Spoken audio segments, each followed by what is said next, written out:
Oh, wait, did I upload the last VOD? It always occurs to me as I start up the next stream. I'll take a quick peek. Let's see if I did it or not. Hello, VOD viewers. Um, did I? I'm pretty sure I had it uploaded. I don't know if I like set it to public. Would it be weird to release it now, literally as another stream is going? Probably not. Oh yeah, I never did. March 4th. Here we go. Set to public. It's okay. I think the people who watch VODs are usually not capable of watching the live Twitch streams anyways, so I'm just gonna set it to public before I forget. All right, let's get out of here. I only have this for first. Hello, welcome. Welcome, welcome. Oh, who's that? Thank you. Cavalcade 8. Mr. 2 months Borden. already crazy. Crazy! That's crazy! Thanks, dude. Appreciate it. Battle Pass report apparently out. Let's see how we did. 74% lane win rate. Let's go. Only 18 and 6 on Nature's, actually. That's kind of surprising. I thought we did better with him. Lots of assists. Good D wards, I guess. I don't know. I don't really know what the usual here is. Your featured role, support. Shocker.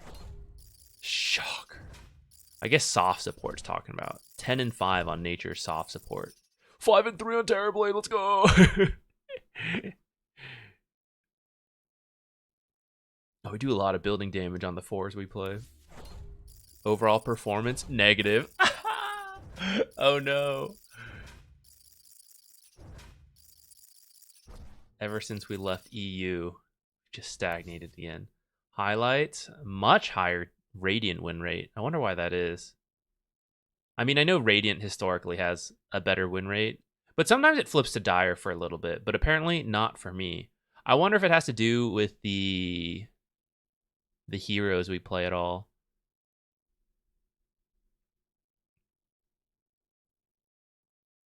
We played 29 different heroes. Our max loss streak was 7, which I think I did at least 2 times. 73 magic damage, or max hero damage. Damn, what was I doing that game? Having a great time, I bet. Little calendar here. See how we did. See, I play a lot less Dota than maybe some people would expect, but also maybe more than other people get to. But there's a lot of times I'm just like working on videos, or like Saturdays I try to like take off and spend with my girlfriend, visit friends, things like that. Then Sundays are like back to work. So maybe less consistent than people might expect from someone who has a living playing Dota. Summary, you're still garbage. Thank you, Dota. How does it calculate? Oh, I have no idea. I'm guessing it like combines the net worths of like my carry and the hard support, compare it to the enemy offlane. I don't fully know. I don't fully believe these stats, right? Because you know, maybe you're against an undying lane and you still end up 1,000 gold behind, but that could be, you know, technically winning realistically if you're in a bad matchup. So Dota's very context based. It's hard to say with that kind of stuff. I don't know how they determine it themselves. Changies, I'm good. I am good. I'm excited to check out Dota Labs. It came out Tuesday night, but I didn't get to it. I meant to do it yesterday on the stream, but we didn't stream because we got caught up in stuff. But we're here now. What is this? A little like blog post, right? Okay, I didn't actually read this yet, but I don't think it's. I'm not going to right now. Let's read this. Ooh, there are new sets. We can go check out the sets. Dota Plus update, spring 2024 in Dota Labs. So, oh, this mole, so cute. One day I'll get one of these ultra rares. I've never gotten one, I'm pretty sure. Maybe today's the day. Are we feeling lucky, guys? As spring blooms around us, blah, blah, blah, blah, blah. So, new Dota Plus seasonal treasure. Let's go take a look, see if it's worth buying. There's some new guild stuff that I don't really care that much about, but we can go see what the voice lines are and stuff. Okay, Dota Labs. This is what I'm curious about. So if you didn't hear about it already, in addition to the Dota Plus content, today's update introduces a set of experimental features available to all Dota players and a new way for us to ship experiments like them. Dota Labs. We had fun coming up with the name, blah, blah, blah, blah. If you load up your options menu, you'll see a new tab for the Dota Labs label. Features here are experimental and less polished than many other features we ship. There's never been any bugs in Dota, so they're all in a special menu and disabled by default. These are features where our playtesting has produced mixed or ambiguous data. We can't really know if they're good or how to make them better without seeing real Dota players use them, so we're shipping them in an earlier form on purpose so you can tell us whether they're worth continuing to invest in. Okay, so initial stuff they have, an overlay map. So kind of like, well, I haven't actually seen it myself yet, but from my understanding, instead of like tiny little mini map in the left, or I should say in addition to that tiny mini map, you can press a button and it pops up a large map like a ARPG or any video game that has one of those. Yeah, and apparently we'll have some like options to like move it around and stuff. So I'm curious about that. Apparently we have new key bindings to help us like prioritize stuff. For example, you can only use ultimate on enemy heroes instead of creeps. Apparently you can add in these modifiers. That's pretty interesting. I don't know how convenient that'll feel, considering I feel like my hotkeys are already pretty constrained with the amount of options we have. So even though this is like an interesting feature, I don't know how easy that is to work in, but I guess let's go take a look. High visibility local hero health bar. Seems interesting. I don't know what it looks like yet, so we'll just go hop in and see what it looks like. All right. Let's start with the sets. Oh wait, why did this bring me out of the I don't know what I clicked. It opened up a new tab. Heh, we'll get back to him, Joy K. Don't worry. But wait.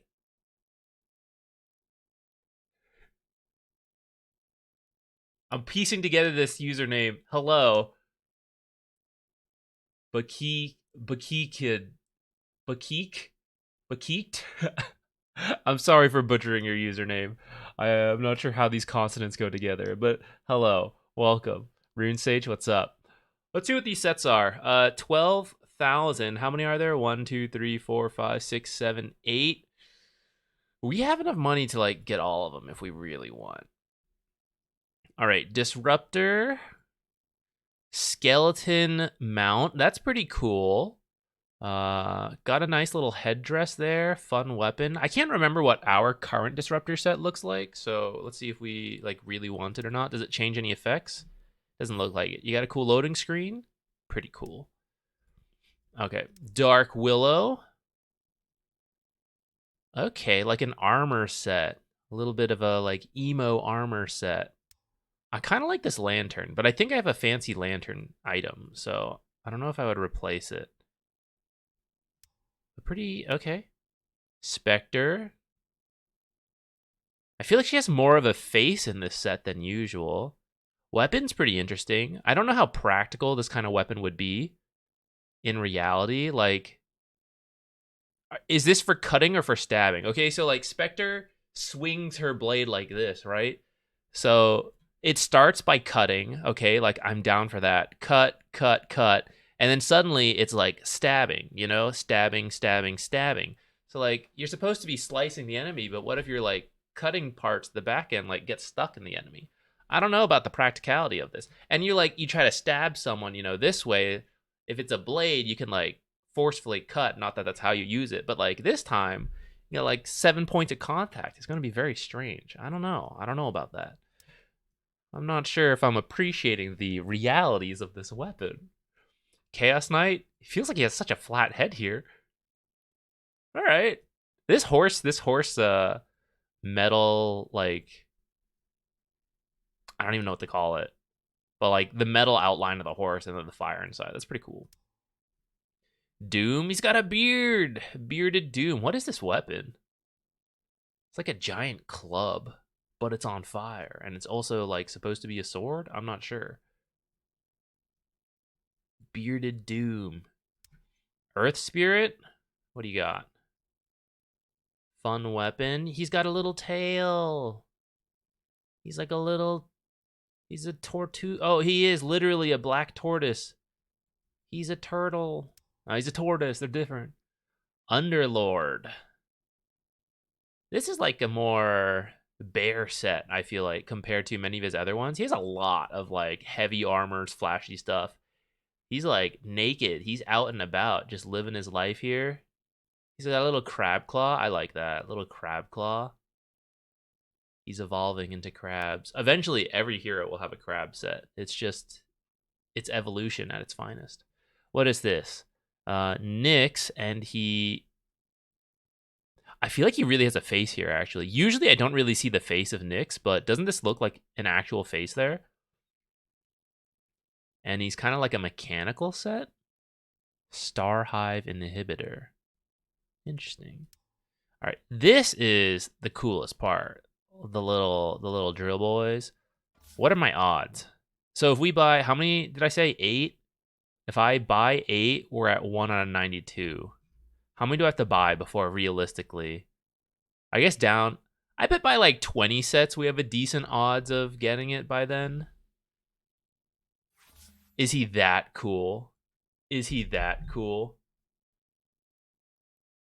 How much would that be? If it did take 20 sets of 12,000 engineer, by the way, I can't do this basic math. 240,000. We'd use up a fourth of our points about. Oh, we can recycle?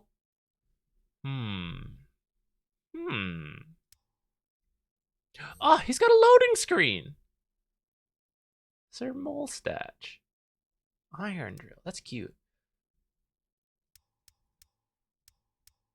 I don't particularly want any of the sets. I don't mind having them as part of like being a Dota collector, even though there's tons of sets I don't own. But I do kind of want this courier.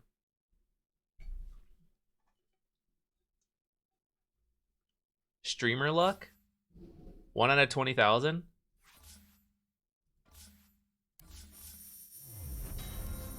Are we ready? Courier, here we go.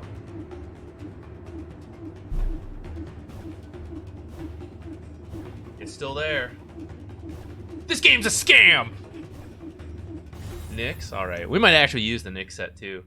No, actually that's not true. I would never replace my Nyx set. I have the little sand crab with the booba eyes. It's so funny. Maybe we can change something around here. Let's open. Oops. Oh, I didn't know you could do this. What? I didn't even know we had these tabs. I didn't know they were like something you could actually expand and collapse. All right, let's open it. Or I guess we can just equip it to start. And then let's go to Nyx. Nyx.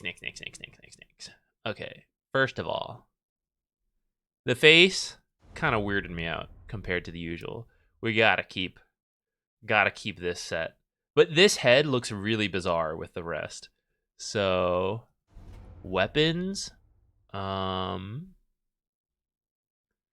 we have the blue ones, which I always liked, but we can just change the ability effects if we wanted to. Let's come back to weapons later. We definitely need that head. Guaranteed. The back that this has is pretty cool. I kind of like the sand crab back as well. What if we take this one?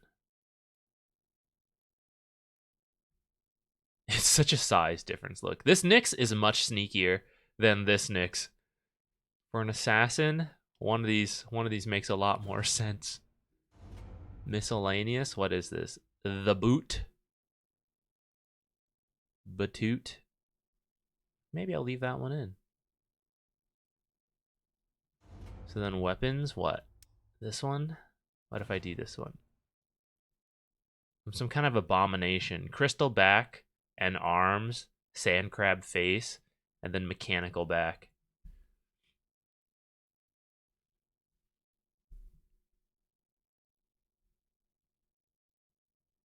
Yeah, he's not very sneaky, is he? What do you tune into? Content. We're just taking a look at different stuff. What's on the dock today, Compasaurus? We're taking a look at the new Dota Plus sets. Take a look at Dota Labs. Probably play a game or two, and then go into replays for the rest of the day. Do I even need these effects? They're just shinier effects to miss your skills. I don't hit any of them anyways. All right, let's leave this abomination for now. Should we open any more? I'm not sure yet, but let's go ahead. You know what? Let's use Nyx. Let's go and take a look at the Dota Lab settings while we think about it.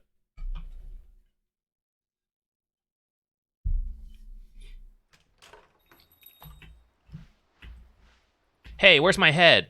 This is the wrong head. Quit.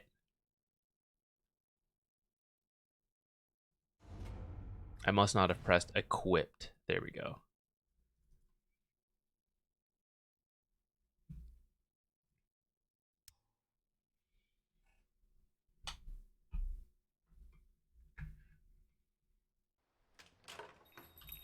See, look. We can't lose this eye effect. It's too important. Oh, who's that? Thank you. Whoa. It happened again, Zach. Someone played Terrorblade on my team and begged us not to report him. He said that you told him to do it. Well, you know not to do it either, Swick. You know not to report him. He's just doing my work out there. Thanks for the sub, Swick. Could you check if a replay one is available to download? If not, can you just refund the points? Yeah, send in the game.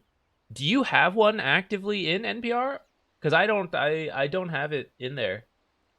Or do you mean you were thinking if you were thinking about doing it?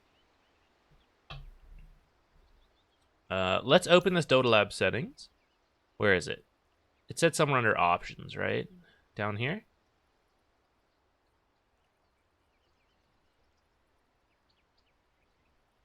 Oh, up here. Tabs, labs. Literally the options, not like literally options. Okay. Modifier keys. Interact only with enemy units. With this feature, you can limit your interactions to specific unit types. Bind modifier keys that, when held, will force your target selection to enemies, allies, creeps, or heroes. Never accidentally Laguna Blade a creep again. What are some hotkeys I don't use? What can I put to test this? I use a lot of hotkeys at this point. Is numpad separate from... Oh, it is. Okay, great. Let's use numpad real quick to just check... Oh, shit. How am I going to press these and these? Maybe this was a bad idea. Hold on. Wait, go back. What do I have available to me? Is U anything? I don't think U is anything. Let's use U for now. Let's just put one of these things on U. Enemy units, U. Okay, so then we have enemy, ally, right next to each other. What's an item? 4 staff we can use on either of these. So if I press U, and then I press Z, so I can't target myself, can't target Puck, but I could 4 staff an enemy. I see.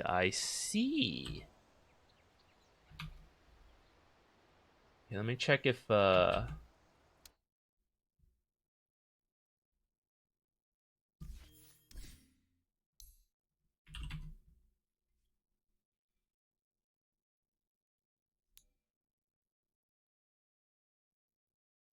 remember on Monday or last Friday you mentioned I had a replay going. Maybe you did and I refunded it already. I currently don't have it in here. I clear the ones I remember doing, and if I don't remember doing one, I just give you guys the benefit of the doubt and I refund the points. So you might already have them. Or it was never in here and we're both crazy. I don't know. Either is very likely NPR. So looks like this replay does work. So if you want to just try to win it later on, or you do want to like do the points, we're gonna finish like doing some of this stuff, but later, if you want to do that, I'm down. Okay, let's do Pudge. Pudge has an ability that can target heroes and allies. I guess I don't really need to go through this more because I think we can already see the concept. It's cool. What are some practical applications of this, guys? I haven't really thought about this yet. I don't know if you guys already have. So enemies versus allies could be useful. I'm thinking like, yeah, you want to like Wind Waker an ally versus an enemy, Force Staff an ally versus an enemy. Sometimes they're really close to each other, especially with like illusions, right? Illusion heroes or creep heroes. Oh, I wonder if only hero units. Okay, so what if we have like Beastmaster? Beastmaster Prime. Right, he's universal. I forgot. Uh, so there you are, the classic Beastmaster with 4 boars around him. And I want to Yules. Let's use Yules so we don't kill it. I was gonna use Dagon, but then we'd kill the boars and we'd have to like summon it. So I bound this to what? Enemy units. So I can still lift the boars. But if I do, let's make it hero unit. Now I can't target the boars. Okay. Okay. And if I want to only target the boars, I can. Interesting.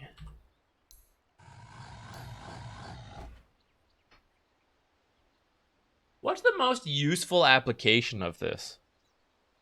Aside from like, I'm trying to think if there's anything creative. Does this work on like runes? Actually, would it? I don't know. You can't really target runes besides clicking them.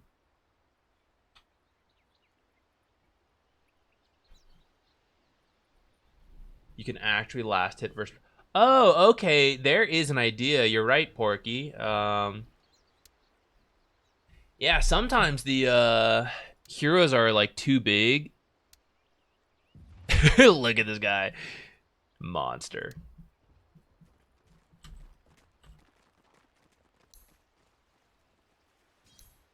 Let's non-hero units you. Okay. Yeah, and sometimes it's kind of like hard to click the hero or like the creep underneath him, but now we press U and it would prioritize. Okay, this is a pretty good use of it actually. It's like pretty hard, right? Then we press U and now we can. Ooh, this is good. This is good.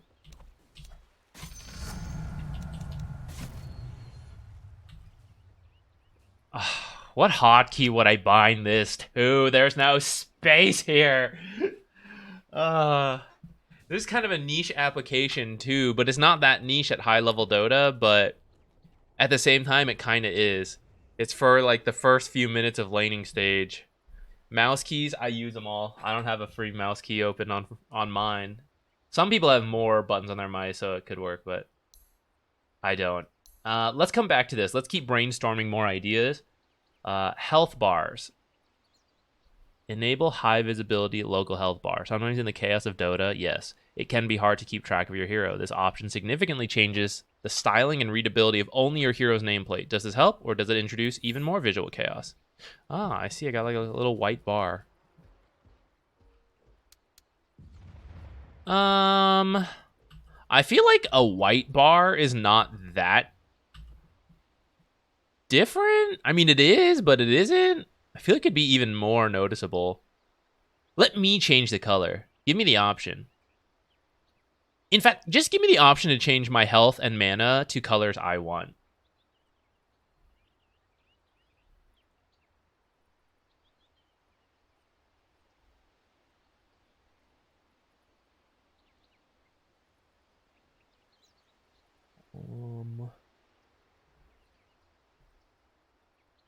Did you guys mention any other ones? I always mess up lift with Rubik Shard and grieve my ally. Ooh, that is another good one. That's true.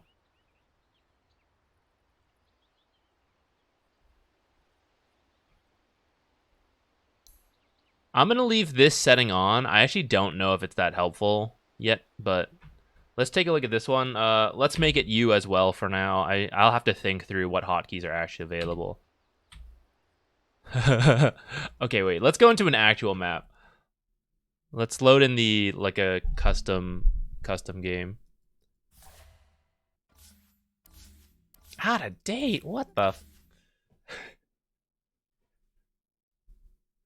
Just open Dota.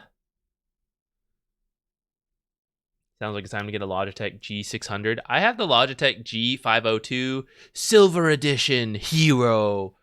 I have used this mouse for several years. Not this particular. I break them over time from playing too much Dota. And either it starts double clicking or the middle mouse button has started to get wonky, so it doesn't move my camera instantly. And some would say, oh, that's not a good mouse, they buy a new one. And I kind of get that, but I actually just buy the same one because I'm so used to it that it would disrupt my Dota playing. Which actually, I'm not that set on it. I'm sure I could get a new mouse. If any company is interested in perhaps sponsoring, maybe arguably one of the top support channels of Dota 2, use this mouse, have enough space for all these hotkeys. It's open. I'll switch. I have no loyalty whatsoever. For money, for the right price, anything. I don't think it would be that hard to like learn new keys, but I'm just used to it, so I haven't switched. And I saw it on sale once too, and I just bought like 3. I was like, when it breaks, I got the next one. So I have slowly been going through them, and then when we built my girlfriend's computer, I just gave her one to use as well. So I am a big fan of this mouse. But I could be a big fan of any mouse of a company willing to sponsor this channel. All right, custom lobby, open. Let's get in. Let's go see what this mouse would be like. Lightweight mouse are in mice. I don't know why I keep messing it up. Yeah, I'm down to try it. I've only had like these like larger, heavier ones, which to an extent I do prefer. My hand kind of, I don't know. It's not like that big of a hand. I'm not like a basketball player or anything, but the tiny mice feel like awkward in my hand, so I kind of like the larger mice, but I'm down to try like a larger yet still lightweight mouse. This one, like you can put optional weights in, and I think I put them all in. I kind of like the weight of it, but I haven't tried that many different mice. Oh, you know what I do want actually, and I might buy a second set eventually one day to improve quality, is you guys can actually hear me press buttons sometimes, but I want to get a quiet keyboard for when I am casting or maybe making videos so you guys don't have to hear it. When I play, I'll see what I prefer because I kind of do like the clicky click, like the way it feels while playing. Maybe if I got used to a quieter keyboard, it'd be fine. But if I prefer this while playing, I might keep it and make you guys listen to the keyboard sound. Screw you guys. But for casting and all that, where I could improve sound quality a little bit by not hearing that, then I would consider it. Okay, this thing is pretty opaque, or not opaque. I thought I bumped this shit up to 100.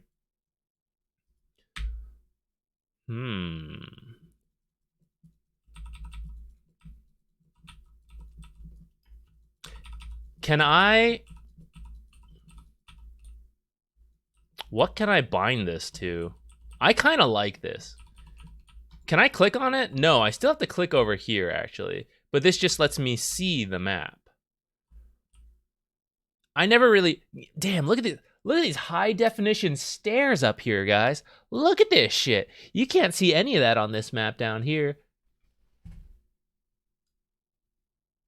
Well, I can't. Maybe you guys have some, like, 50-inch monitor or something. Wow. Look at the definition on the hot tub, stairs on it. Look at that. Dota Labs.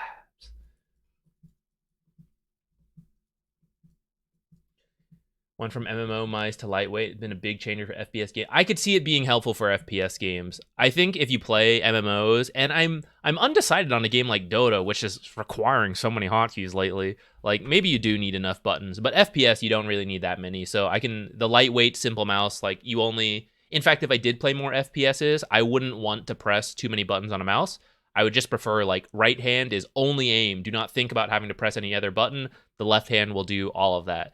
But for Dota, I still try to keep it that way, actually, but I'm okay with pressing more buttons on my mouse because mouse accuracy in Dota is less important than an FPS game.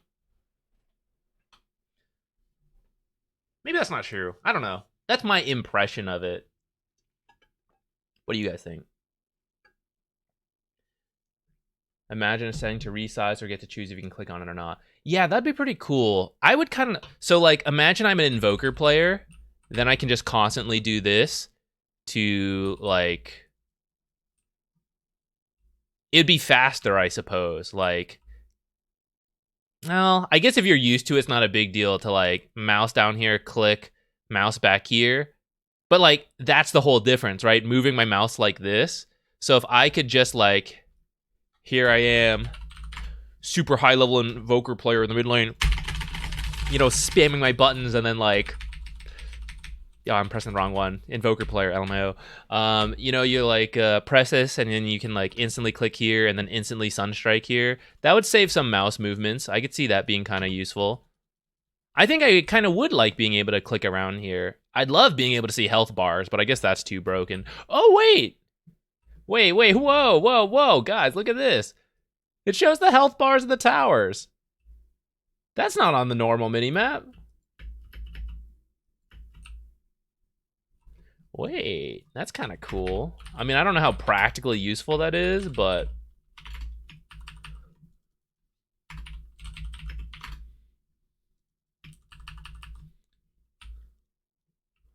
I'm too large. Get out of here. I can't see the tower health. Look, the tower health's going down. Hey, that's pretty useful. Well, I don't know. Is it that useful? I think it's kind of useful. When you look on this, you don't know, like, oh shit, this tower's literally about to die. But now I'd be like, guys, the tower, it's freaking dead.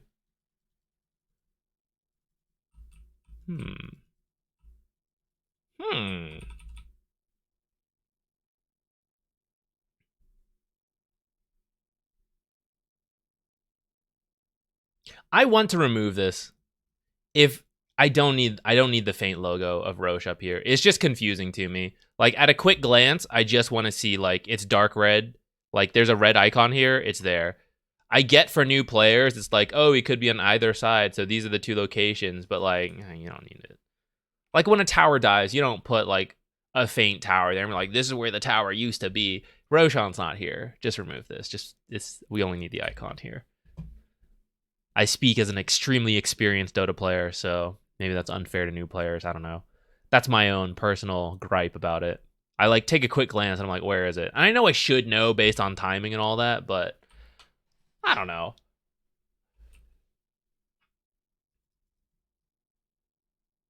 I think I would like it if we could click on this.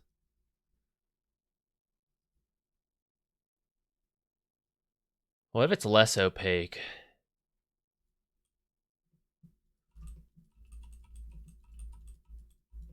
I'll tell you what, this could also be useful in team fights.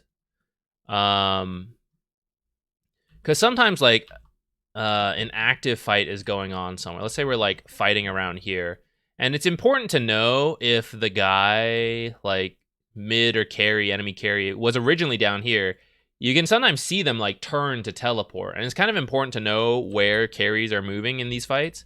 But sometimes, like, while the fight is actually happening, it's kind of hard to, like, quickly glance to the bottom left to see that and then look back here while you're trying to do stuff. So you kind of see some value of, like, quickly popping this, still, like, being able to grasp most of the information here, but also, like, quickly see the icon of the hero facing this way suddenly. Like, he's probably coming into the fight, something like that.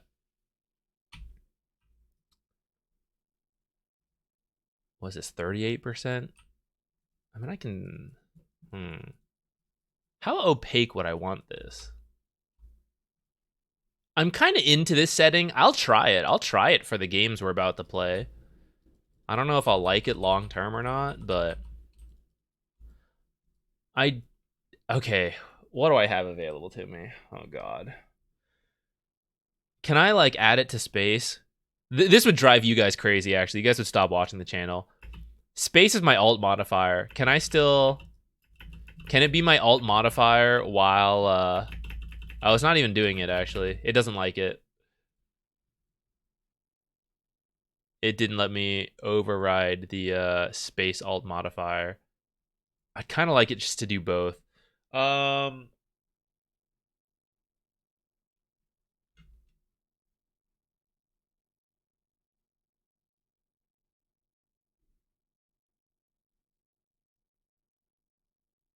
I don't think I use tab.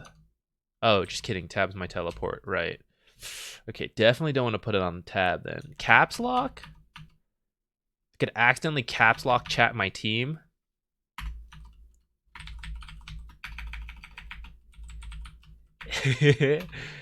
Accidentally offend them when I all caps idiots instead of lowercase it.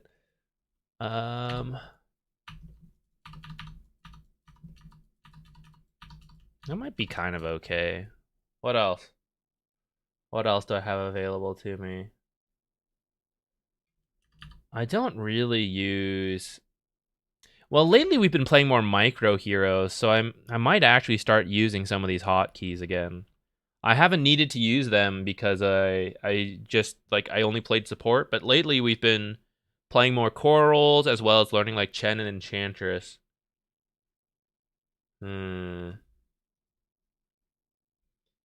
Space plus mouse button. So one of my mouse buttons is hero select. Space plus that button is take all items. Like that sounds like specific, but I swear it's happened enough. Teleport. It's happened enough times to me that I did bind this key. Like sometimes you buy. I don't exactly know why it happens, but sometimes you're like, I don't want to have to come over here and press grab all, essentially, for whatever reason. Perhaps because I'm like teleporting out and then I'm like, oh shit, you know, like, so I just have it bound to a hotkey. This is my mic button to tell my teammates they're idiots. So we definitely can't replace that. And then I didn't put an alt modifier on this one actually because I was worried every time I do it and I'm like talking to you guys, I would accidentally like talk to my team. So I'm like trying to pop the mini map up, but I'm accidentally pressing the mic button, and then they'd hear me talking to you guys like, I think this Slark's stupid. And then they'd be like, oh, I didn't mean to say that, you know, into the team chat. So I've never bound anything to it for for worries about that. What do you have on C or V? V is the ultimate. C is like when you have the extra abilities. Yeah, like this.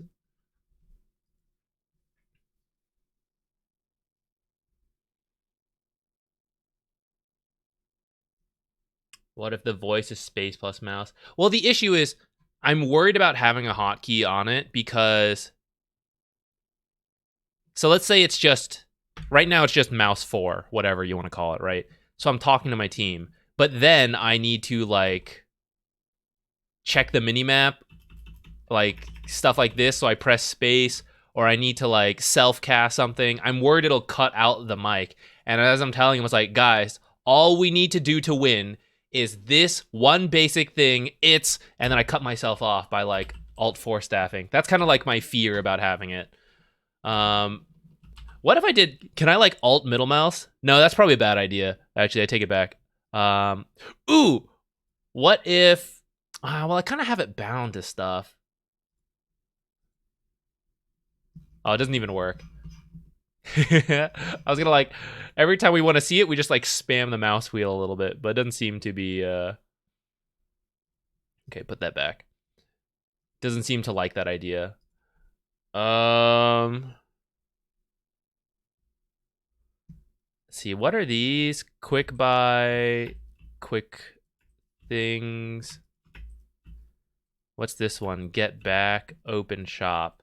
I could remove get back, but I use this one the most, actually. This is critical to my gameplay. Yeah, I don't think we can put it on the mouse. I think maybe caps lock or tilde makes the most sense. And I'll just use a different button for control keys. I could think about the F keys, but I feel like the whole reason I'm thinking about putting this minimap button on is that I don't want to have to do this. I never use these to see the different lanes. I've always wanted to build that habit. And also there's hotkeys to like select different heroes on your team. I've also wanted to get in the habit of like cycling through those buttons really quickly, but never did. So I guess I could replace it. I think N is my chat wheel, which I, probably could replace. We could probably put the chat wheel more on like even like further down the keyboard, because odds are if I'm chat wheeling, I'm probably not saying anything important. This is the important chat wheel, which has current time is the most important, and then days where I don't feel like talking, I think invisible enemy nearby is also pretty useful. The rest aren't like that critical, but these are like my morale ones, and then alt tab or alt B is tilting voice line. So that's kind of important to have. But this one is usually like the bonus voice lines. So I could maybe move this further away and then use that for the map. Or actually, I'll tell you what. Why don't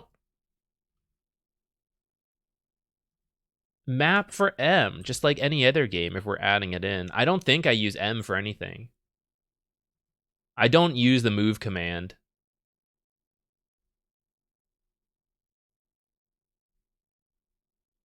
Actually, I thought I had this bound before, but I guess I don't. There's very few cases where you actually need the move command, and I just don't do it. So I can maybe do that. Why is this pound? What? What is this? Why is it saying this? This is my like backslash button. Why did it say it's pound? I don't know about that. That's weird. Guys, am I a psycho? Does anyone else press M with their thumb sometimes?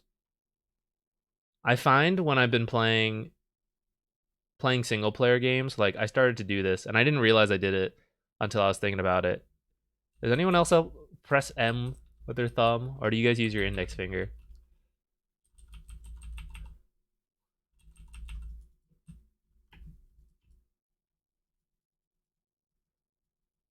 I use M for opening talent tree. It usually is in perfect reach with the thumb. Okay, cool. I'm glad at least some other people do it.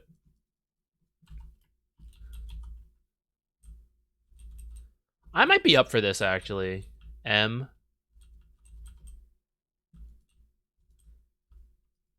Let's try it. Let's turn the opacity up a little bit. Did it even make a difference? I don't even bump this shit.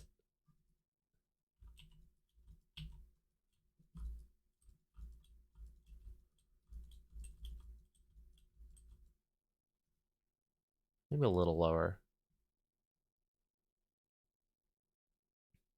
I could see this being useful when I play core. I'm really bad about map awareness when I play core, but this might help me.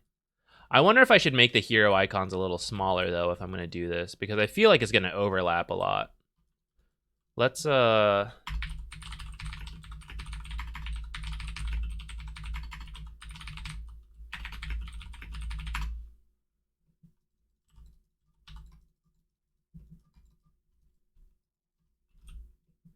it's a little hard to see. This used to be a little easier when we didn't have the hero icons, but it's a little messy nowadays. Maybe I should shrink it just a little. Let's try it. What do I have it now? 130. 120? Still a little tough to see, I guess. If everyone's like close together like this. This is where the colors was actually a little more advantageous, I feel like, because you just saw like flashes of color, and that's easier. Like sometimes if I just see like part of a hero icon, like who is this bottom chunk of a hero icon? I don't know, right? But if you just saw teal and you knew teal was like a certain color. But these kind of cases are a little uncommon. Well, actually not that uncommon, but. Hey, Meeple player, what's up? Did you remove the ability to ask for a bad picture? Just temporarily. So James Brooks has finally redeemed draw a fancy picture, and I think it's going to take me a while. So I didn't want like a huge backlog to build up while I was working on that. So I just removed it for now. I will add them back in later. Don't worry, don't worry.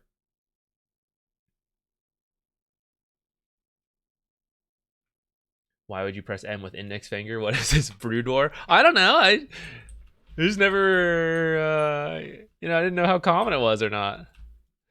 Just wanted to know if I was some kind of psycho or something. Good to know I'm not. Or we're all psychos. Are we going to get quizzes back? I kind of forgot about that. We were doing that for a bit, huh? Maybe we will. By the way, is the stream quality weird? It says my bit rate's unstable. Which hopefully won't happen in the future. Where I mentioned before, we're like looking to move to different apartments around here. I am preemptively Googling like which apartments have some form of fiber internet. So hopefully the quality will be more consistent and look better going forward. Wish the high visibility health bar worked on all Meepos, not just the main one. That is a good point.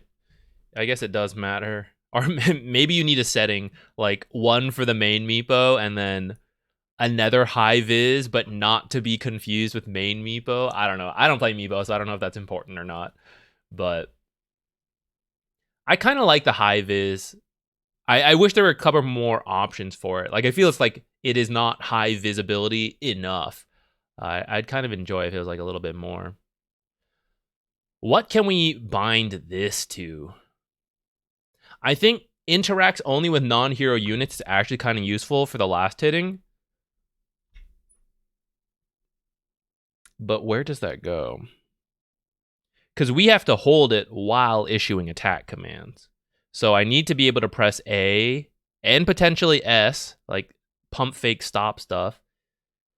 Trying to make it caps lock potentially could work. Might be a little awkward. I guess not too weird. Do I need control or shift? No, if I'm last hitting, I don't need any of those, I think.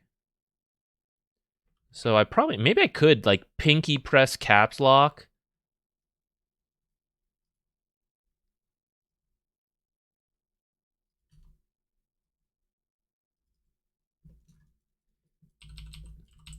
I guess it doesn't feel too weird.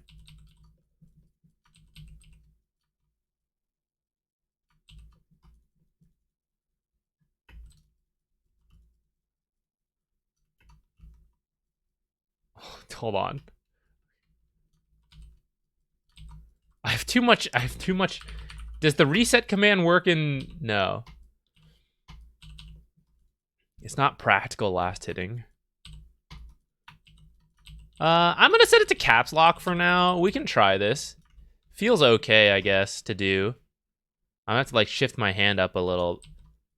Oh, it's definitely weird. It's weird, but I guess all new habits start out feeling weird. Do I have something on left alt since space is alt? You can't bind alt in Dota. It's set to whatever, I'm pretty sure. Why not move Z to stop and S to this modifier?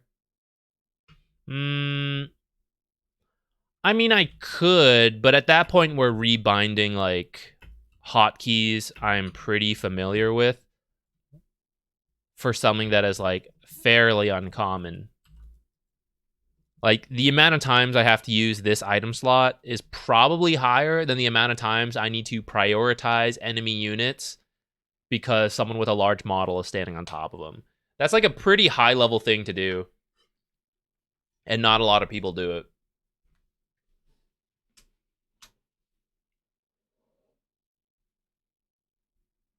Smart attack move works for this exact thing. Oh, does it? Hold on. I thought I had smart attack move. Does it prioritize the heroes? Or the creeps over the heroes? Let's be like Drow.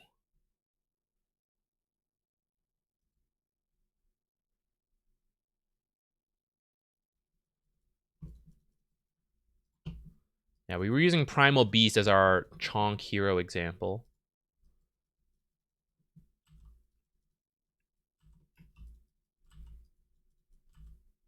Tells it to hit whatever You're hitting before you hit it.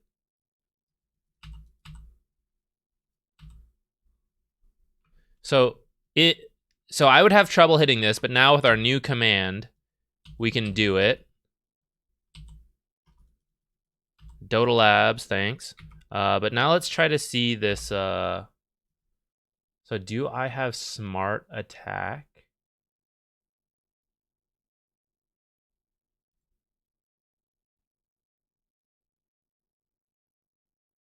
Smart attack move. When issuing an attack move order, the selected units will target the enemy nearest to the cursor instead of the unit nearest to its current location.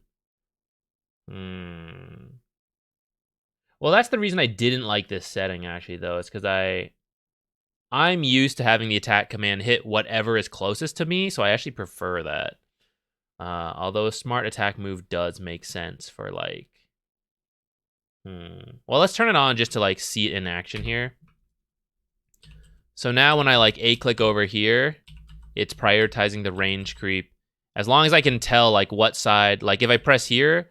Oh, get out of here. If I press on this side, I guess I'm going to hit, like, Primal Beast. But if I move my mouse down here, I can, like, prioritize this range creep. Or if we do our new caps lock A-click. Miss, of course. Do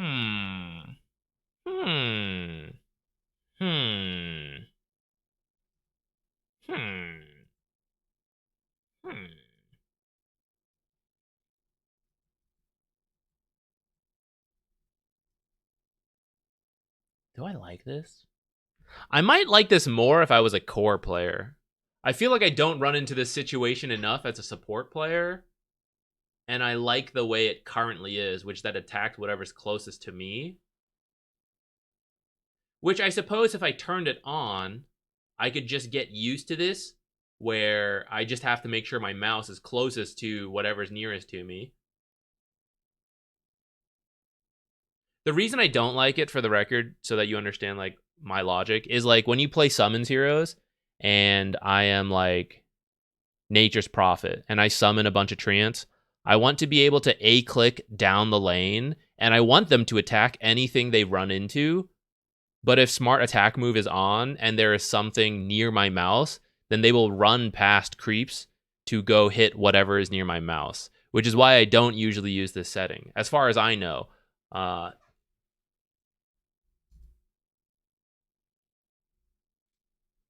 That still works with Smart Attack Move. The description is honestly garbage. It's not how it works? Okay, hold on. Let me see it then. So this works with Manta illusions too. So, like, let's say I wanted them to push down the lane.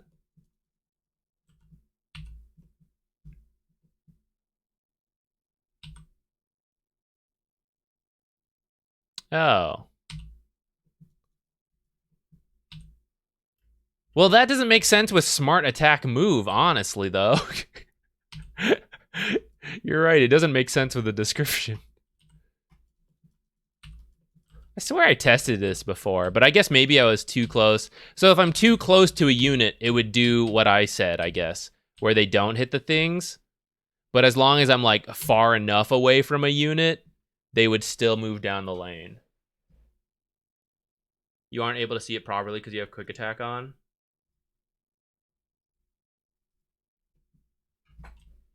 It's this little circle, right? I see. So if it's within the circle...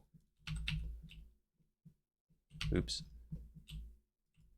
It would prioritize, like, Primal Beast. But if I'm outside of anything, then they'll just attack whatever they run into.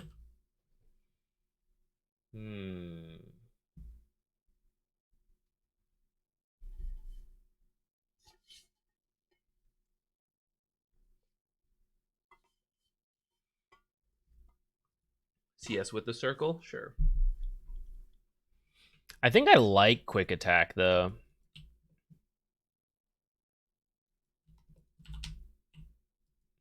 I see, I see.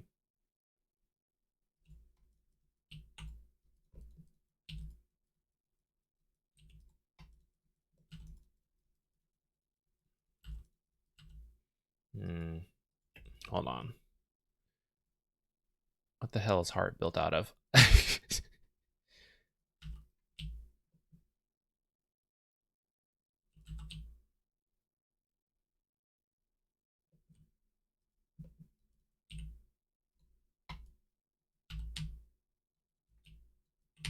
I see.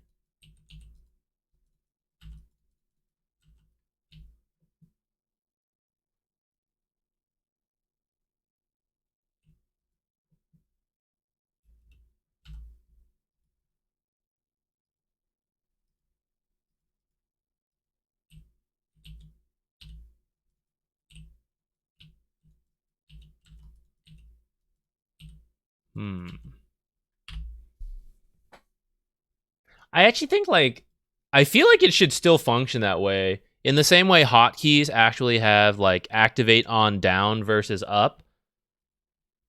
Like when you press down the key, it activates versus when you let go of the key. And in that way, you can have quick cast with abilities, but still like if you choose on key up, for example, like this, then I can still do this even though I'm using quick cast. But with on key down, you can't. I feel like quick attack should be similar, where even though I have the setting for when it goes up, it should activate, it's acting for when it immediately as soon as I press down. So I feel like I should be able to have best of both worlds, where I get that little circle thing and still get quick attack move. And then just once I let go of A, it activates. Hold on, I'm writing this down. Eventually I want to make like a quality of life video where it's like, these are all the things I wish.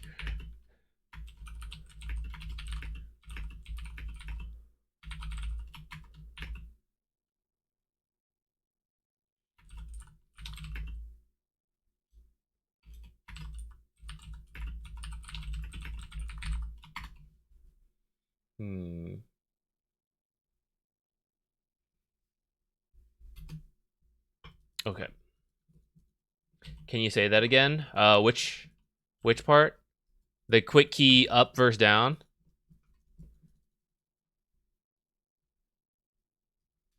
So I play with quick cast, but on key up. So I can press and hold E like this, and I'm not casting multi-shot yet. And if I don't want to cast it, I just like right click somewhere, and then I can let go of my E key. But if I decide I do want to fire this way, I just let go of my key, and then I fire. If you play with... Where is it? Is it under hotkeys? It might be. Quick cast triggers on key press by default. So as soon as you press it down, it activates. This means as soon as I press E, it fires, but it means I can't like press and hold and get to see the thing we were doing before. This is the fastest way to activate a spell as soon as you want, because it's like as soon as the button's pressed, you're going to use it. But you lose the like indicator. So I like on key up because I feel like it's not really that large of a difference, at least for like my level of play, and I get to keep these indicators. So I feel like quick attack move should have a similar option where I press and hold A and I get that little circle, and then I get to choose to activate it. Kind of the way like without that setting on, I get this little circle, and then I have to issue an or a left click to like, okay, yes, this hero within that circle is like what I want to hit. Like under this primal beast, that like glowing cyan circle, like yes, he is the one. A click. Is there a setting and I just missed it? Let's look.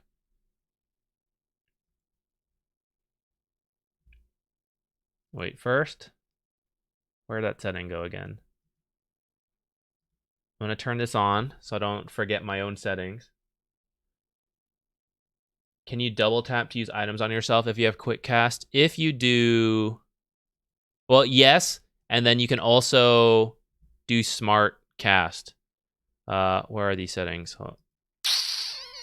Here. So I use smart double tap. So when I press and hold Alt and then I click something, it self casts, which is why I'm a little bit limited in hotkeys. Because if I put something like, let's say, Force Staff, I'll just show you.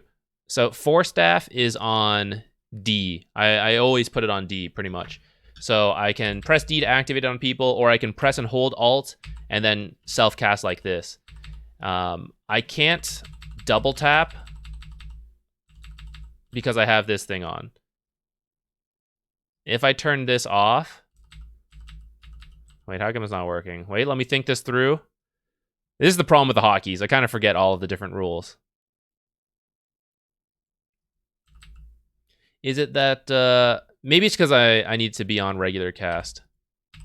Okay, yeah. So with the regular cast, you can double tap to do it. And actually, I think with the regular cast, you can also do smart double tap. Yeah, so you can do either. But I like to spam click. So like, for example, I'm trying to... I have a Yules, and I want to Yules a hero who is like already Yules and they're about to fall down or something. Or like Puck is phase shifted and I want to Yules as soon as Puck is out of the phase shift or something. I don't know. I can't like spam click if I'm on like the double tap. So I like having it on quick cast with this like smart double tap. I guess I don't even need this setting activated actually.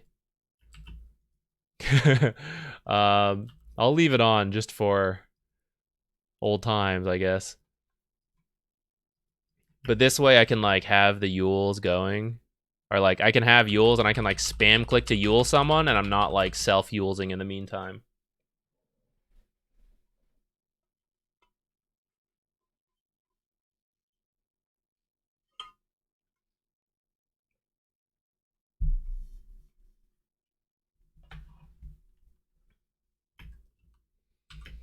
Yeah, I think you can get away without the indicators, especially if you've played a lot. But for example, Blink, I find pretty useful to still have the indicator on, just because like if you go a little bit too far, you end up doing a short blink because of the limitations of Blink Dagger.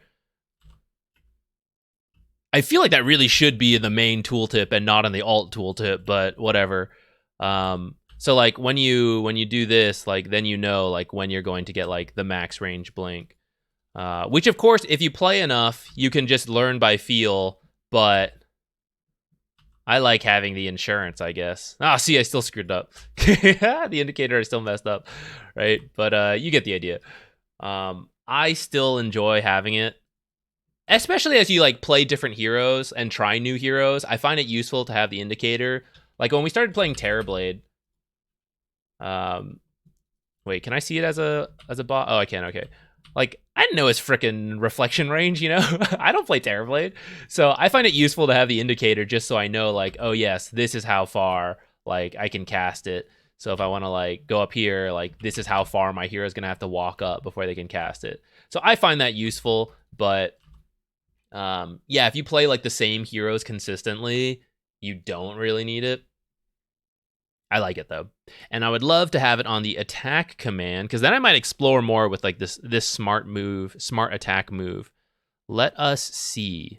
Is there an option for like on hotkey down?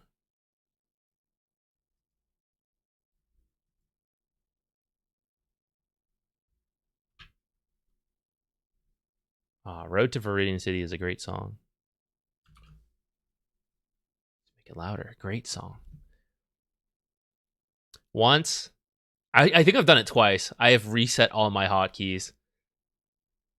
And it's pretty annoying. Reset my hotkeys and options. You think you know your hotkeys until you have to do it by memory. And you only remember that it's wrong when you start playing. You're like, how come this isn't working? And you're like, oh shit, that's right. It's bound to this key.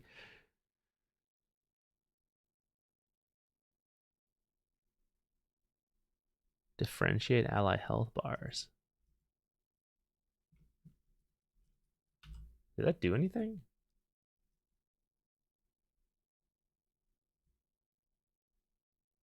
All ally health bars display as yellow to further differentiate them from your own green.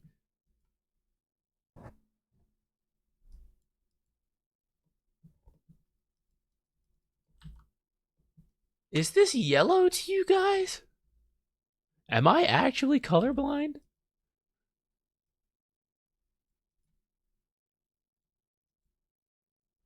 Okay, it's more yellow. It's like a yellowy green. Like I haven't been watering the lawn because we're going through a drought, so the grass kind of like fading out. But that is not really like yellow, unless it is. Am I am I colorblind, guys? It's not, right? I mean, it's like it's more yellow than my health bar for sure. Like I can put them next to each other and I can tell. But like as far as like, oh, differentiate, you'll easily be able to see the difference. This is not really what I would pitch as like, oh, glance value. You absolutely know right away, in the chaos of a fight.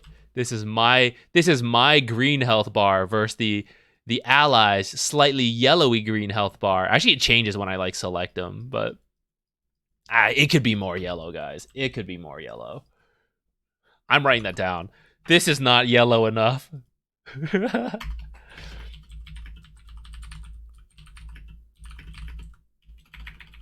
More yellow. Colorblind mode. Let me pick the colors. I would love that.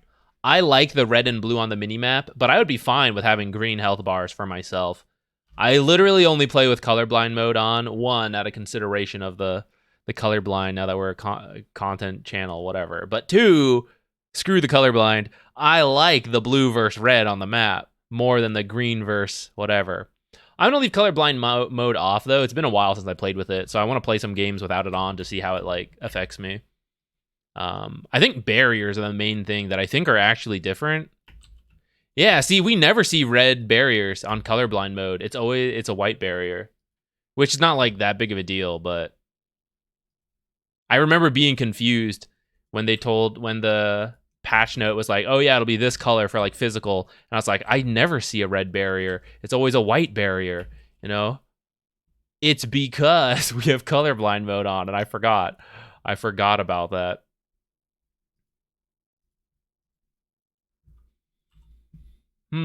Okay. Caps lock for that. Are these are useful, but are they useful enough for us to dedicate a key to? Can anyone else come up with like really useful cases that are common enough that we care?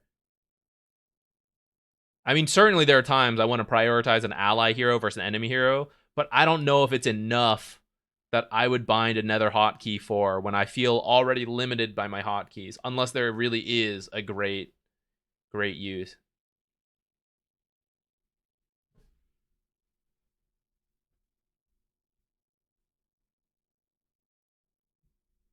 What's the button next to one bound to? Oh, my like tilde.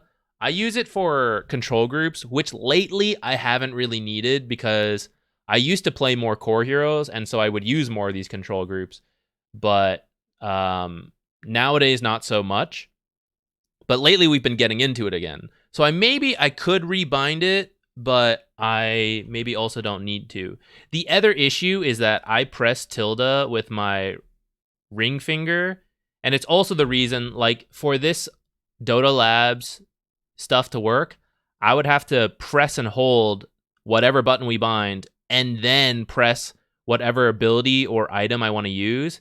And having to press tilde with my ring finger, press and hold, and then like I don't know, G on someone, like it's kind of weird. It's getting weird. I guess I could like shift my whole hand up and like press it with my pinky. I don't know. I guess I'm like kind of okay with that, but it's getting weird. It's getting a little weird, you know? There's a lot of movement. I'm a video game player. I gotta shift my hand around. I don't know about that.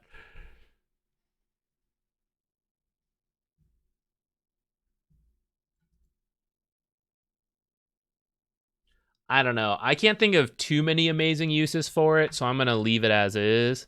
I kind of want to play with now that Meepo players brought this up to my attention. I kind of want to play with the smart attack move, but I like having quick attack. It's definitely gonna miss up my last hitting if I change this up. My last hitting and harassing. I am really used to quick attack move. You're gonna see me just like walk up to people and walk away, and you're like, Zach, what are you doing? I'm like, I meant to attack. I forgot to left click. But I like the circle of the smart attack move, and I like the logic behind why you need it to get around heroes standing on top of units. But at the same time, I guess since we've bound caps lock to this select only non-hero units, maybe I don't need to. Let's leave it on for now. Let's do one thing at a time. Minimap spam and caps lock, which I don't think we'll really need to use all that often. But in case we do, maybe it'll come up. And then the caps lock button will be, or the M key to spam this, and let's see how useful we find it. Buy another small... Okay, you're joking. And I'm not actually going to buy a second keyboard, but I forget what brand it was. I think it's like one of those old IBM keyboards. My dad has it at home. I love that thing. The clicking and the robustness of that keyboard, fantastic. It's really old. But the F keys, like when you're playing, F, like, I don't know, 7 through 12 are not that practical to hit without having to move your entire hand over the keyboard, which you can learn to do. But that keyboard that my dad has 2 sets of F keys. The top ones, F1 through 12 at the top, and then on the left side of the keyboard, like where the... physically lift my keyboard to show you guys or something. On the left side, like beyond this, it extends. So there's a second set of the same F keys, 1 through 12, that go like do do do do do do do do. And I would kind of like that. I feel like it would be easier for me to press like those lower F12 keys if I had another set on the left side of my keyboard. So I low key want that. But I already use a full-size keyboard, and there are times I'm like, I wish this thing was smaller. So I don't know. it's only getting larger with the F12 keys.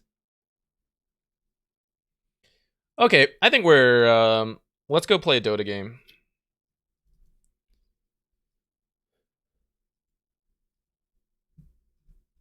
What do we got?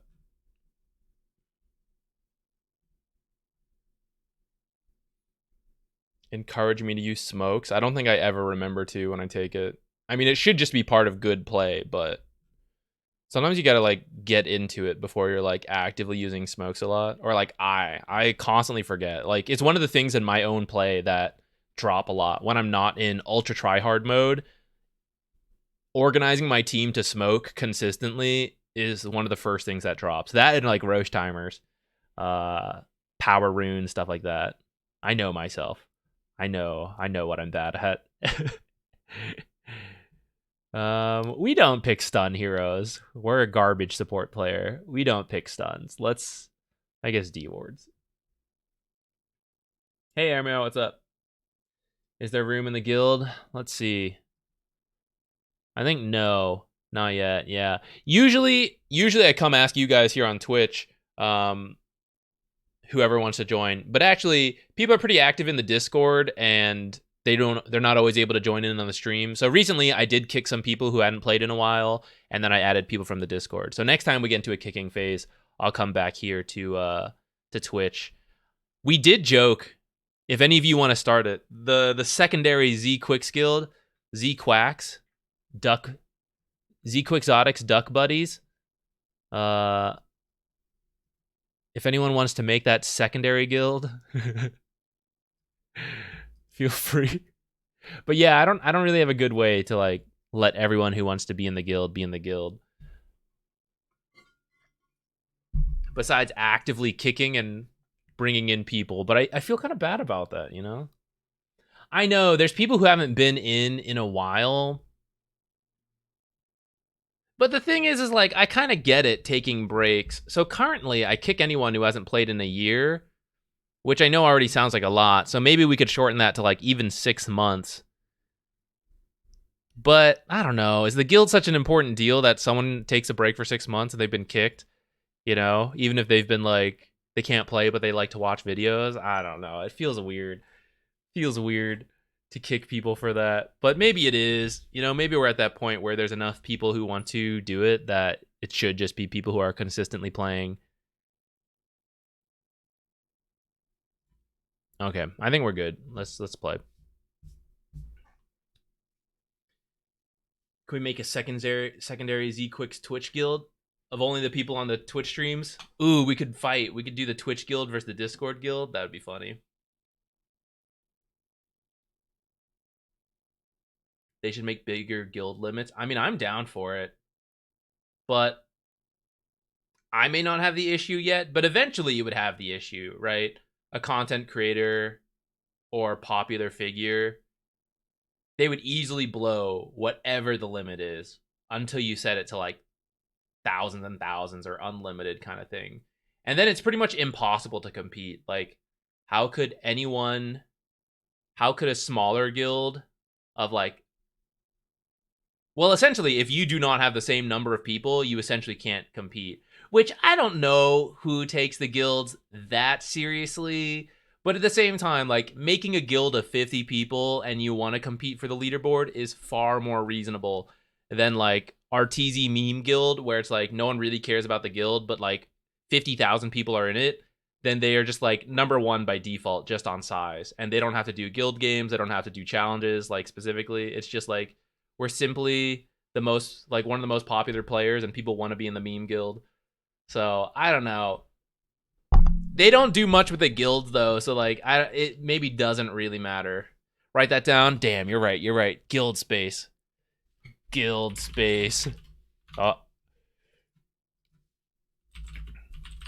And maybe you could normalize it. Like you could average out the score per user, and that way if you have a guild of 5, you could still compete with a guild of whatever. And you can maybe make separate keyboards for it, or leaderboards, like the top scorer based on just like raw score versus the top average score per person in the guild. That way, if you've got like a guild of 3, you can still like fight for the number 1 spot. Did they ban out Terrorblade? Should we do it? Should we do it? Should we do it? Terrorblade Oracle is not a good combo. I've been thinking about learning Tiny maybe. Ah, shit, he's banned. I mean, should we just, thinking about, just playing Terrorblade? It's not the best of the Oracle, but like, okay, let's do it. Hope no one's too mad at me.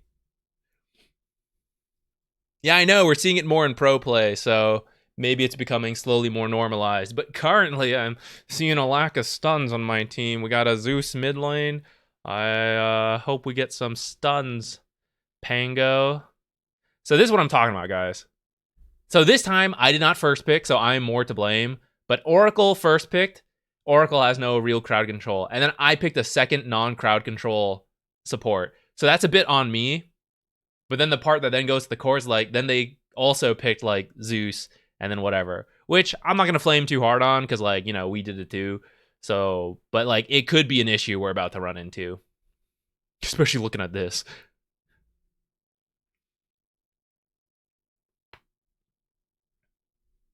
Okay, Bloodseeker into Huskar kind of works out for Bloodseeker because Huskar always stays low and then Bloodseeker gets tons of HP.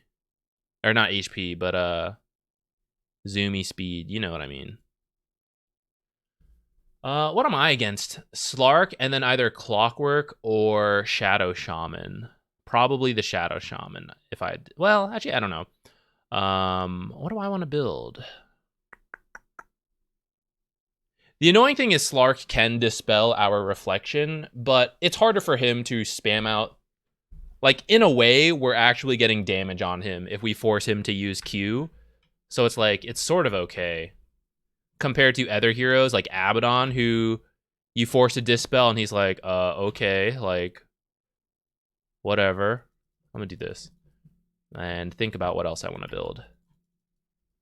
I was gonna rush down here and ward, but actually I just I was gonna rush down here and ward, but against Slark, I wouldn't know if he sees me or not, so it's probably not a great idea. I maybe just ward later or give it to him later. We gotta look at the map. So cool, so useful.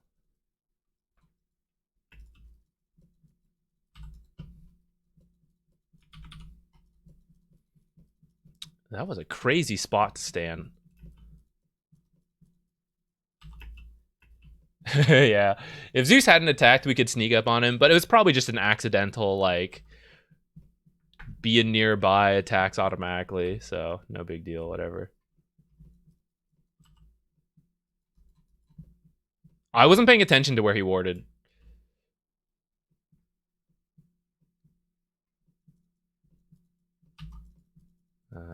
There's a lot of heroes. Do we win this? I'm not sure if we do. I'm also not sure if you put a ward here or not. All right, we're going to lose every bounty rune for what's happening right here. Oh, shit.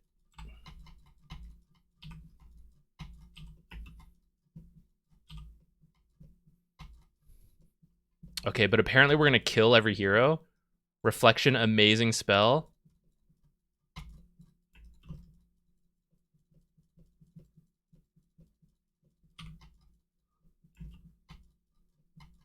One more. I was trying to let him have it. I shouldn't have done that, actually. I kind of let...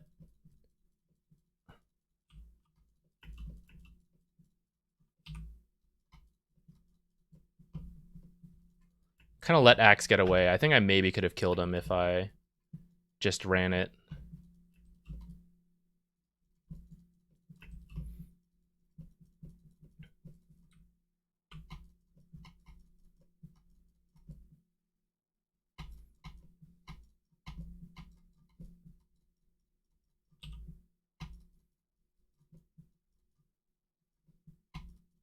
Cool, that burst. Do I build and earn this game? I do, right? Spirit Vessel? Yeah.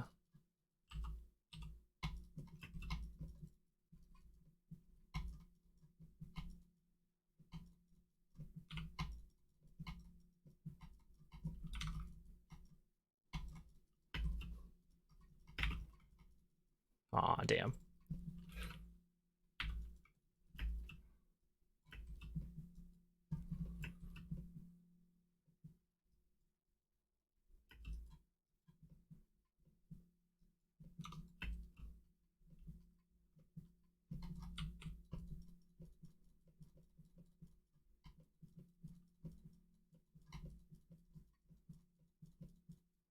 I need to hit my level too. I'm really under leveled. Because from the weird stuff going on earlier.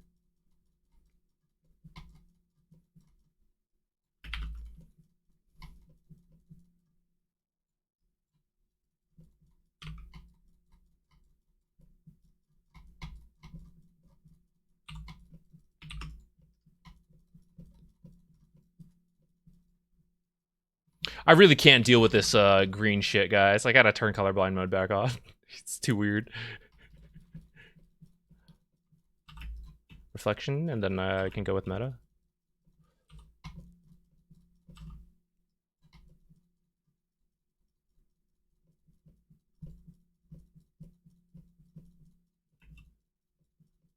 Okay, never mind. He was kind of low. I decided not to.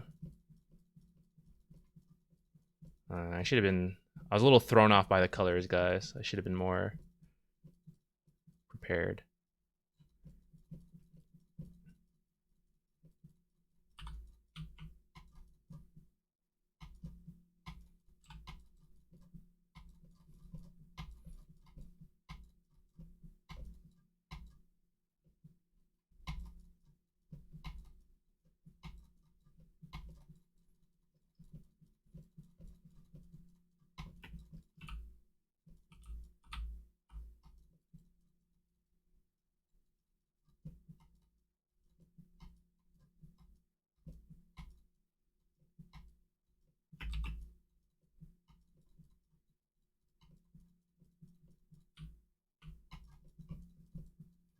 It's gotten very messy.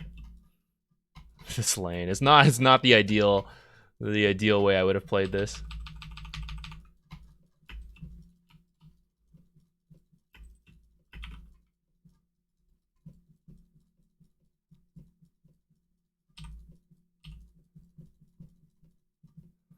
We don't need to do a pull right now.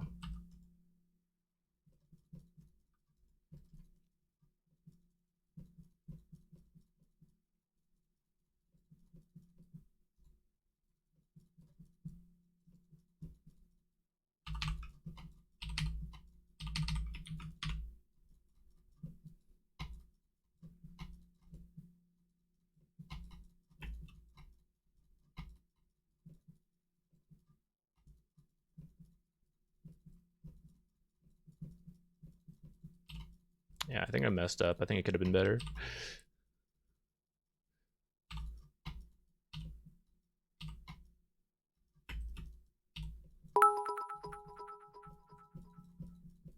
In-game audio, Zach.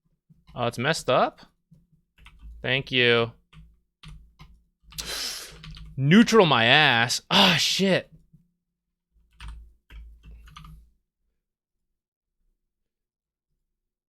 I cast Reflection slightly too soon, right before his thing expired. Yeah, that sucks. I also screwed up this lane, guys, so I could have done a lot better. Do we need to like bottle refill? No, he's okay. 5 on us. Fucking level 5.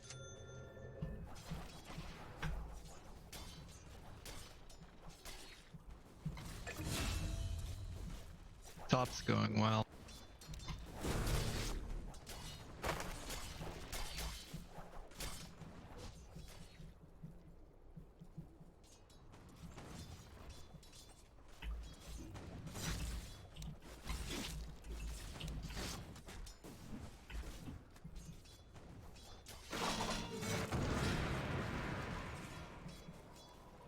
Shit, man.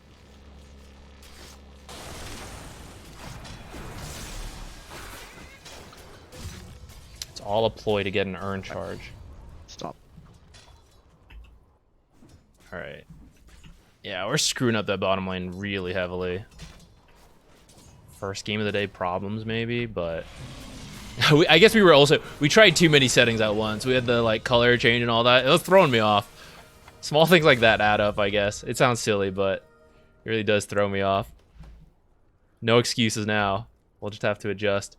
What's his name's maybe trying to steal our rune? We can maybe bait him a little. Maybe we're gonna like stand here, grab it, and then like... No, actually, we're pretty slow, so he might be grabbing it. I thought I'd be faster to this, but... No, I thought he'd be on the way, actually.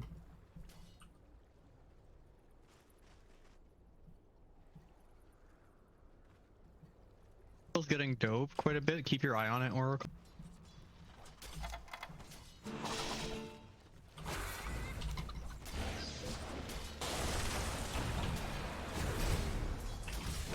Can I have to wait for the reflections? Or the what's it called?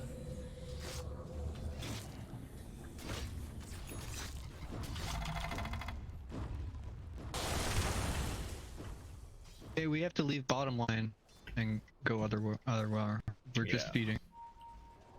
Bottom sucks. I'm gonna go stack in jungle.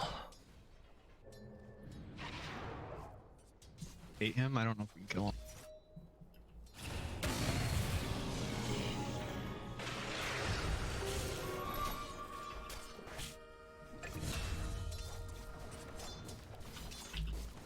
Man, I'm so sad. After the start we had too, like, I feel like it could have been good.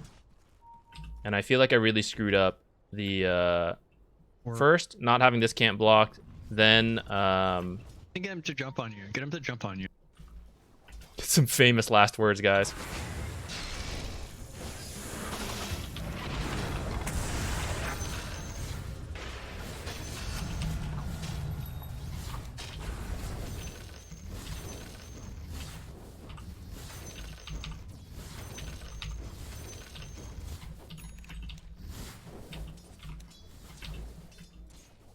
Pango doesn't want to stay here?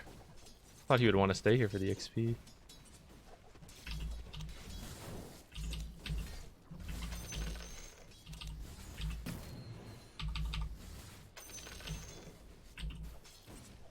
Back this freeze.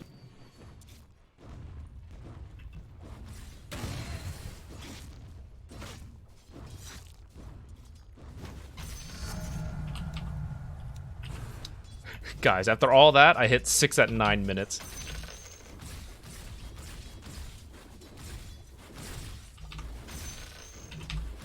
Ah.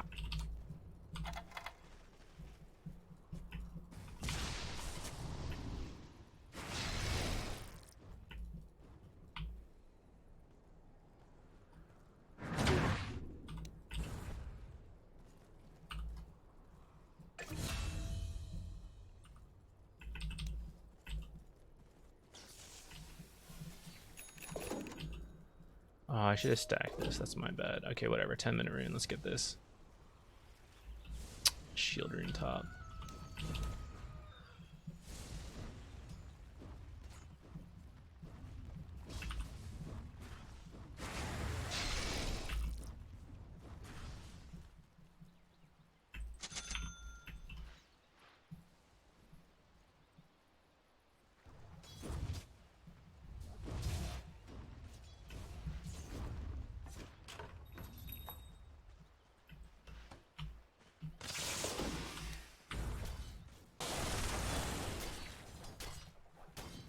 Gotta make sure I don't just get dove and killed here, but I do want to try to hold this a little bit, or at least be here for XP. I know they want to kill me though, so I gotta be like super careful. I also should like maybe just stacked actually. Aim boot. Oh, damn, this damage is too high. I could have stacked, guys. I got distracted. I didn't think I would make it on time, but I think I could have.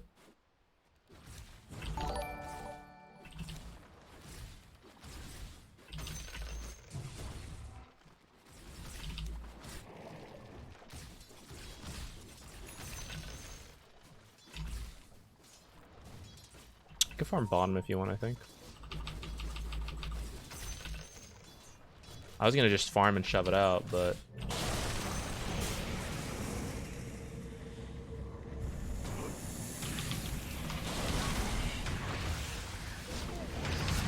I wish I had a illusion so we could start clearing out these things.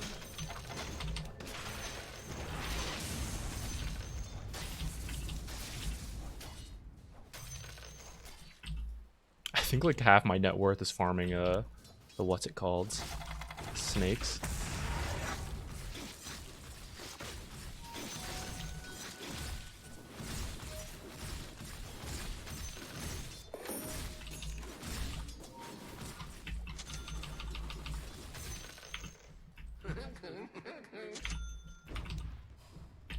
Axe is there actually. We'll just have these go here.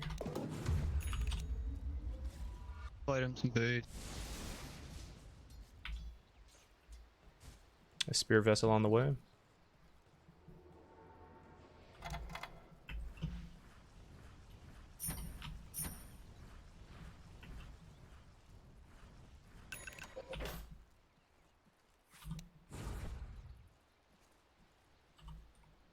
It's pretty low on top. What do I want to get, guys?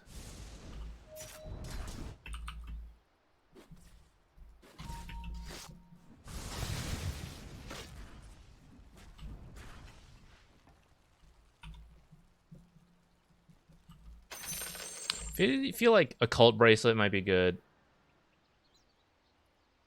Good chunk of magic damage early. Gives us kind of like various stuff we want.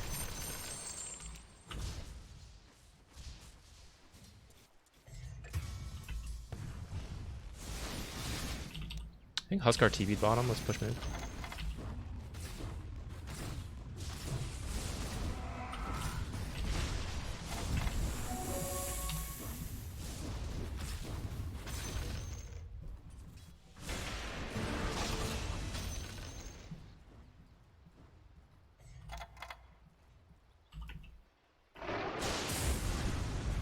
Yeah, Huskar no TP. So close.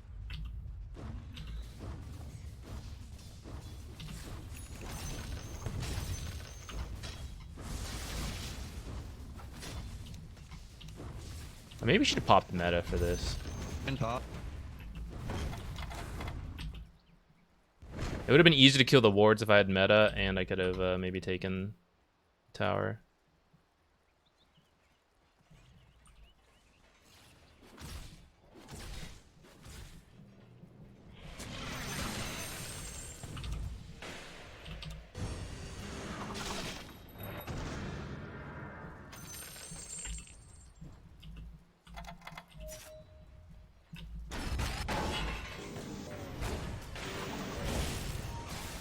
Oracle, help me, help me, Oracle.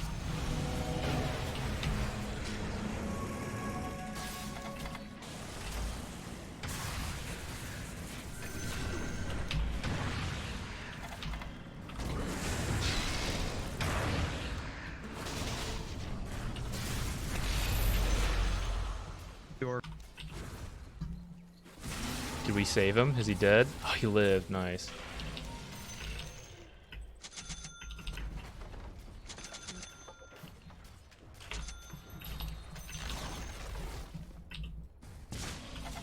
All right. I can't believe for how much we fed bottom, it's kind of coming back.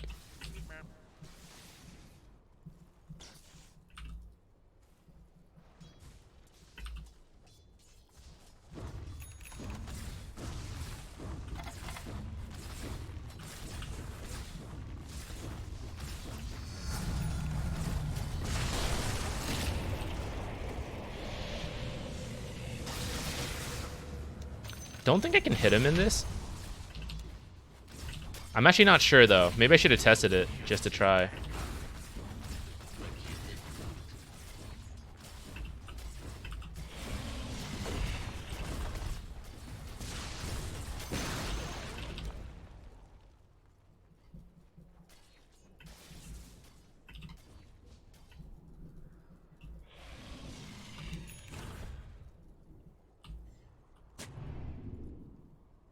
Rare stormy weather here in Texas, guys. Oh, he's just going. Just zooming in.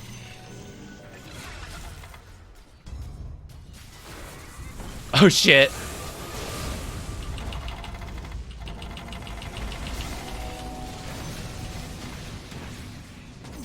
Get me out!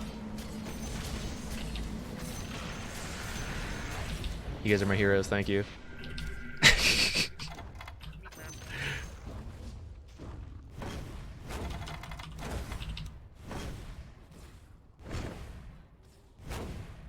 Wow, that was lucky, guys. Or skilled.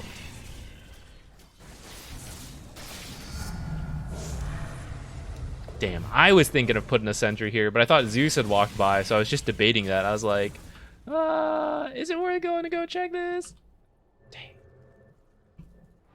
I bet Huskar's gonna go try Roche. Going to Roche. One brain. Nice. Maybe we should get 4 staff to deal with Slark and Cogs.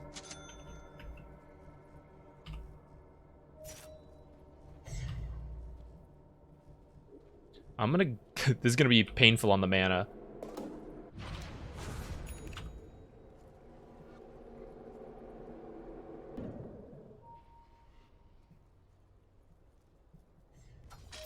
Damn, he didn't even go.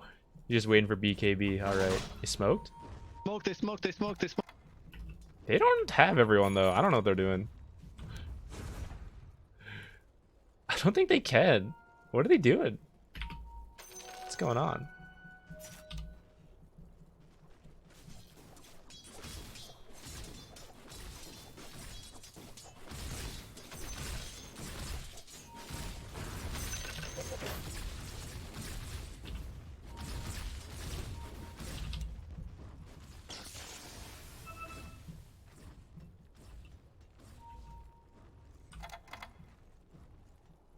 We'll go through the twin gate, I guess.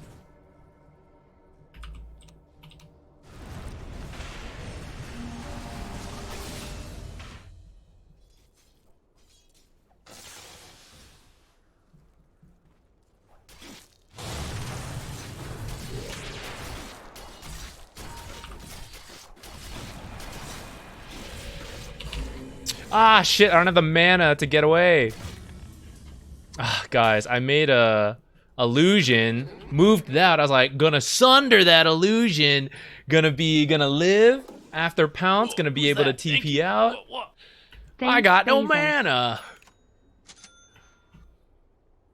Hey, Lyric, thank you. I think Clockwork is griefing. What should we get? Just cogged axe and.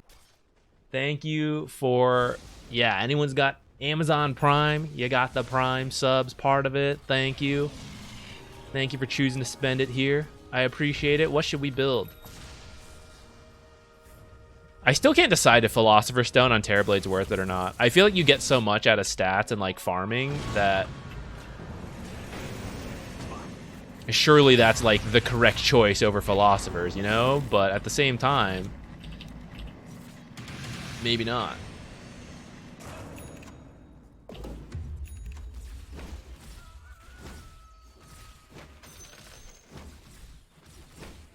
Grove Bow could be good to buff up my own team. Like, amplify all this Zeus damage. Okay, I'm probably being greedy. I'm like...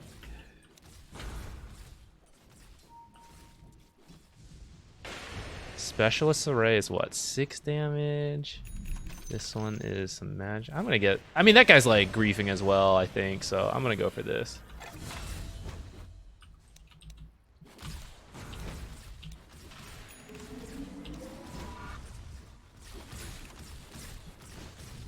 Alright guys, I do hear some thunder outside, so if I randomly disconnect, that's what happened to me. I apologize.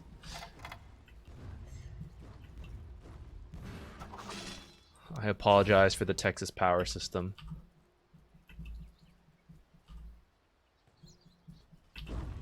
I was trying to bait him to jump me. I'd blink back.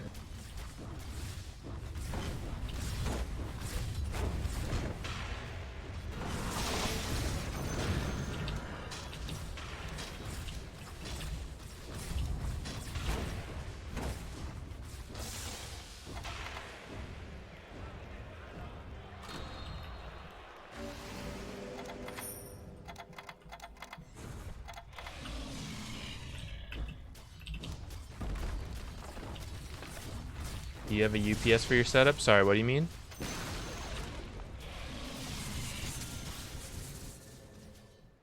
I feel like the fact that I don't know what you're talking about means no, but...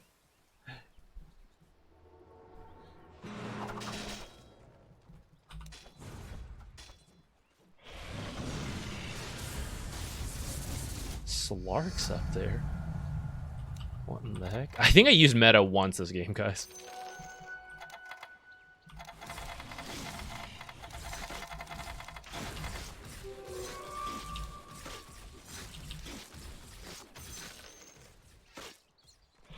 Just follow Bloodseeker. Let's go help hit this tower.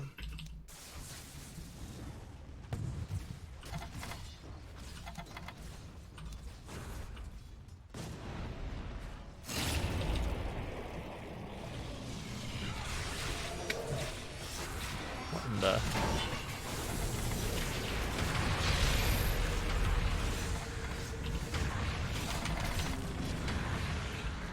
Ah, damn. If he hit that axe, maybe. I did not expect that axe call. Oh, look, he was still ticking. Damn. If the Rolling Thunder had hit him, maybe. All right. I wasn't really expecting that. We definitely kind of assumed they were griefing, and we were more mentally chill. But that's on us. Took it too easy. Shape up. Shape up. A backup battery for your electronics. Oh, gotcha. No, I highly doubt that. I do have a Surge Protector. Don't have the rest. What's Dota Labs? So they just did an update. Oh, I haven't been using it. So we got stuff like this now. Optional stuff that is still like in the works. That I guess they're looking for feedback to decide if it's like useful or not. Should they improve it or not?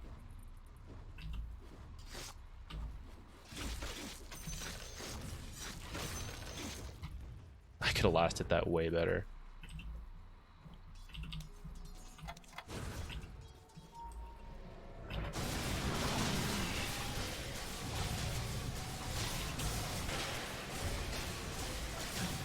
Damn. I don't want the shard. I don't know. Maybe it's better than I'm giving it credit for. I guess our reflections this game aren't too bad. We got Slark and Huskar. I actually don't think... I think even if Slark steals like 50 agility, though, I don't copy the debuff, which is what's giving it to, or the buff for him. I don't think I copy that, so I don't think I get anything out of it. So maybe Slark is not the best hero to be copying. Slark here. Oh, did that too soon.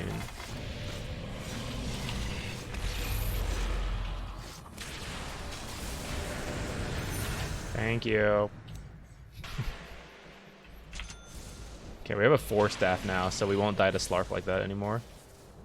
Not that I died here anyways. Had an awesome team to save me. Let's go. Jugo con esta gente?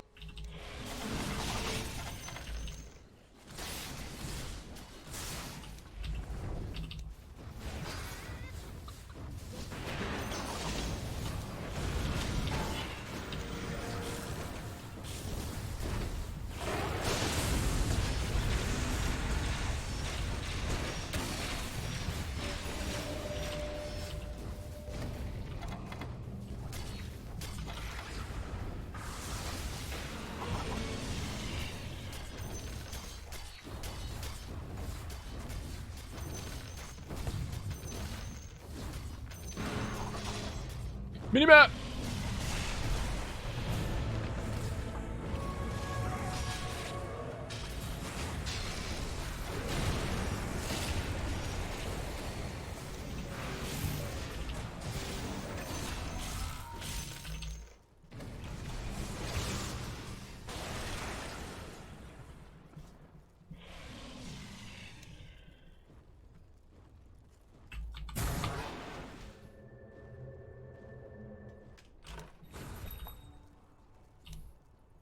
Yeah, we don't really have ways to cancel the shackles. I'll probably build like a 4-staff, or not a 4-staff, Lotus or something to like throw on someone to protect them from that kind of stuff.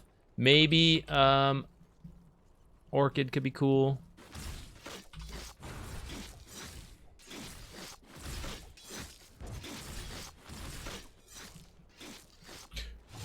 Ooh, we're watching. Uh-oh. Oracle was watching someone else, I think.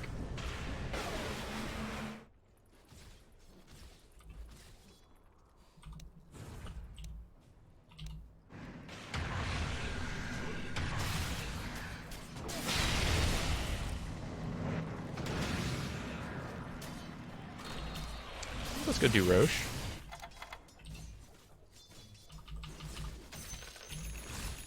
Shoot, they got me, oh my god. Rip. Bad.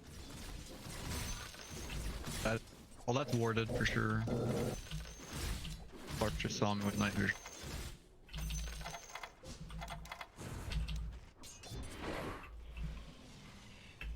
I think, what do I want? I think I do go Lotus.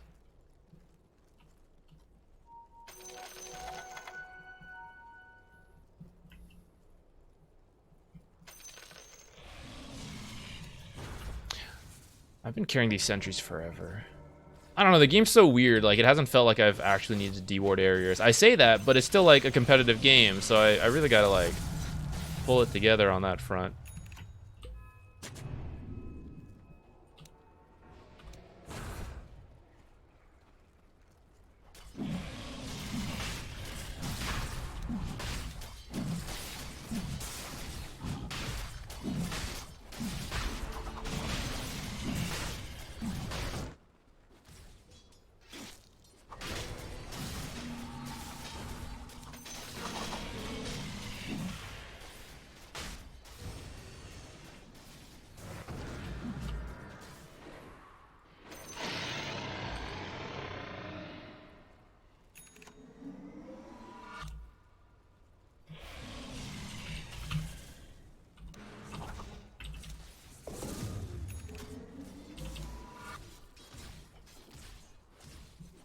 Orchid's the coolest for sure, but I'm baby.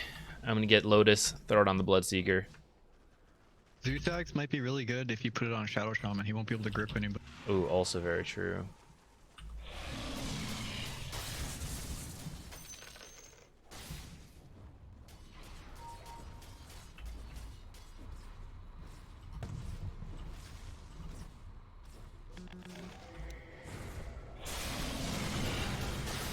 Just doing this, huh?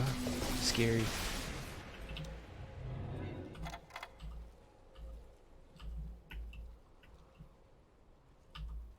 Heal. Rain of Destiny will be really good versus Huskar, actually. It reduces enemy healing, doesn't it? Oh no, it just does damage.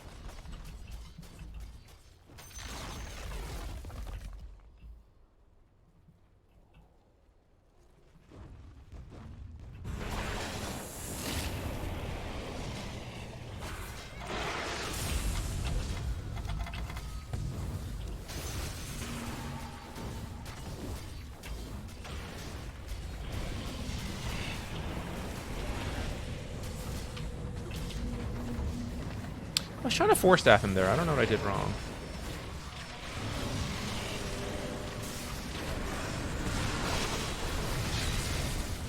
Things are really chaotic. It's really hard to see what to do. Ah, the wrong... Guys, that was it. That was what the setting was for right there. Was to pick my Bloodseeker instead of the instead of the Clockwork.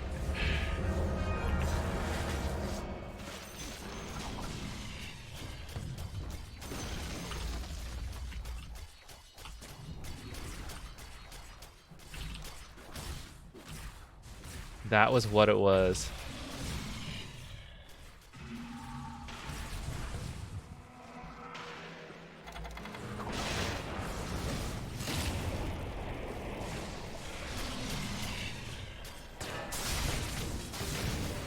What's going on? Just flying in there. Ooh, Rain of Destiny, get me in on this.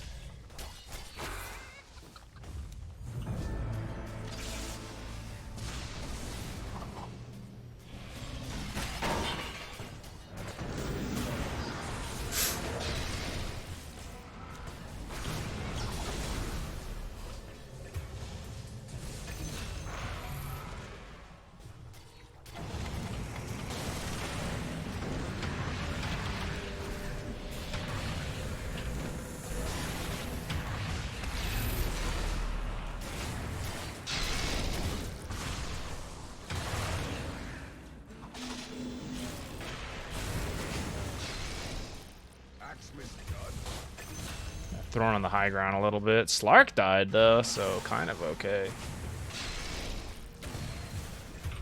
And I think there were buybacks in that defense as well, so... Oh, oops, didn't realize. What should we get?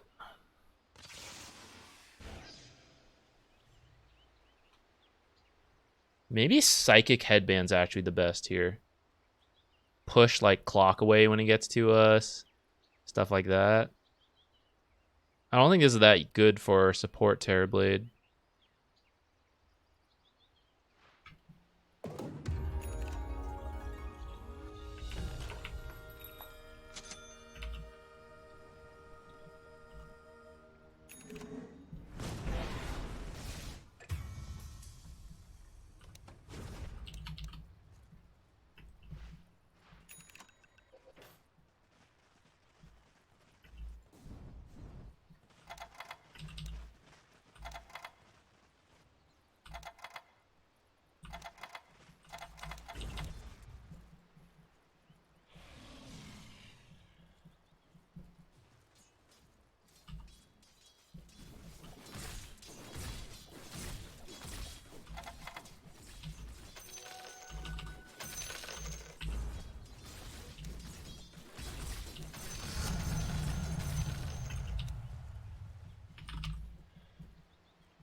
Map. See, the thing is, I still gotta like move over here. I gotta like move over here and click it, so that's kind of annoying.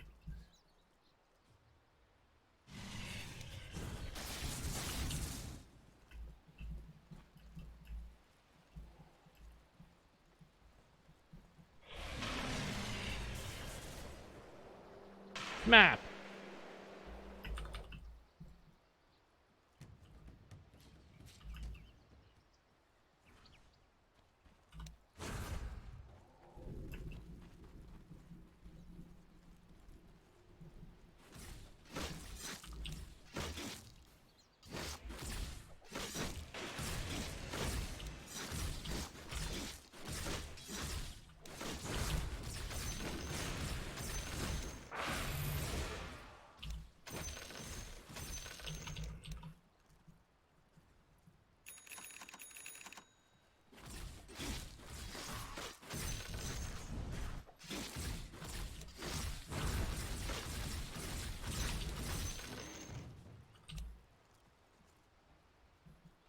I want to try to be better about farming because I'm kind of worried about this game. But the later it goes, if we actually have farm, like I think we'll be fine.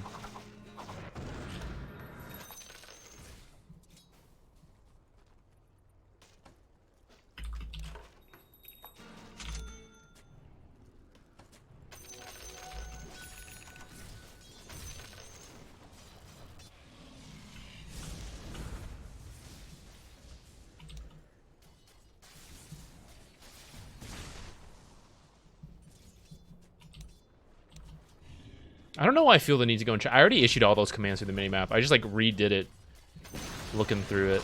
I don't know. It's like, well, what if I'm wrong? What if I didn't do it? Bloodseeker TPing out, careful.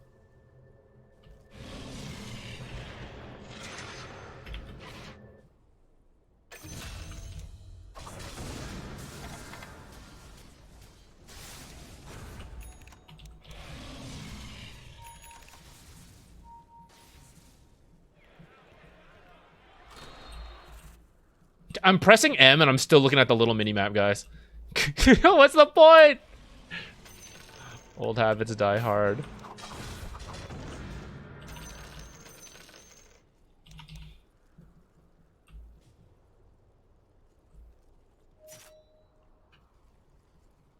The thing is like if I see something I'm interested in, I still have to look at the mini map to move my mouse to go click it. So at that point, it's like, might as well just stay.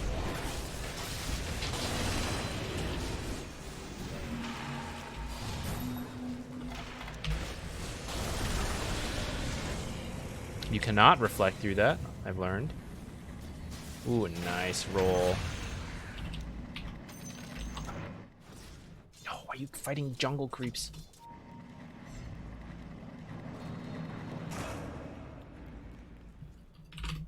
Roche might be up if we want to check it. Whatever Bloodseeker wants to do. True.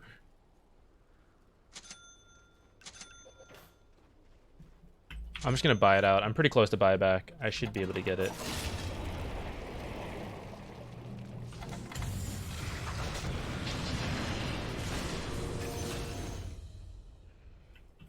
It is up. Oh shit.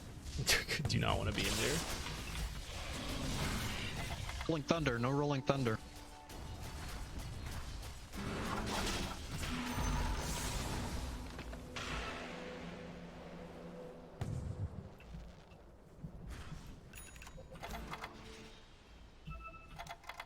Personally, I think Roche.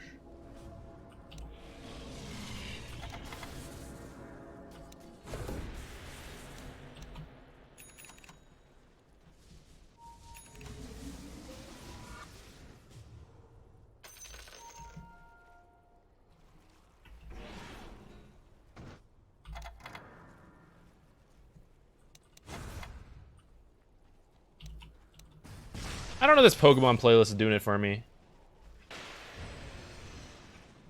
There's too many, like, fairly slow ones.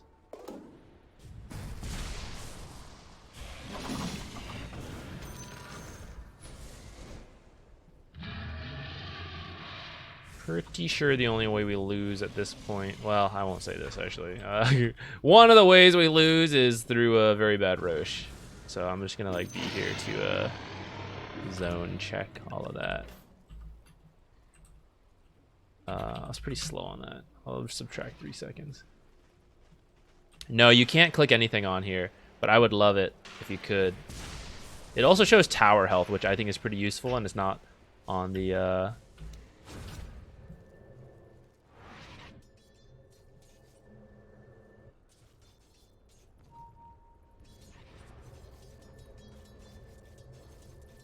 Ooh, see, I want to click Huskar, but I still gotta, like, come over here.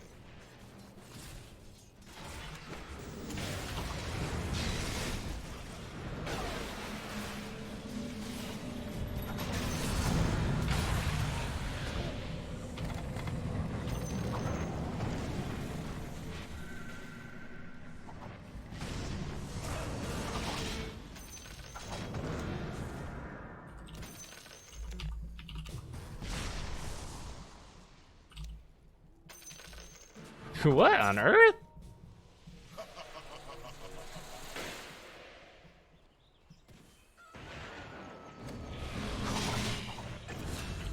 He Houdini'd us. How'd he do that?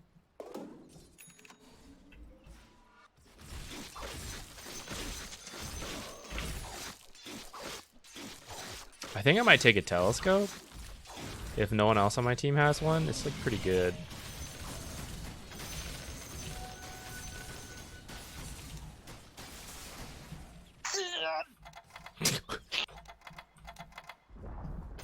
What? That stroke, man? Are you okay?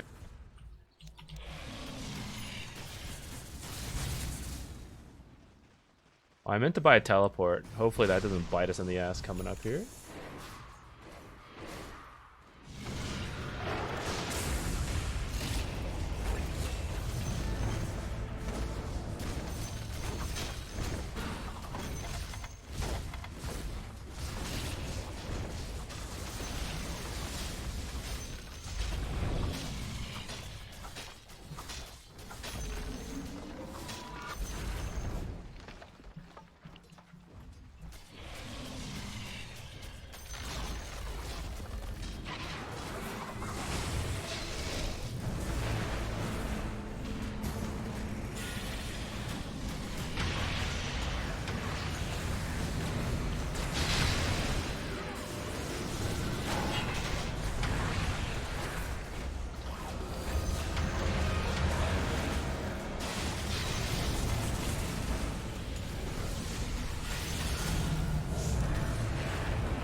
Oh, I pressed the wrong button.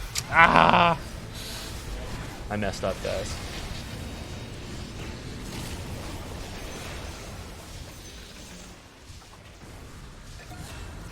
Unhealable damage.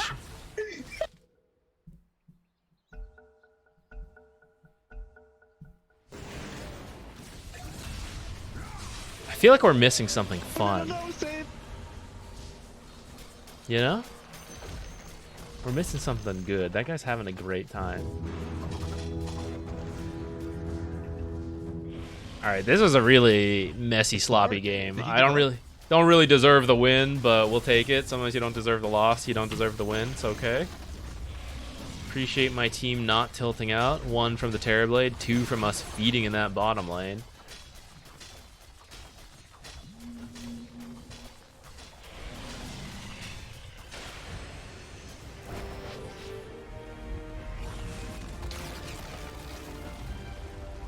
I think I won't use this map feature unless they let us click off of it. And then I'm willing to use the map feature. And in fact, I would quite like it a lot.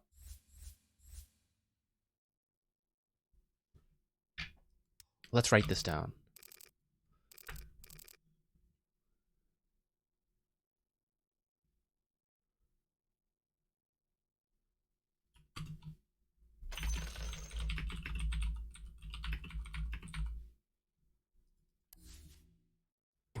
Yes, thank you, team, for not tilting and raging. That was very human of you. Very mature. Good work. We really feeding. Wow, we were losing these lanes quite a lot. Thank goodness we managed to get like several kills to like pull us all back into this. Yeah, it really wasn't my best game. It was not. We take the free wins. Okay, we need a more high energy playlist. A medium fi, as it were.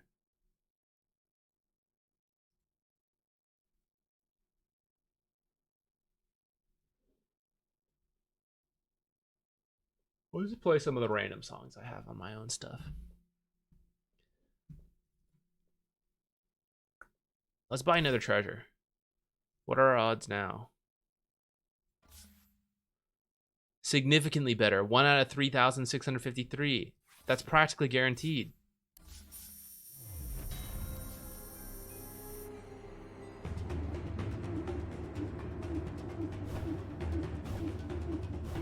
What do I even want? I don't know.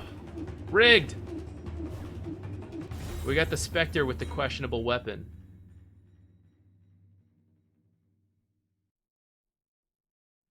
I think I kind of want the Disruptor Skelly Boy. Let's buy sets until we get the Skelly Boy.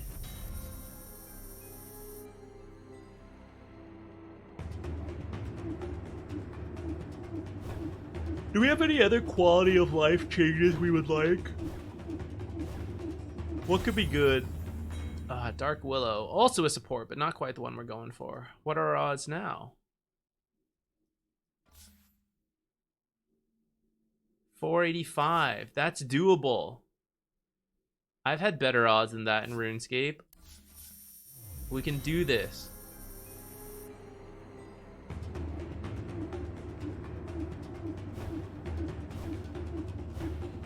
I still want like fishing added in, but that's not quality of life. Doom, you're not Disruptor nor the Courier.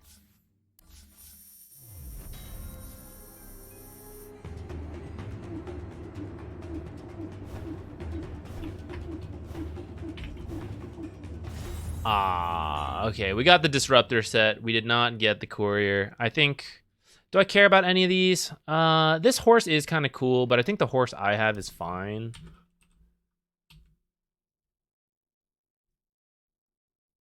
We could replace Scaly for Gate. Instead of a scaled thing, it's like a gate.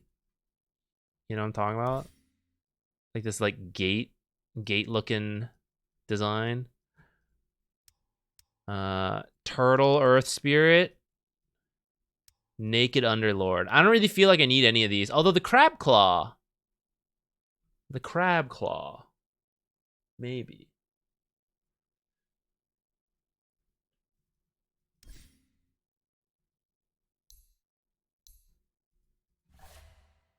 Okay. I think we'll play one more game and then we'll do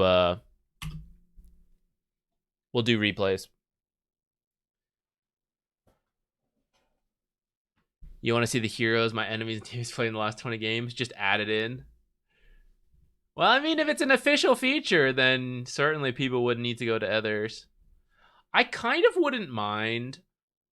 Honestly, I really like the drafting in Dota 2, but it's just very impractical in pub games.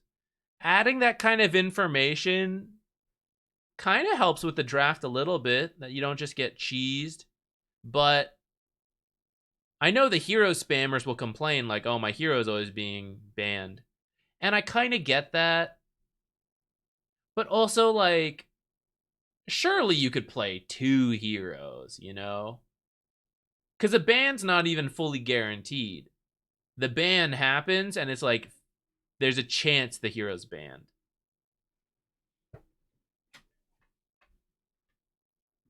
I don't know. I'd be kind of okay if that information was in. Whatever it is, it just needs to be fair. Either people all have it or people don't have it. That's why those kind of overlays are unfair, in my opinion. Weakest support. Oh, I don't even know.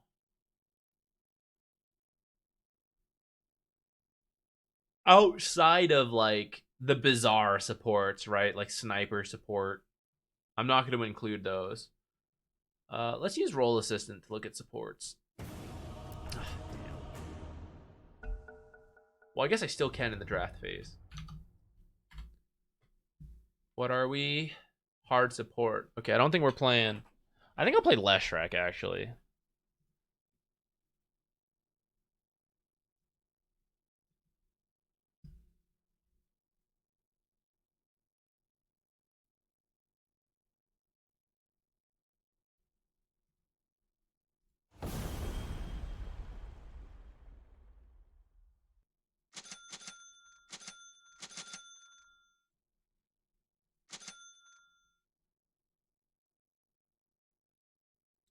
Marana Alchemist. Huh.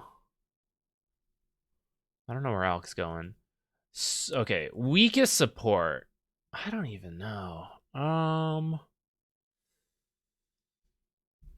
Bounty doesn't feel great right now. Certainly not as a position 5.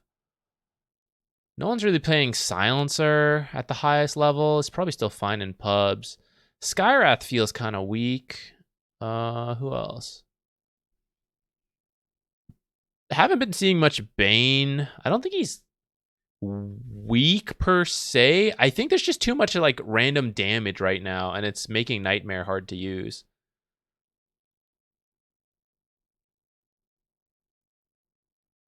Ogre, I think, still kind of bleh.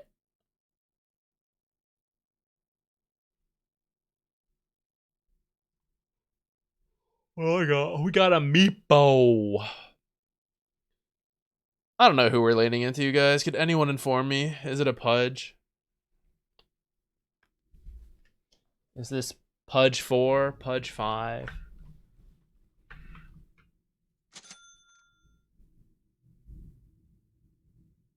Alk offlane?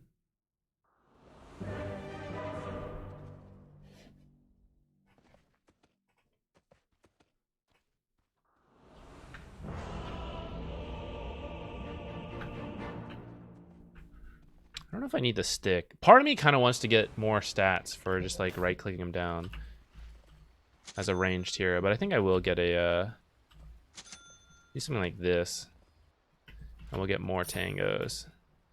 Okay, I think I want to ward somewhere like here. I want the ward to be out of the way, but I kind of want to be able to see Pudge or Mirana like shooting stuff and arrowing.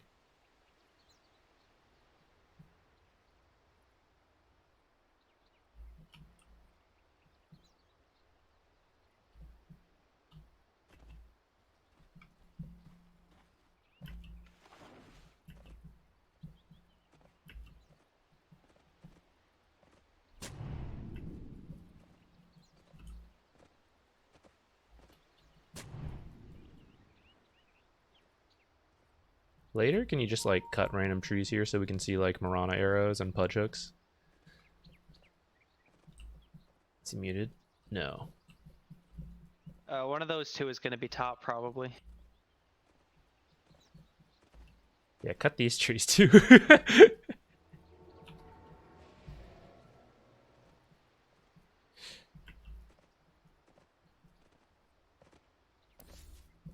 If it's Alk 3, which I think it is, we'll start with our Q.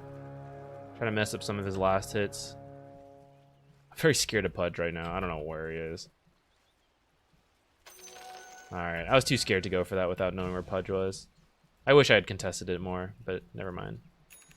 Meepo is missing, huh? That's not great.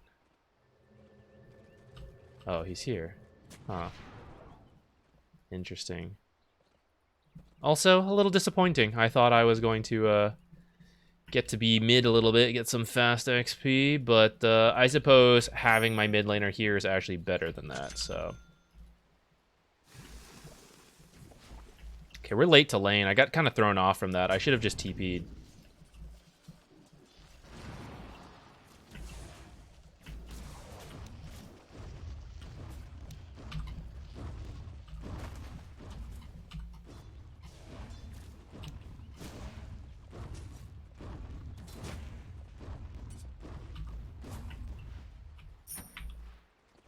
Oh, I already bought it. Lol.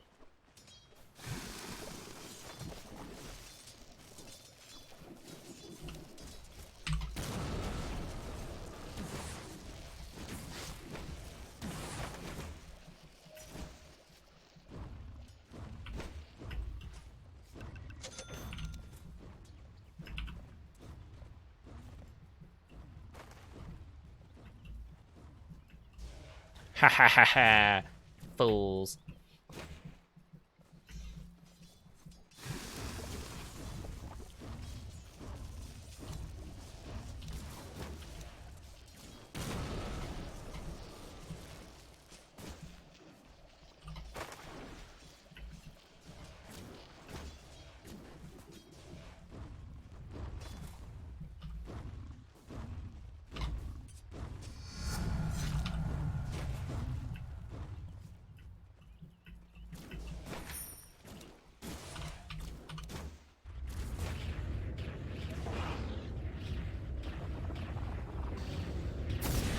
That's fine, that's fine. Okay, okay. I see how it is.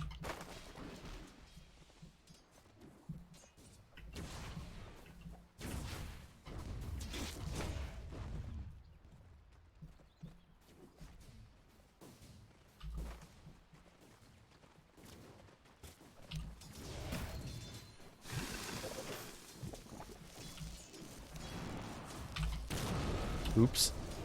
Actually meant to cancel that. 3-minute Lotus is coming up.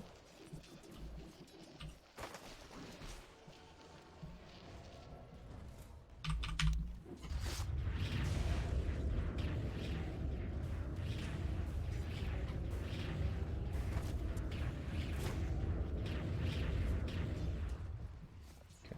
We're not going to fight that. We have our small camp now, though. We'll probably need to use map. If we could do a half pull, I think that would be ideal coming up here.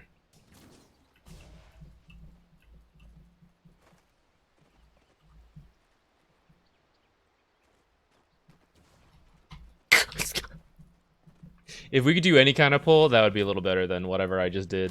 I literally don't know what I was thinking, guys. I think my brain must have stopped.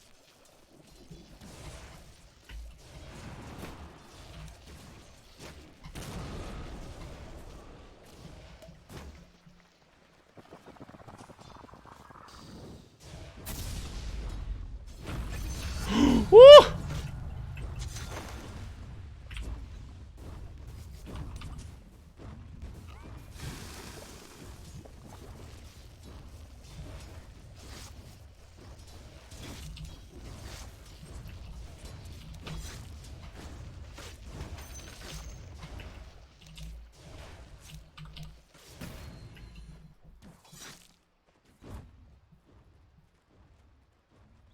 That was scary.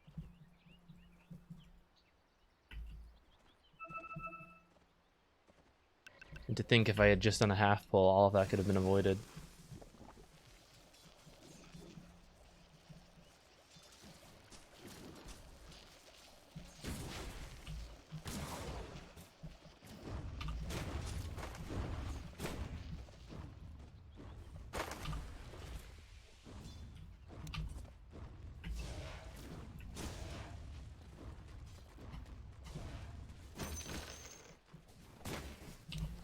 Expert half pull.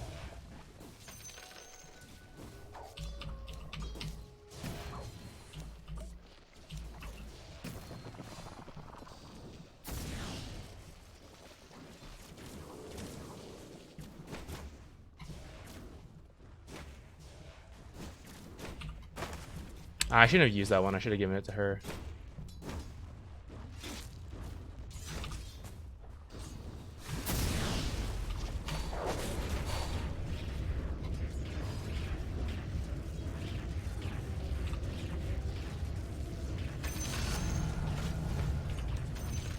Pudge is missing.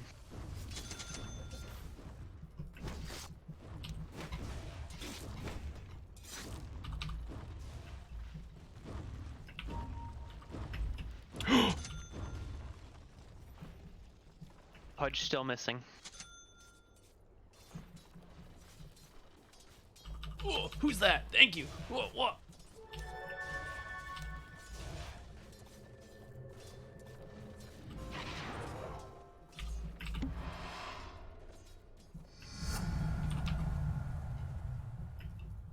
How funny would it be if I just blocked it again immediately? But I don't think it's worth it. Like, I'm actually kind of okay letting him have it at this point. Maybe I shouldn't be.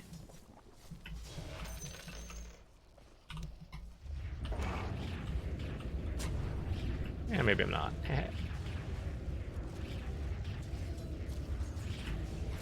Oh, they have another one back there. Alright, she lost, like, all her health for that. 7 minutes coming up. Pudge is down here. Oh, I needed to eat that. Jungling. I don't think Pudge will roam.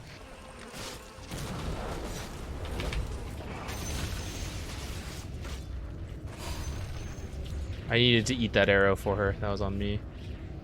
I might be feeding. Ah, my bad.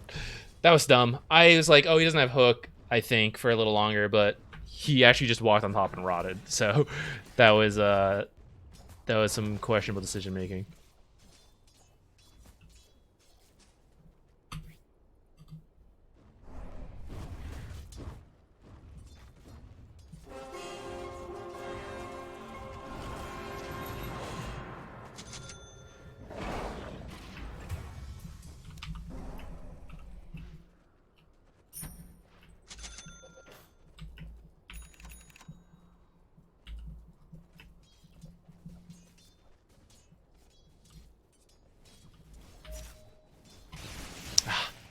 he's got so much.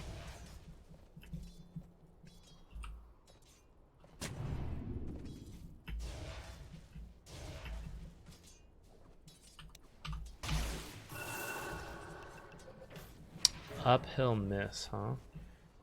I would like to get that D ward, but it's not really the time to do it. I'll be in big danger if I try.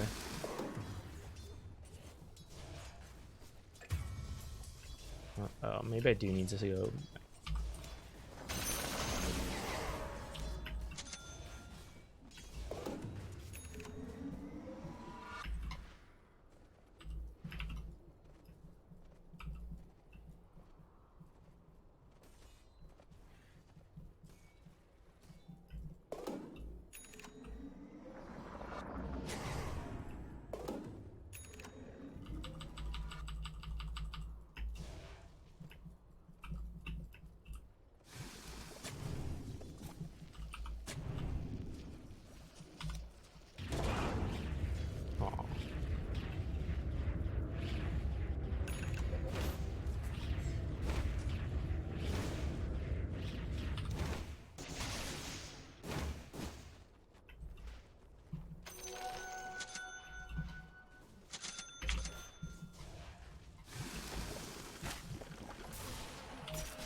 Trying to like just get on top of the alchemist with the diabolic edict.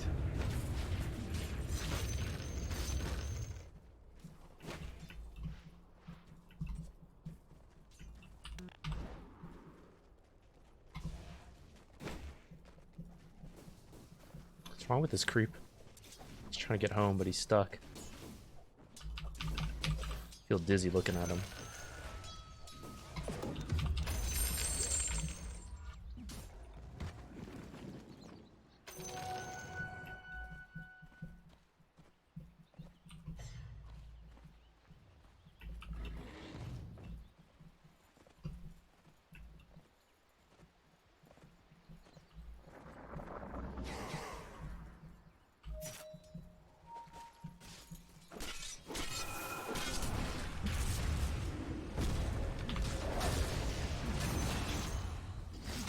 Okay, easy peasy. I want to go for the D ward again, but they're kind of like here. It's pretty tough. Ooh, it's leaving. We get to be here. Oh, now we missed the D ward.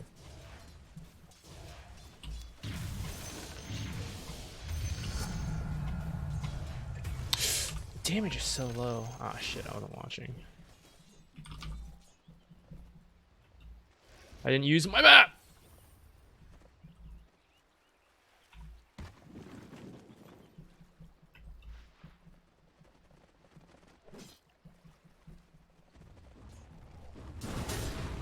Take this tower with Diabolic Edict and maybe defend bottom.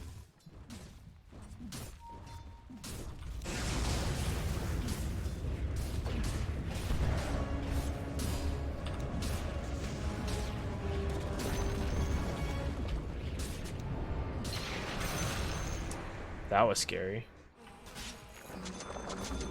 Oh, that was easy.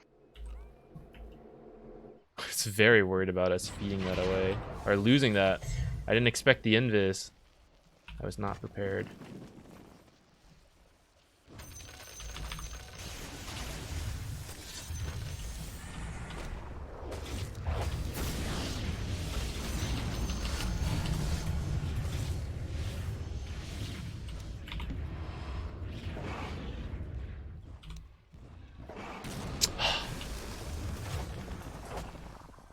I did not expect her to leap across like that.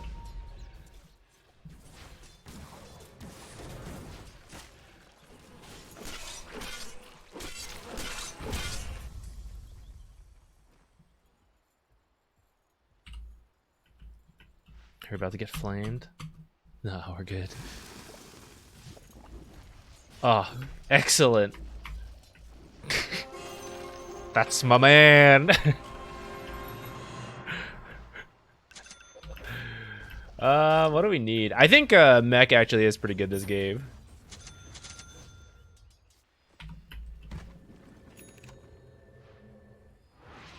Kobold.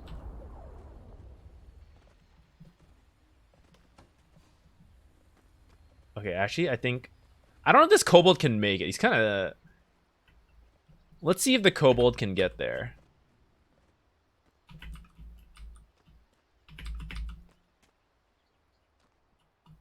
We might be able to deny that rune from them.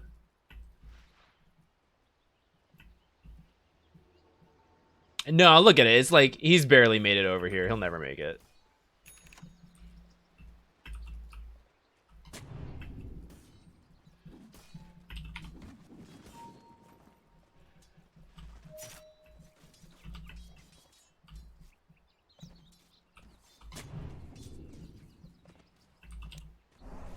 Does every Meepo get the aura?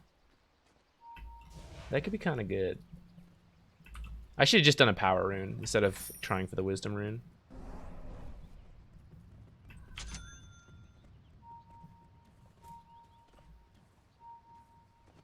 I have mech on the way, and then we can just group, I think.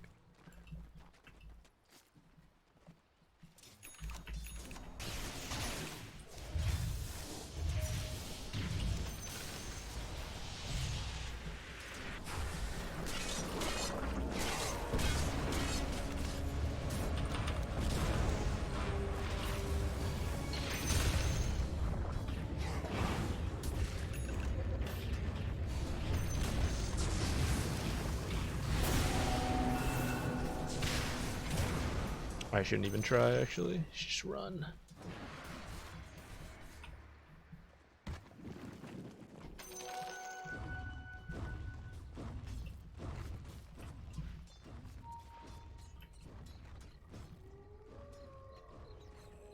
Wow.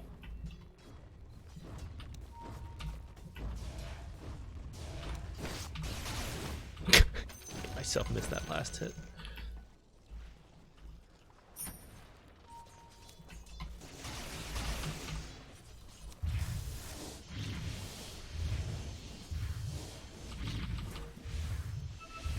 Casually missing every single last hit.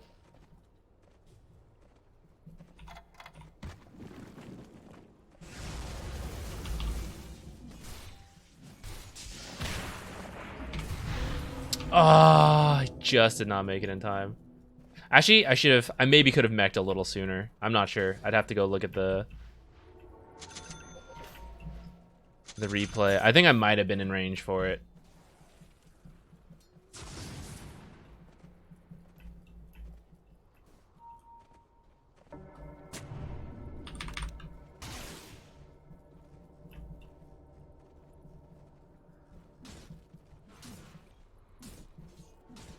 Alchemist is here.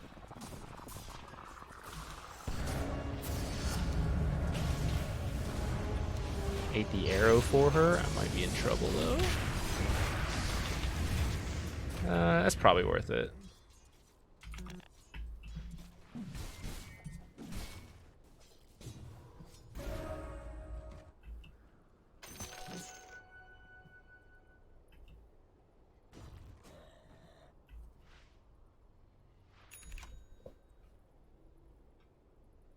Oh, we never even took our own wisdom rune. Man, we're playing poorly.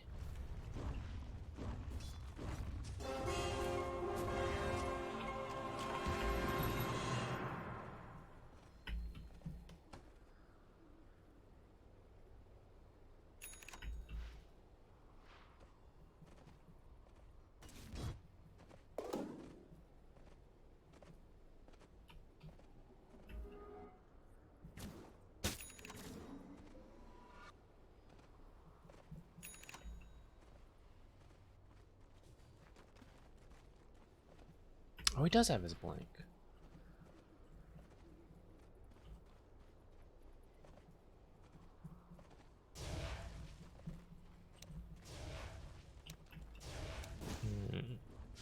Smoke.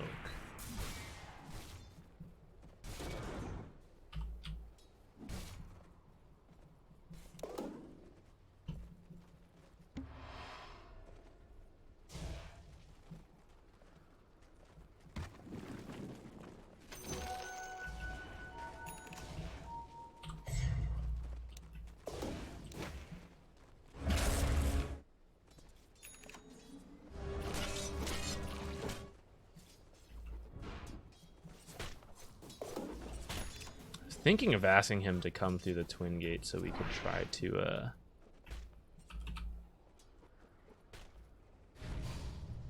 I'm coming through the twin gate, keep going.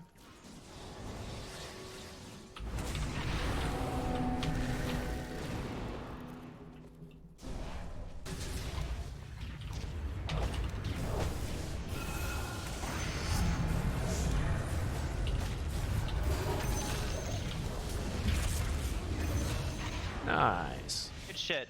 Fuck yeah, guys. Kobold, what can you do? Drop some salves.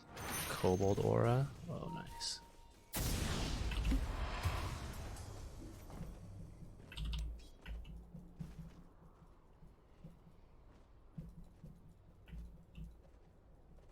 Oh, being raided. 1 second. I'm in the middle of trying not to feed. Oh, feeding. Couldn't do it. Damien Exis, hey, thank you for the raid. Welcome, everyone. Appreciate the raid. Hope your stream went well. I'm Zach. Nice to meet you all. You witnessed me feeding just now. I shouldn't have done that. I should have known there's too many heroes here. I lost track of Sven because we weren't using our map. What do I need? Stun. Okay, we're almost at Greaves. Ooh, let's see what this is. Ah, these are actually, there's so many good ones. Ah, I'm torn. I think I'm gonna go Pupil's Gift, but actually there's a lot here I like. We'll think for a moment. No, I don't think we will. I think we'll get Pupil's Gift.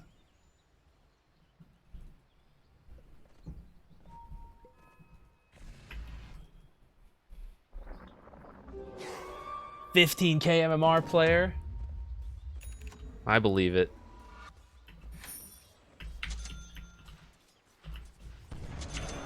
What? Okay,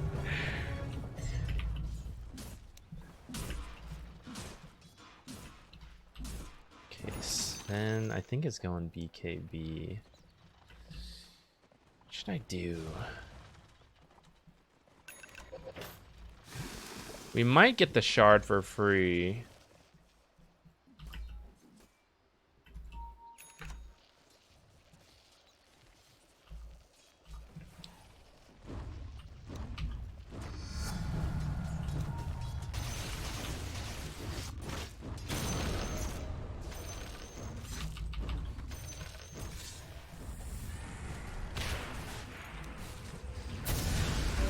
Ah, we're always at the edge of it.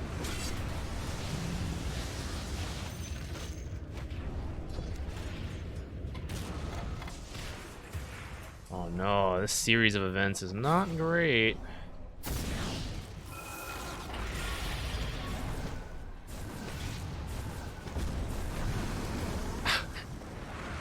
Oh no, I think we're missing the tempo. Sven is looking very scary. How do we deal with Sven?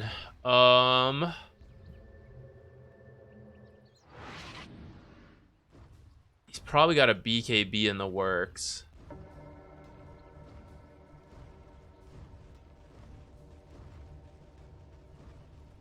We killed in Ghost Scepter, I feel like.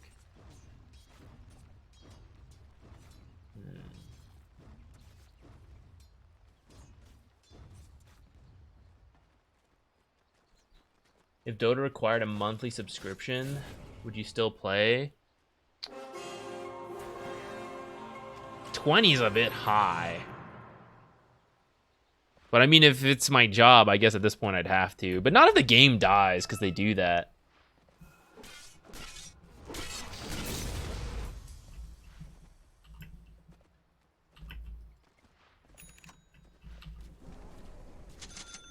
I don't have a TP.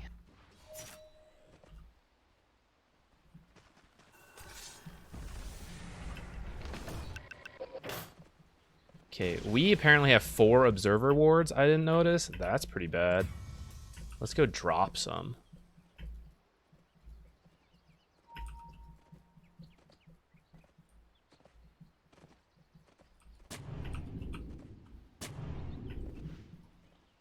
Just throw them down. We have 1 million of them.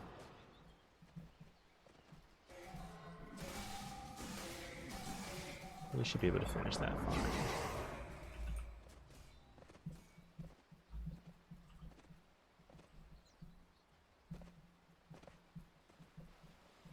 Aw, he got it.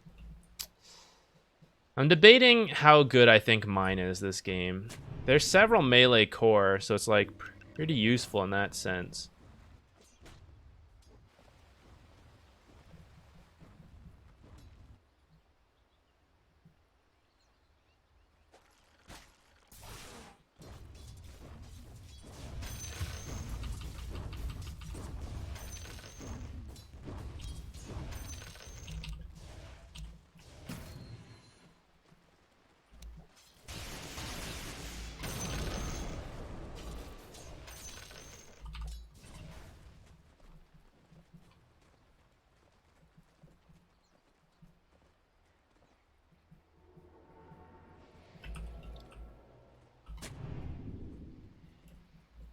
Okay, I feel like their next objective will eventually be Roche. Try to have some wards up here.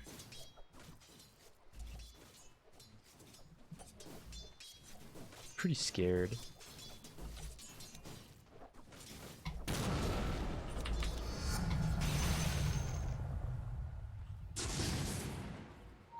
He has amplified damage.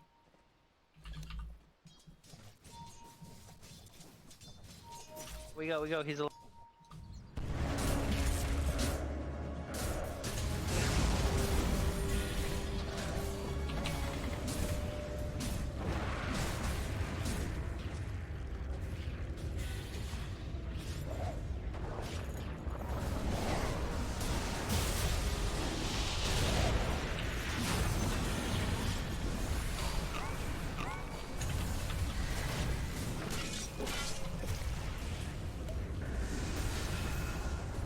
See if we can lose him in the trees.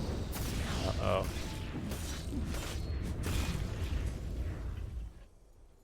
Huh. We got the Sven.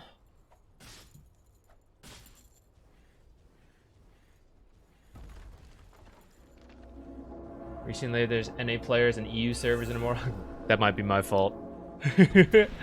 Only one they get. Yeah, they need to learn in Europe, not just keep playing their own style. They gotta copy what the European players are doing.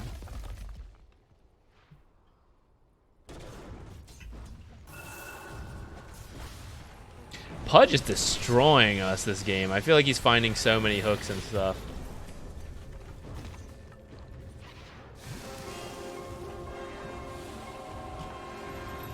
I thought the lane started all right. I don't know if I need a Pavise at this point. Probably like a Vlad's for all the armor auras, even though it got nerfed. All right, we're kind of reaching the point where we're just gonna be singing our base, so I'm gonna drop all these. Preemptively place this one. What? I swear I was enough to the side.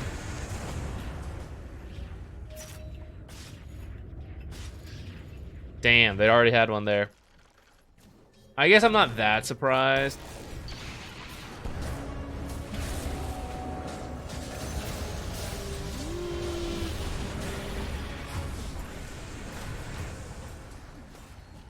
Alright, this one's probably over, guys. I think the lane started okay, but there were too many pickoffs all over the place.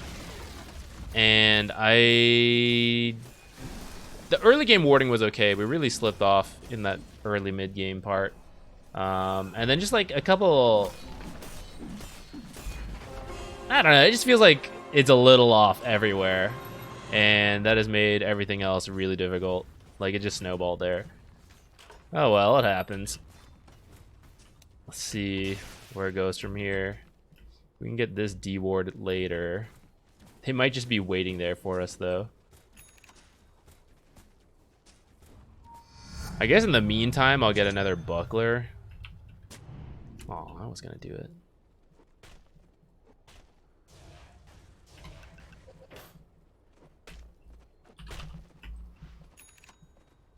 And I guess a shard. We're at the point where the only chance we have is them throwing on high ground, so...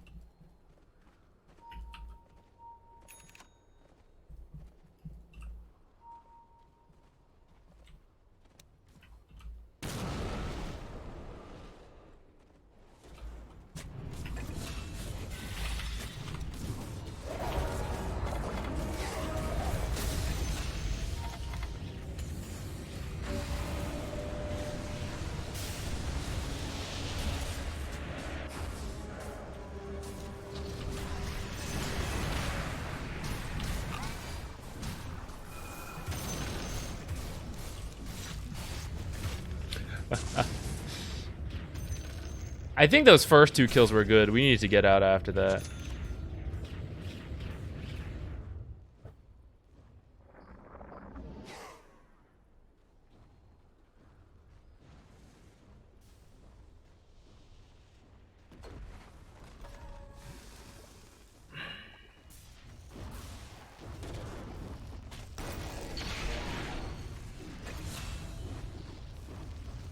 Just trying to think about where this started to go wrong.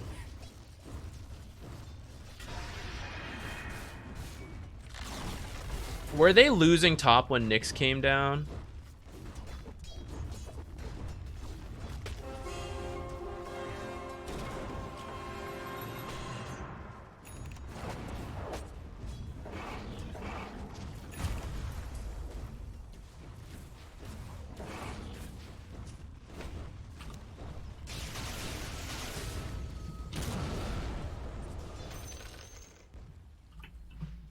I'm wondering if we gave Sven too free of a game. I think we were giving Drow an okay time, but then she got killed a couple times. And I don't know if maybe I didn't have enough wards down there, or maybe we need to stop that lane, because eventually they brought a lot of heroes to that lane as well.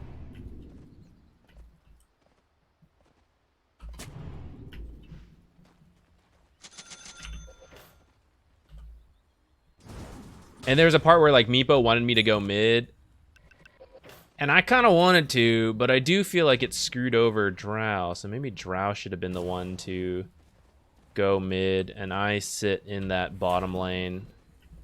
I got it. But there's creeps in our base.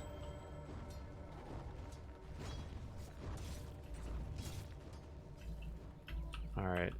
If it wasn't televised before, I'm confident this is the most telegraphed smoke in the world.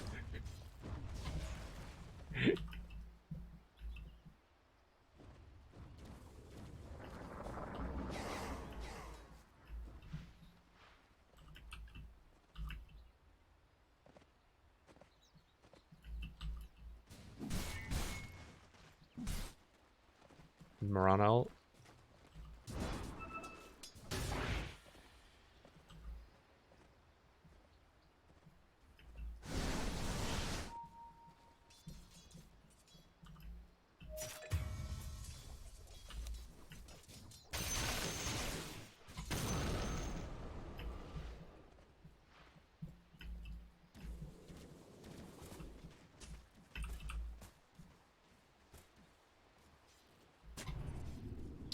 I have never played Bayonetta. I really like the soundtrack, though.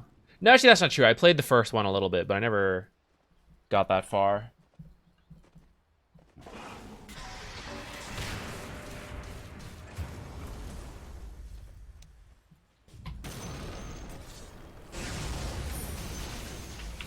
I'll go ahead and buy the shard. I don't think having buyback will make a massive difference this game.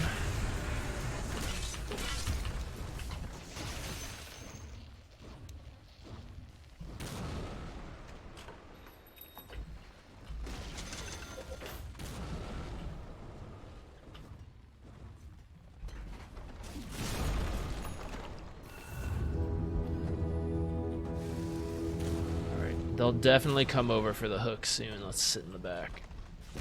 Oh, maybe I should have bought a 4-staff.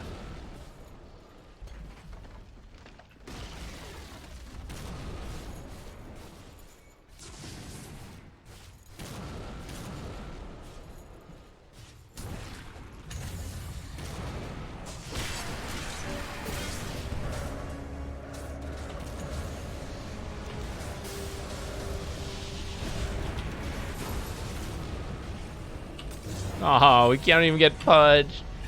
Lol. Oh, hello, Jupiter.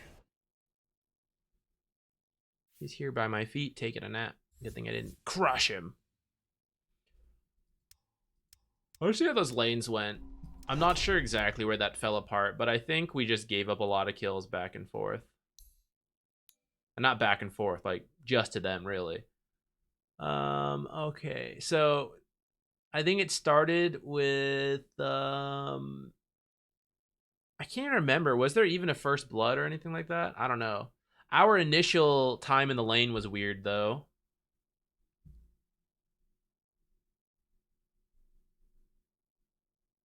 So at this point, it's kind of okay. It's fairly even. All the cores are decent, like decently together. Our lane could have been better.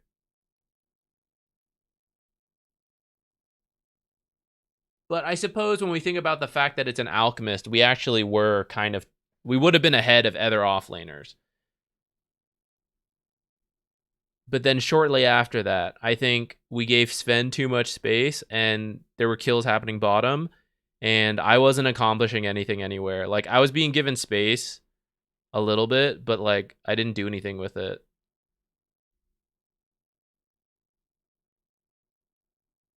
Yeah.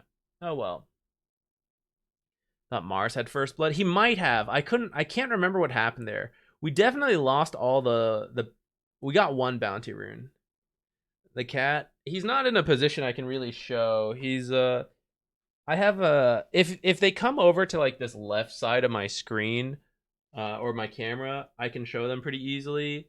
But when they like sit in like weird places, it's pretty tough.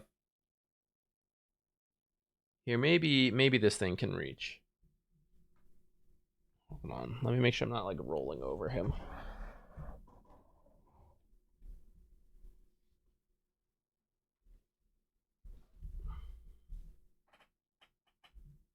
Does this reach?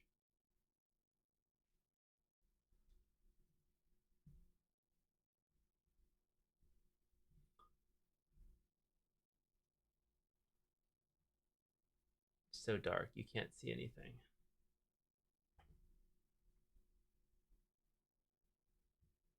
There he is. Look at him taking up all this space.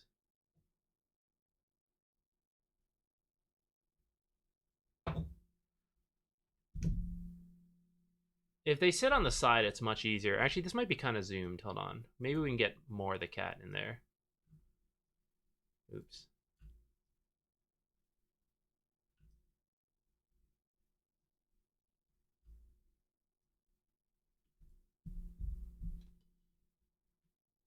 There he is. Now you can get the full body shot sitting in the way.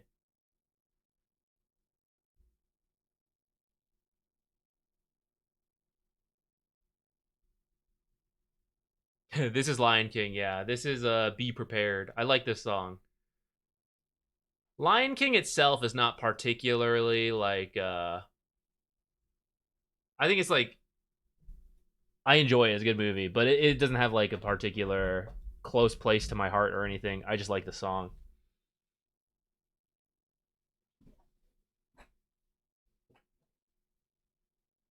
All right, let me I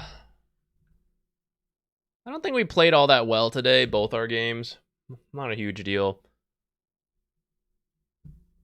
I think we're going to switch over to the replays now.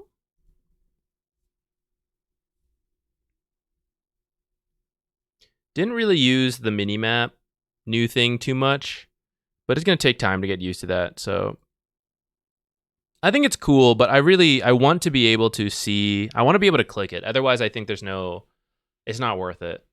I probably won't really use it until that becomes a feature, if it becomes a feature.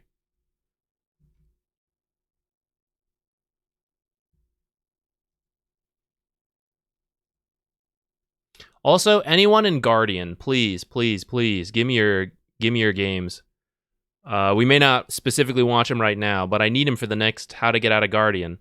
So if you want to give them to me here or give them to me in the Discord, post your Dota buffs, match IDs, any of that stuff. Dota buffs actually work the best because I don't know when exactly I'll get to it, so I can pick the most recent games from there. But if you want like match IDs, that's fine too.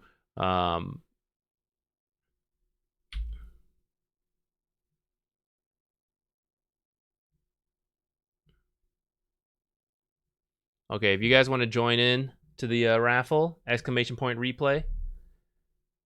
Ah, B-Skirt redeemed the replay. Hmm.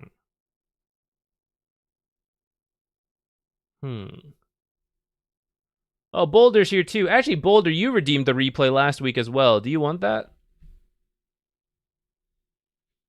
If you do, since we started the raffle, I think we'll do the raffle. We'll do that one, and then we'll do B-Skirts and or Boulders. Whoever wants, who has to leave. If you can't stick around, I'll knock yours out right away.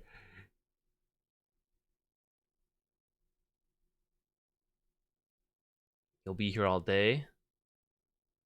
Kings, thank you.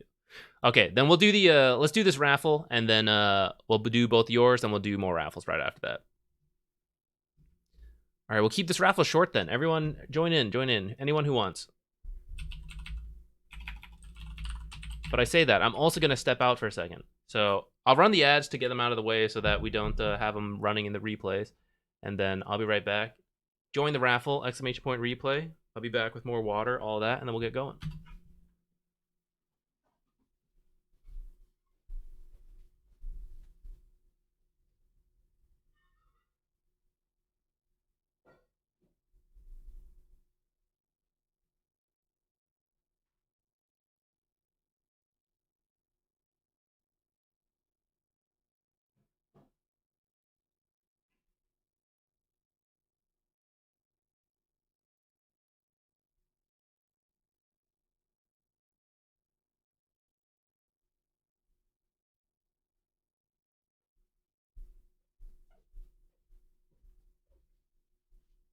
Ooh, subscriber bonus, guys.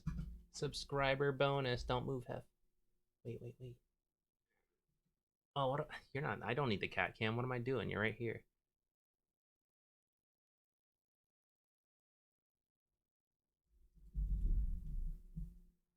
Oops. Don't put me on camera. All right. I see how it is.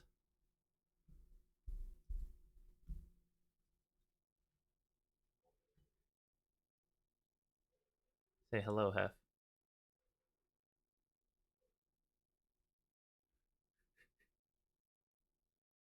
He's confused. He doesn't know what's going on.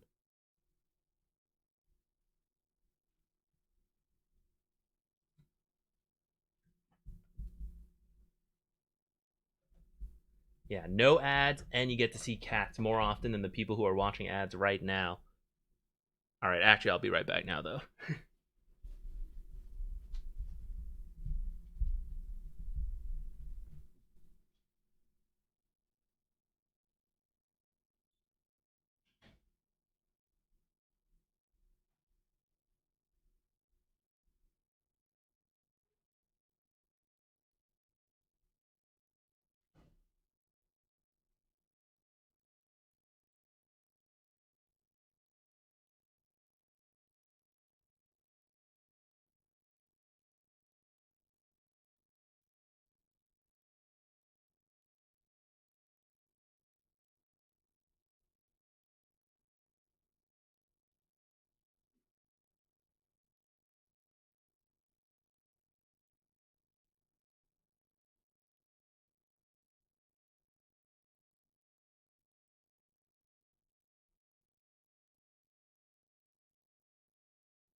All right, last chance. Anyone join the replays? Otherwise, we're going. We got 2 backed up to do as well. We got a packed schedule, and we got to start drawing pictures. So in between, once we finished all these like given ones, as we do raffles, I got to start working on a fancy ass picture.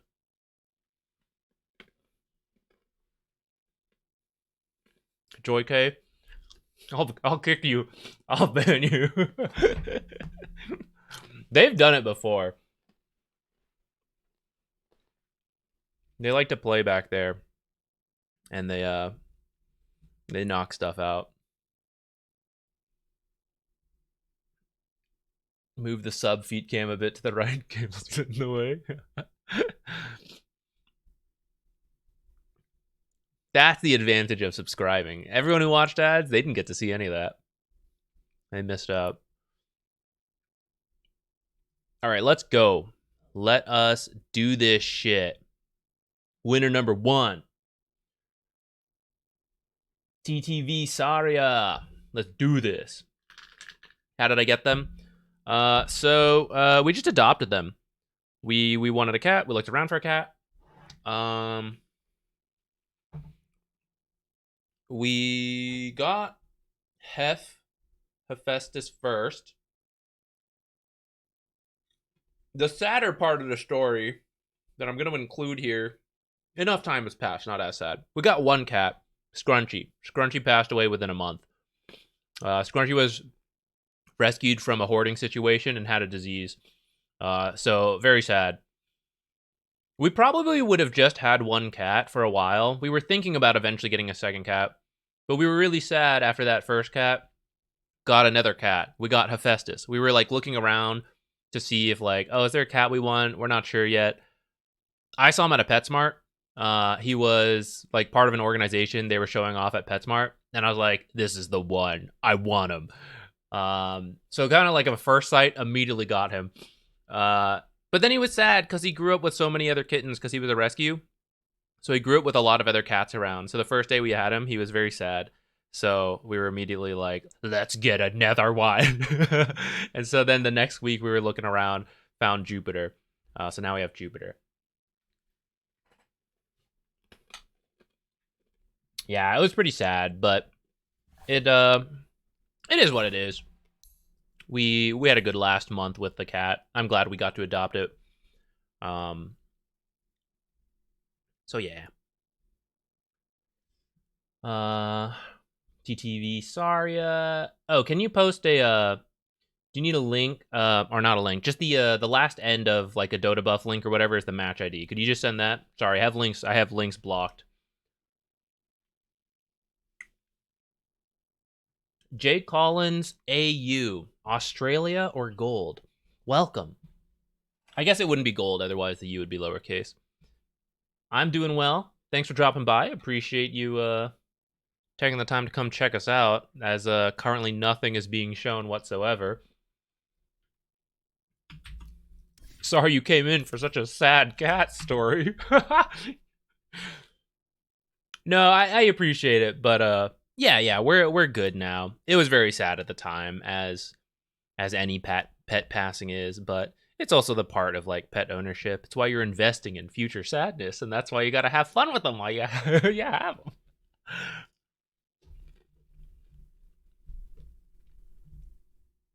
All right, let's take a look at this one. Oh wait, this one may be too late. Do you have a more recent one? 5 months inactive, just hopped in for a few games recently. Do you have one a little more recent than this? Otherwise, we may not be able to do this one. It's got to be within like the last week, 8-ish days, depending on time zone sometimes. Aw. Well, I probably can't. We can't download it then. You know who you're playing? I can give you like feedback based on builds, maybe.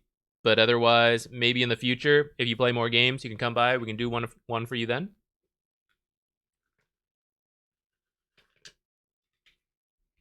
Another time. Okay. In that case, Boulder or B-Skirt, if either of you are here, why don't we do one of yours? Or we'll do both yours. But I guess whoever sends it in first, we'll start there, and we'll do the next one after that. I'll write your name down. Next time we're doing replays, or whenever you eventually get to replays, like if you're taking a break and you don't play for a little bit, at some point if you play and you want to do whatever, Just let me know.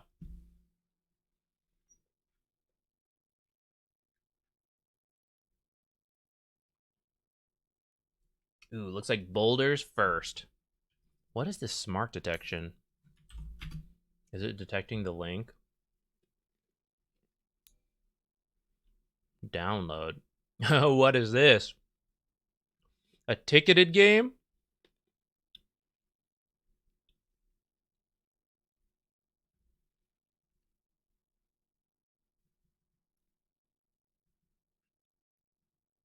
Okay. Mix of ranks. Okay, looks like middle to high ranks, it looks like.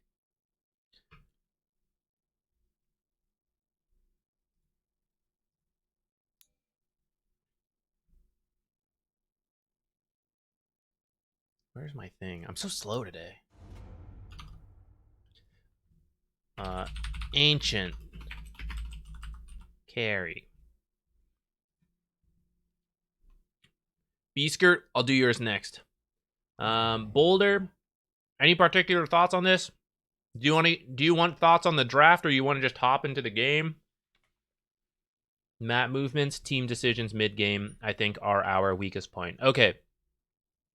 So it looks like this is the group you've been playing with, trying to improve. Do you want me then do you want me to focus a little bit more on like the team as a whole things you're doing versus like you specifically playing like your hero?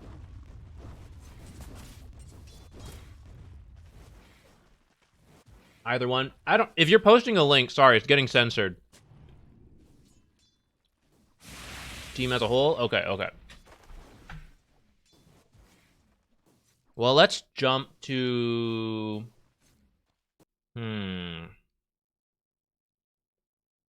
Let's start... a little earlier. Let's start, like, early laning stage as your team... Like, this is usually when, like, teams will start to move around a little bit more. Leave me alone!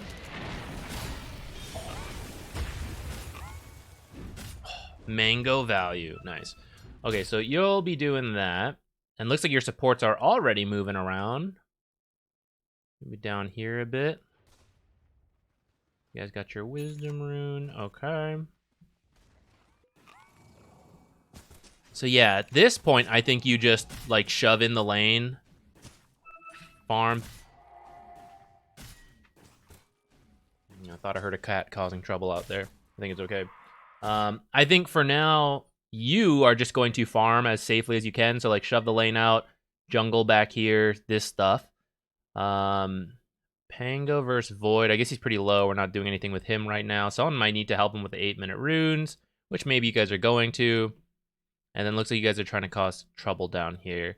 Looks like there's already been some, something happened in the lanes. Looks like you guys are a bit behind right off the bat. I'll see what you guys can do from here.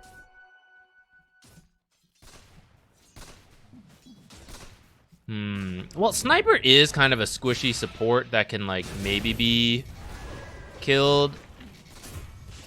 All right, we got the one. Let me maybe chill. Okay, yeah, Void's gonna get whatever rune that is. Be a little troublesome for us. Oh! Wow, they ended up on the other side of shards. That's so lucky.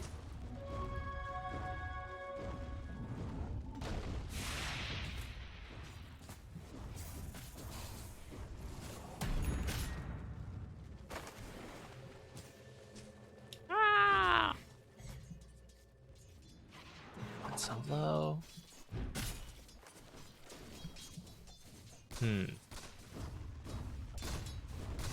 Sniper was the one. Gotcha. We got killed. Okay, we get a return kill. Alright, I already saw this game goes quite long.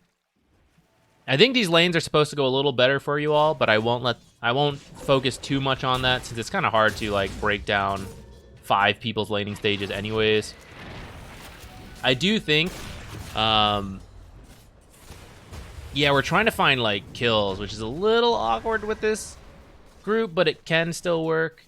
And then you're just gonna like farm in the meantime. So like between the 4 of them at this stage, they gotta like make stuff happen. Around Pango ult is probably the easiest now. And yeah, I think you're doing what you need to do. You just like shove in lanes.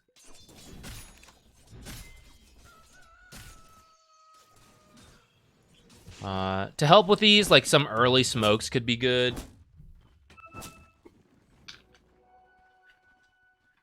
Here, I'm gonna switch to just your team's vision, I think.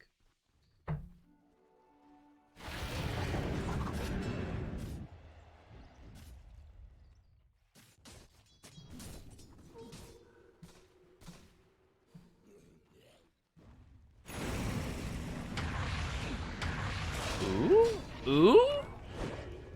Oh, damn. Okay, we got him. What down here? Oh, another kill as well. Let's go across the board. We are gonna have to chill now. That was a lot of our big spells. So now, I mean, if you can push, you do, but otherwise, I think you guys are kind of okay until the next set of ults. Supports try to have like smokes, observers, stuff like that ready. You're still doing the exact same stuff.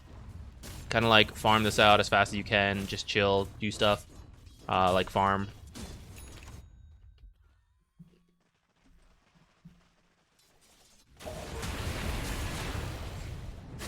Your supports could probably help with runes a little bit more. I think since we started watching, we haven't seen it happen yet.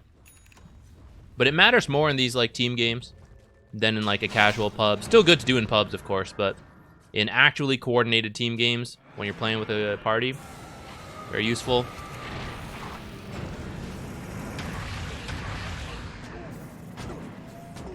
I appreciate them wanting to keep you alive, but every time they have to respond to you being gone on, this sniper, he's got like 1,000 health. This guy's got like, he's way tankier, way harder. So is Tusk. So as much as possible, your team just wants to ignore you and like make the plays on other squishy heroes. I missed how that started, but honestly, if you don't think you're gonna die, don't call for help. And I don't know, there's a part of me, it's like, maybe it's worth you just dying. Like, you're way harder to kill than Sniper. So if both teams just throw themselves at the carries, your team is more likely to succeed.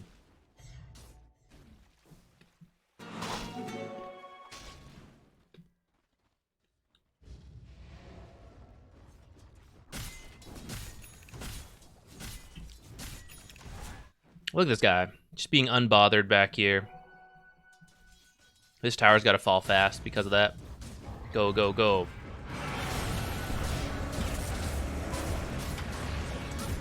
Okay, winning some fights. Just go through the twin gate again, I think.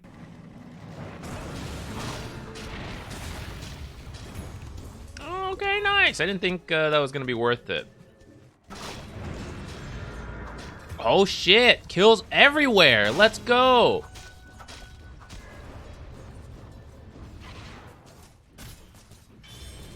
But not on the sniper. Maybe on the sniper. Yes. Now take this tower.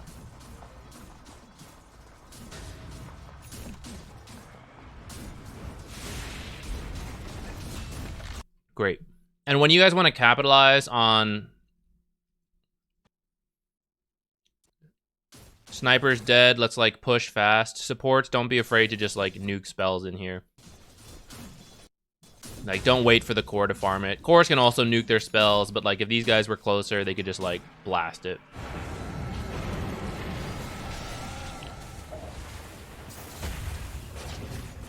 So it looks like you do end up dying, but this is kind of what we were talking about earlier, which is like, for them to kill Sniper, literally just Pango did it with a little bit of help.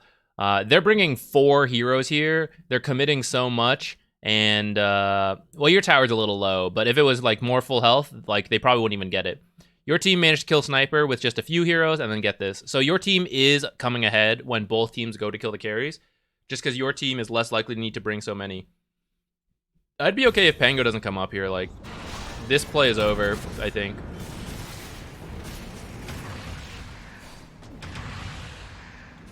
Might live? No. Yeah. Just it's okay to like lose the carry.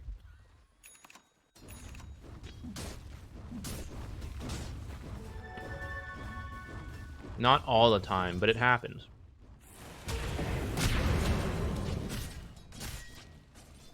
From here, you can kind of predict this move. Let's go back to just your team vision. So your team can kind of predict this move even without seeing the smoke. So what are they going to do? They could push us together and farm. They could split up again. They could come through the twin gate. They could go home. It's kind of a weird one. Those are a couple of their options. So we played out. We should be careful. Nothing shows on this observer, which could mean they didn't go that direction, or it means they're smoked. But if we pretend, okay, they didn't go through here, so are they pushing here? Well, no one's here farming this, and now we see Sniper over here. And that's kind of what we'd expect. Sniper would not continue to join. He's playing the carry, so he's just going to farm. So that means they either went through here, smoked or not, or they went through here, smoked. And they're not. All I know is that they're very likely not still top because of how much time has passed, and I still don't see anyone but Sniper. So kind of everyone needs to be careful right now. And actually, like, you know, a little bit ahead before this, but when a team is done with something, they're going to move to something else. And so that should be like your cue to like be cautious, watch the map, and see what happens. Now, like, Rubik's dying too. So this is like kind of like chain dying.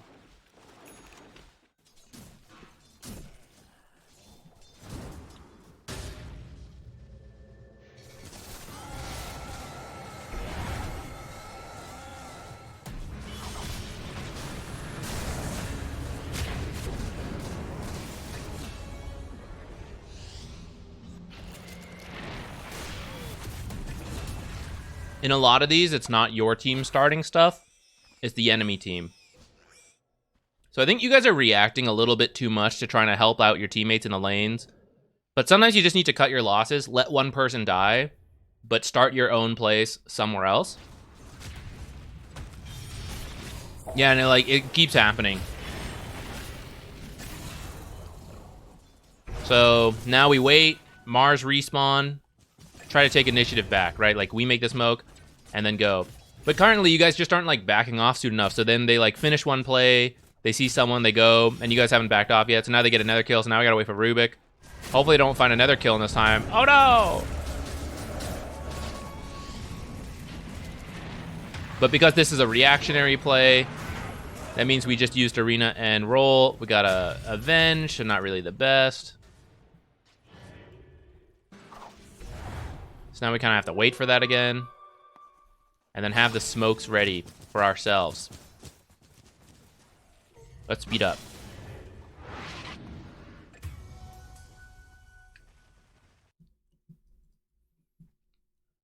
Where's Mars? Mars has the blink. He's the easiest one to start stuff now.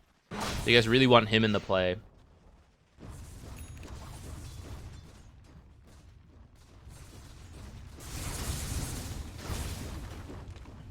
Kind of having the backline support show and hitting towers.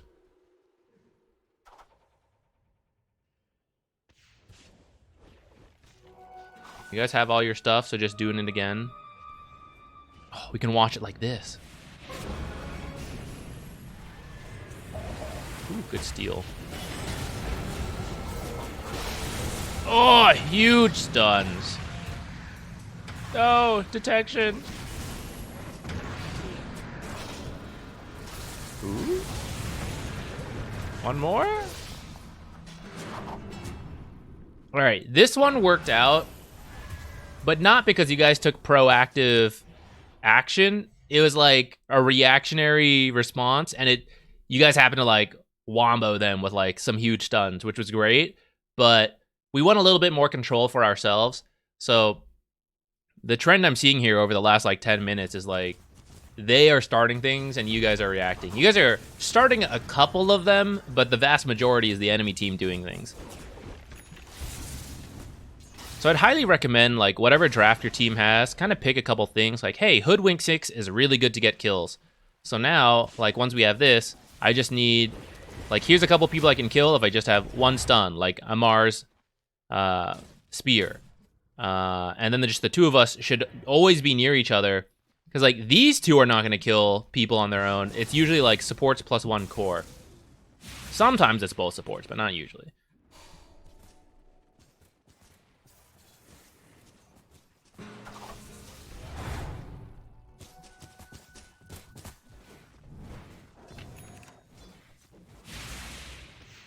The Wasabi P I ate just now was very powerful. It's very, very powerful.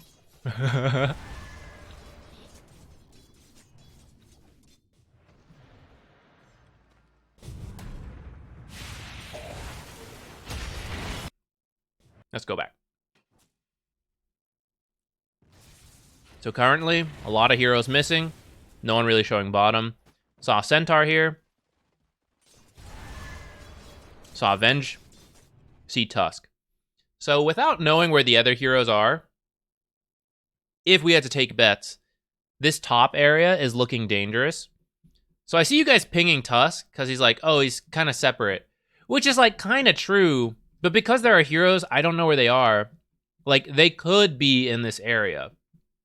So it's like, how quickly can you kill Tusk, who has a blink, snowball, and tanky hero?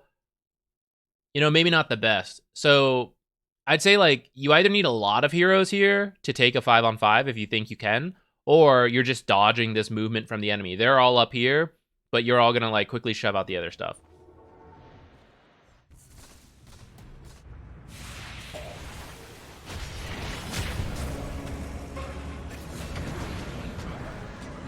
Wow. Wait, maybe it would have been better to leave him there.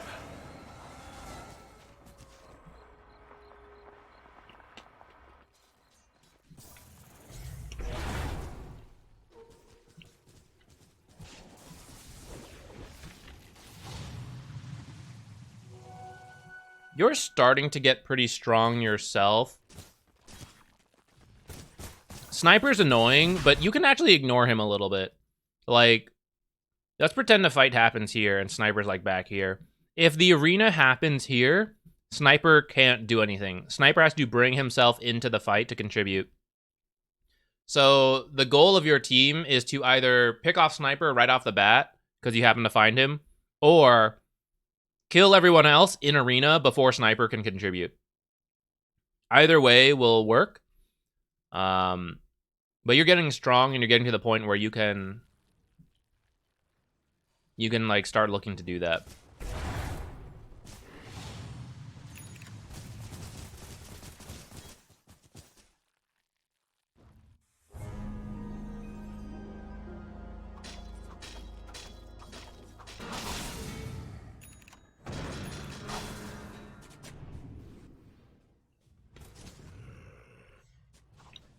Gotta watch my map. Here's another example. Hold on, wait. Let's go to when Roche was done. Was that earlier?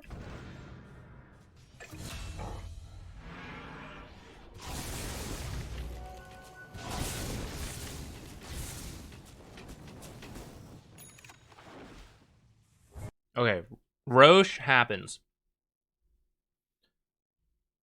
So, enemy teams, or teams in general, once they get Roche, will either reset because people are low, or they're going to go do something now that they have Aegis. So you need to figure out which it is.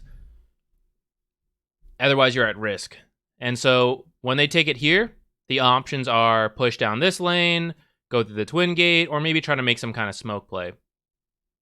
And we need to see heroes to know that it's not that. Like, usually if you see heroes start showing all over the map, that means it's a reset. If you don't see enough heroes show in different parts, they're probably still trying to make a play together. So Sniper, TP's back, we see that. Centaur shows up here. Maybe they're not doing anything. But they miss again, and he's not pushing this anymore. He just, like, did this and left. Which means he's either now going through the twin gate or, like, potentially worst case scenario coming towards Sniper. Now Venge is showing here. especially with like Centaur missing from here and Sniper pushing up this way. Makes me think they're like moving into this area together. Now Sniper's missed. So you guys were mostly together for a bit there, but now you're coming over here on your own. But based on what we just talked about, like this is where I think they are potentially. They maybe some heroes like twin get it over, but it'd be weird for Venge to show here, for Centaur to like. Well, Centaurs actually could still make sense, but like for Sniper to TP here and then still show mid and not be like moving down here, I think there's a high danger in this area, and that's kind of why part of why you get caught out here. Whereas if your team was maybe more close together, ready, maybe you can take this fight, or maybe you're just like avoiding this area.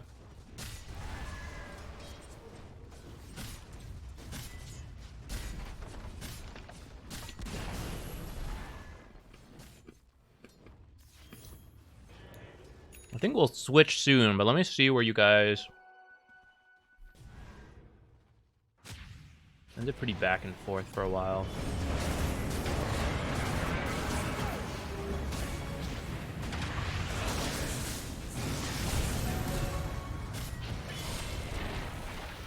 We missed how this fight started. Let's take a look. Let's see if we get anything from this, and then maybe we'll switch over to Beast Gertz.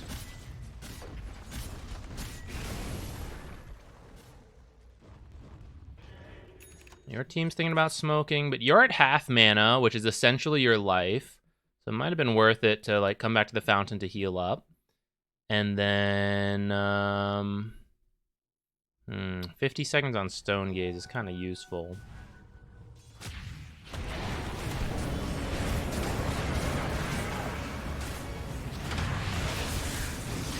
All right, so you going into fountain to heal first, I think would be good, and then joining your team to smoke. Kind of the issue here is how your team came into here. Not that you can't look to smoke fight after they push, even though they have Aegis, because you might catch people.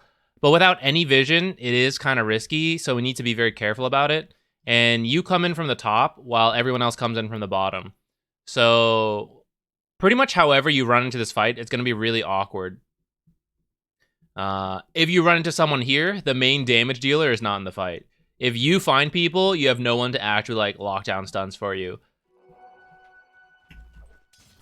So when like this kind of happens, they kind of like jump at Rubik at the same time, like uh-oh, they find like Medusa. That's why it's like very weird. Everyone has to like quickly run in. And it's like sort of okay. It's not too bad. Like actually the point of contention came like fairly in between the two of you, so it sort of worked out. But yeah, because you're missing a lot of your mana, end up having to run, and then everyone else dies. So I think we'll move over to Beast Gertz. I'd say the key lessons here: 1, try to push your team to take a little bit more initiative instead of reacting to stuff. And then 2, like when you do go together, especially in the mid to late game, make sure you have all the right heroes in the right spots. Like if Medusa is the most farmed, or you think she is anyways, she definitely needs to be part of the fight and can't be like too separated from everyone else. Is there any like specific questions or anything? Let me know if you had more questions on that. I kind of already closed it, but like we can still talk about it.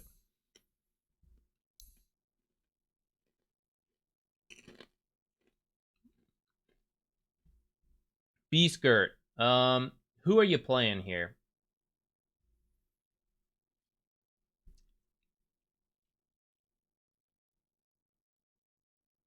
Makes sense. Cool.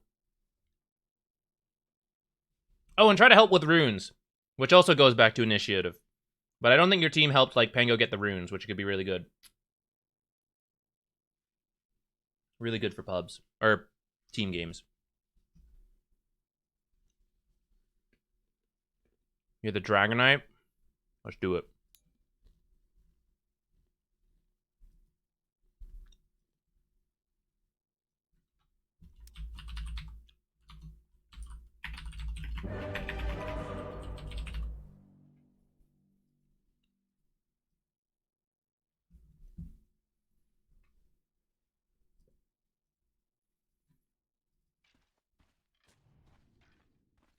You're gonna buy tangos, okay.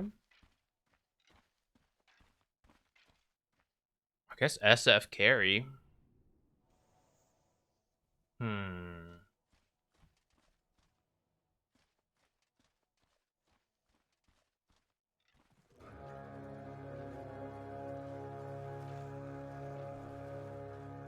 Yeah, I kind of understanding wanting the stick. I was just trying to debate if this is like too much, too many different things. I think it's okay.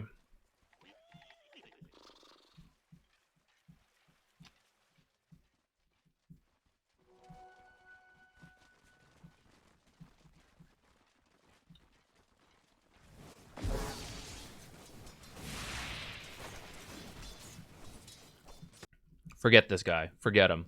Stay here, stay here. Fortunately, didn't miss too much, but just ignore that kind of stuff.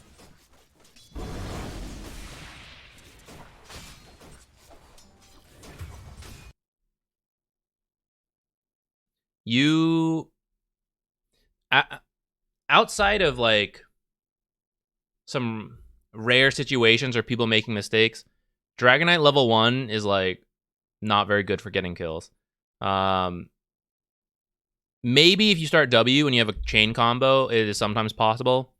Especially if you're starting Q, though, you are unlikely to be finding kills in the early game. You also really want your level 2 to get the passive, because that is what starts to make you sustainable.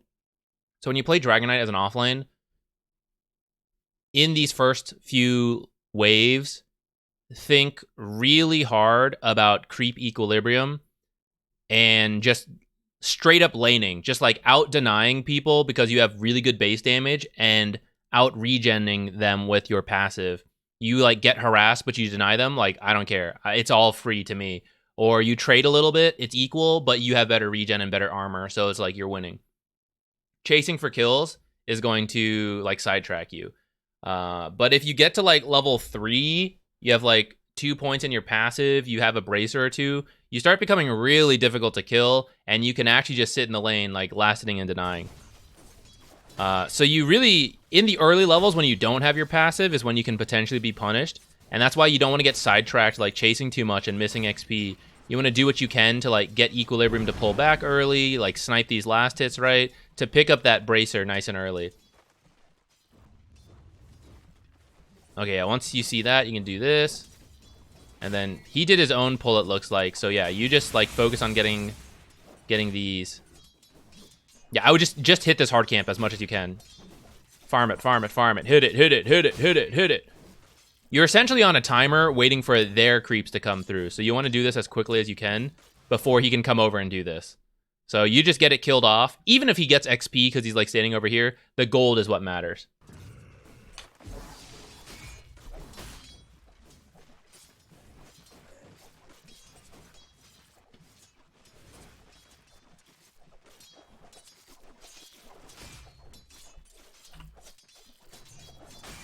Okay, last hitting itself, pretty decent. I say as you miss a deny, no big deal. Right now, we're really happy with where equilibrium is. In fact, you just need to be careful of not being killed by them and losing a ton of last hits.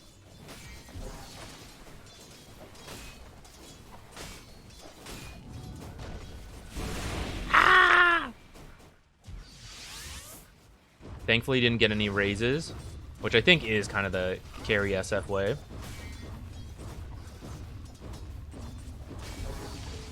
This is so scary. So low. Could have aggroed those creeps a little further back to make your life easier.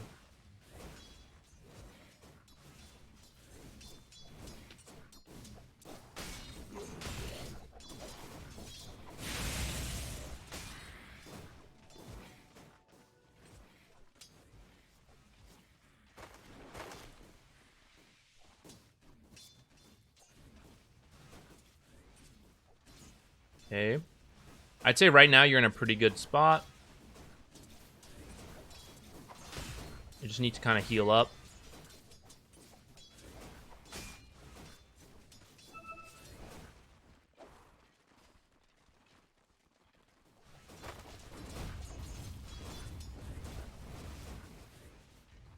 Now you can kind of like look to trade a little bit more, or like just walk threateningly at them and then turn around and go denies. Because you just heal, like, out heal it. But of course, don't like push it too hard, otherwise you'll die. So right now we're kind of like heal mode.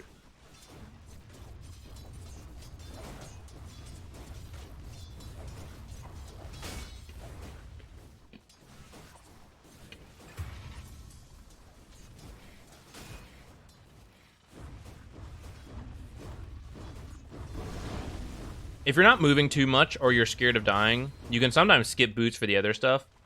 Especially against other melee heroes. But I think versus range heroes it's fine. I don't know why I even brought it up. Never mind. Good Lotus Rune. I don't know why I was calling Lotus Runes. Lotus Flower. Lotus Pools. Maybe Pool is too close to Rune. Oh, we do have a cat cam. Hef is standing here. I'll turn it on in a second.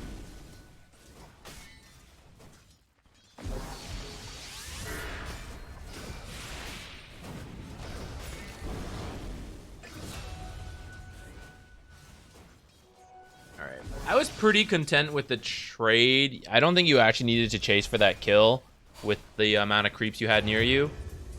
But it kind of worked out until it didn't just now. What we need was the map! Because the next power spike is level 6. Now you're just like... Depending on the matchup, you can like trade a little more, but in these ranged heroes, we're just going to work on level 6.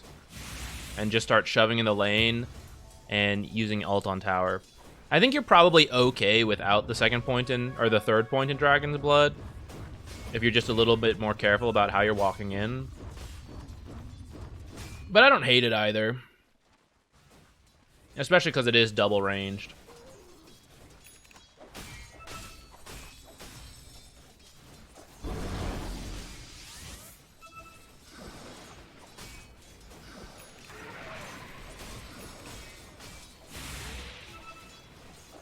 Yeah, get all this. Get it. Get it.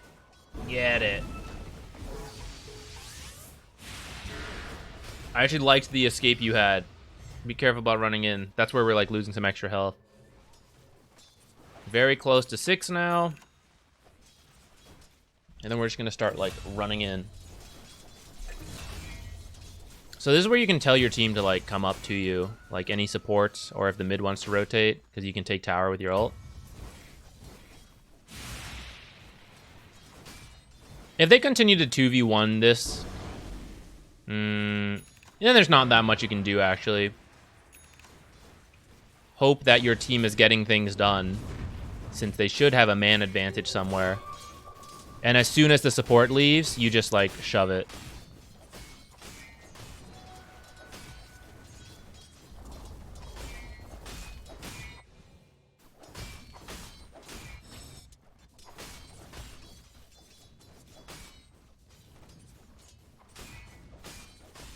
Yeah, just shove it, shove it, shove it. Go, go, go.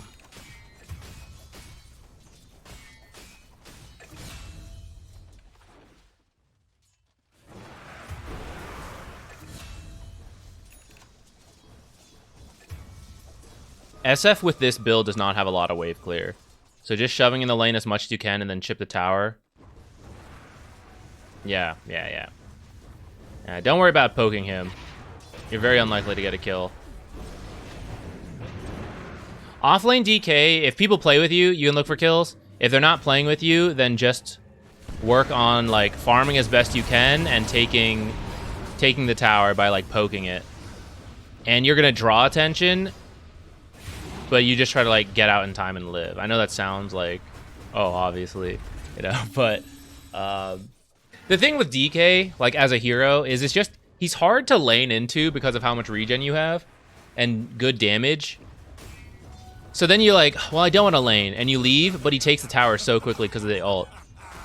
So you can think of it as like, we're not picking Dragonite necessarily to get kills, but just like, we're this problem that needs to be addressed. Like, you either need heroes here, or you lose objectives. And as long as you're kind of threatening that, you're succeeding.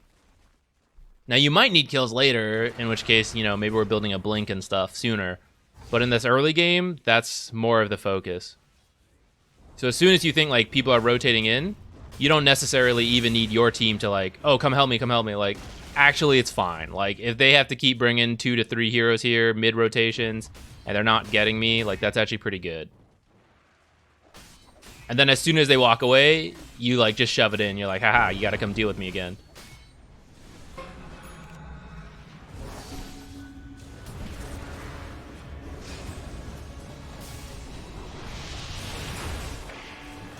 Doesn't the enemy mid also decide about boots around minute 6 or not?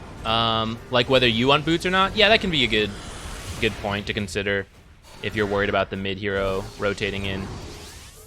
But sometimes, like, this is where, depending on the wards you have, or, like, how communicating of a team you have, they can help you out by telling you, like, hey, he left, you know, and that's your ability to rotate. But, like, when you're just, like, standing next to each other is when the other stats, instead of the boots, matter a little bit more. A lot of avoidable deaths due to lack of map awareness. Yeah, I mean, it's hard. I feel you. Whenever I play core, my map awareness drops like a rock. And that's why maybe this will help me. Maybe if I just keep pressing this while I'm last hitting. There they are. Okay, last hit. There they are. Here, let's slow down. Boop. Okay, hit, hit, hit, hit, hit. Ah! Your Shadow Blade first? What a build. Get his ass. Okay, other heroes are missing, though. It's getting scary. Time to chill.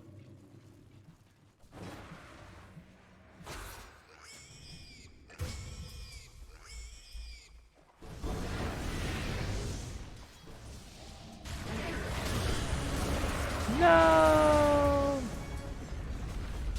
Okay. I think the rest of your team had some issues. I think this particular game goes a bit beyond you, where mid whomped him, and then it looks like maybe your safe lane kind of went okay.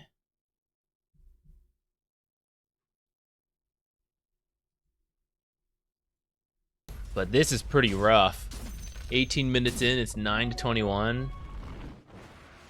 I think, especially once Puck starts to lose, Puck and the supports should try to play around you.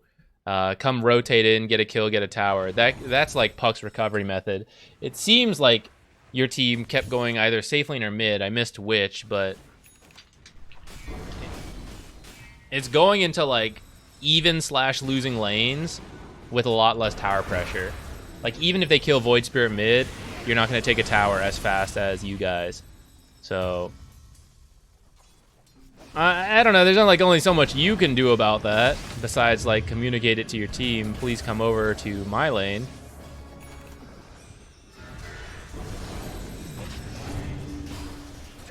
Hey, nice. See, let's pretend this happened earlier, but now you can take the tower. And when people all rotate up here to like deal with you taking their safe lane tower, it means your carry is being left. Oh my god, you guys have already lost this.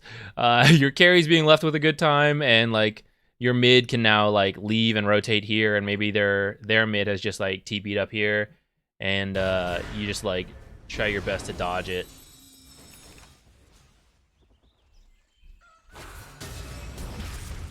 I think we're gonna open up the next raffle here.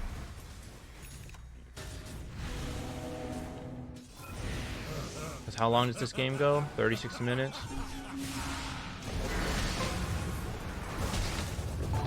I think at this point you could maybe opt for a blink to try to find some kills.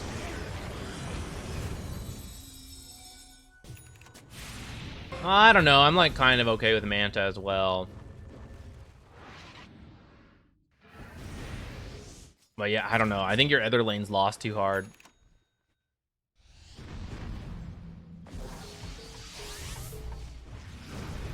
No, we weren't able to take this or this.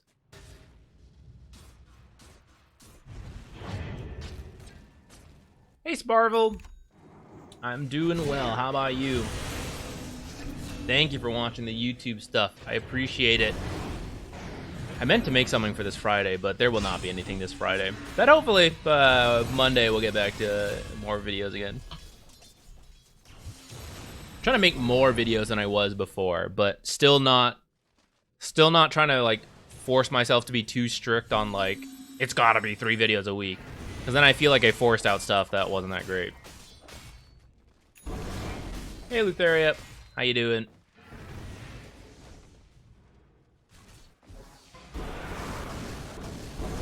B-Skirt, are there any like specific questions you have that maybe we can address? I think this time we mostly talked about how you can improve your own laning stage. Wow, what a lucky shield rune. Are you gonna live off of this? Oh my god. Blessed by Gaben.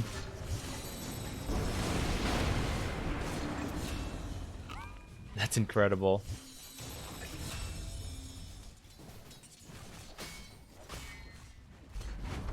Must make 3.1 videos a week. I would love to make more. I think eventually, when the channel's big enough and I can set up a process with like an editor or two, we can start churning out stuff. Because for example, that TB video, I knocked out all the recordings like pretty quickly. And then a good chunk of the time, I'd say over 2/3 of the time on that video, was finding clips to put into the video and then making the thumbnail. So like that is stuff that other people could do at a very similar level to me, and it's not like we're losing anything unique about me. One day we'll get there. And then I can spend that save time making the stuff for the other videos. How would you recommend countering TB support as a support? Silences have been really annoying. Prevents the sunders and the reflections. Dispels have been really annoying. I found Abaddon to be, especially like Abaddon core matchup, like I'm laning into him. That's been pretty annoying. Not losing the lane is a pretty big deal, I think. It's one of Terrorblade's strengths. So being able to deal with reflection spam and like the meta coming out, I think that's pretty important. Like if Terrorblade doesn't have a great laning stage, it feels very meh from there.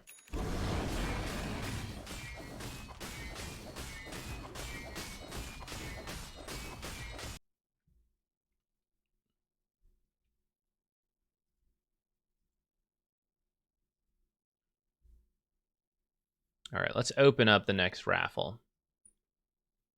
Hop in, guys.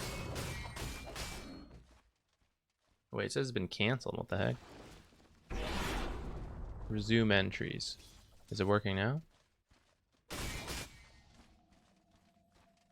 Okay, try now. If you just like sent one in when I said that, you might need to do it again. I see Silverbird, Tanev, Lutheria, Dami, Friendly Spaghetti in here. If anyone else joined in, it may have missed it. Hop in, hop in. I'll be right back. I'm gonna wash my hands. I've been eating these wasabi peas.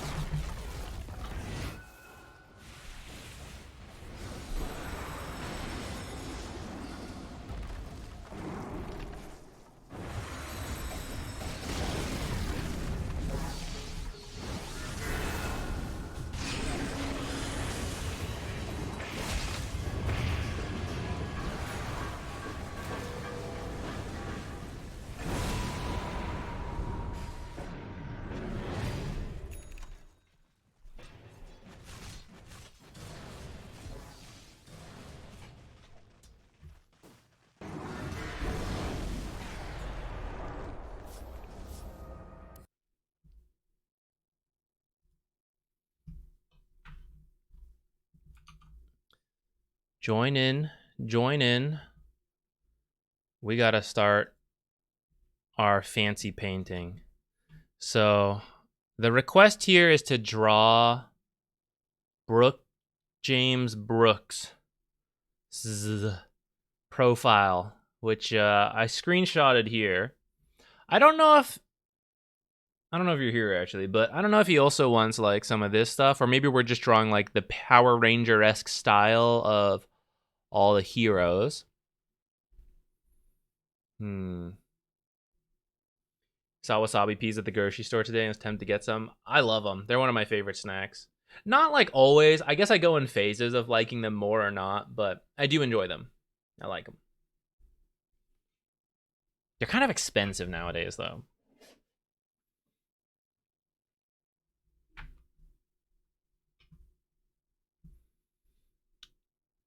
Just happened. Lost at 70 minutes because I wasted buyback. That sucks. Tormentors are dangerous in the late game. They are scary. All right, we're going to have to work hard on this as part of it being a fancy picture, but let's start by just doing some like quick shapes of the heroes and we'll go from there. So like, can you guys hear that dog? Bark, bark, bark, bark, bark. So we're going to have Io in the back.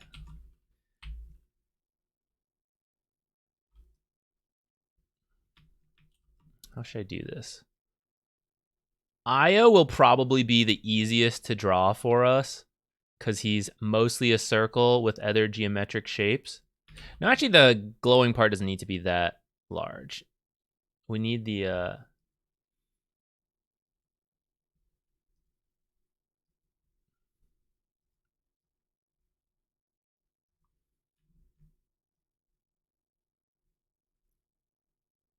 Actually, this should be a little smaller. It's a little fuzzy on the edges.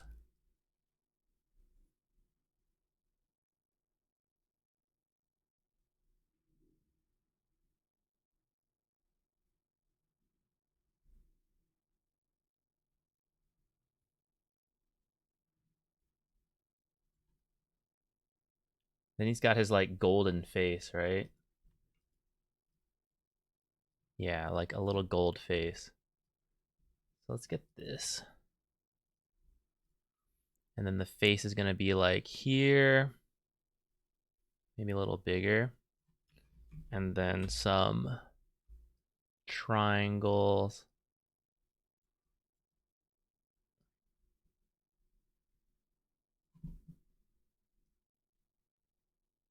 Am I on the right layer? I am. Okay.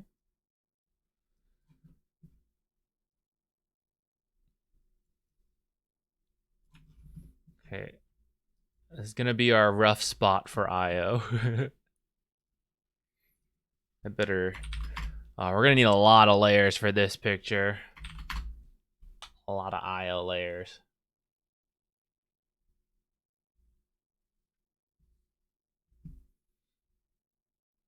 All right. Let's see who's next. Pick winner. T-Nev. Congratulations. Just send in a match ID whenever you're ready. Oh yeah, Zach. I was just I was gonna finish at least the IO outline before we went to the next one. Let's do the faceless void outline next. Ooh. T-Nev is ready. T-Nev or like Tanev?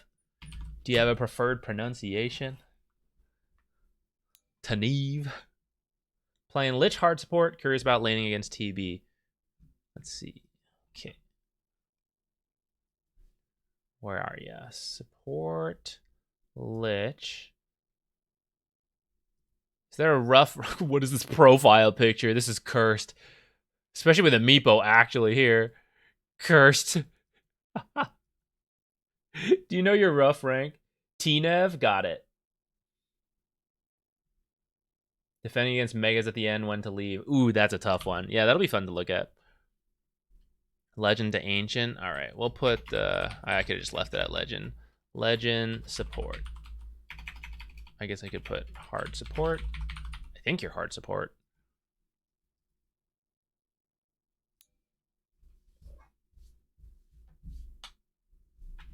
Oops, sorry. Yeah, I'll show you guys. I forgot I still had this up.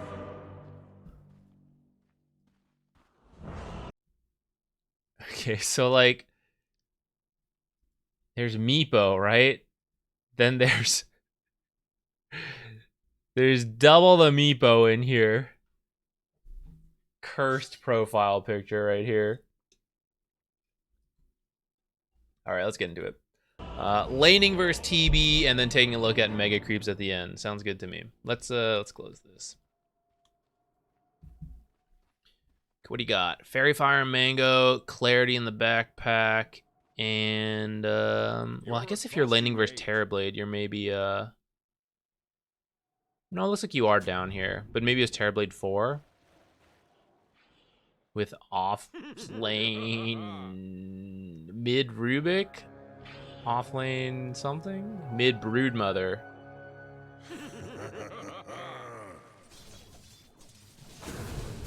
Oh, it's just core Terrorblade from the side. Okay. Offlane Terrorblade. Okay. Well, Morphling generally survives a lot of harass thanks to like attribute shift.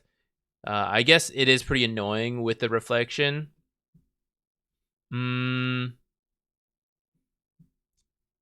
Yeah, I would just do some right click poke, frost blast stuff.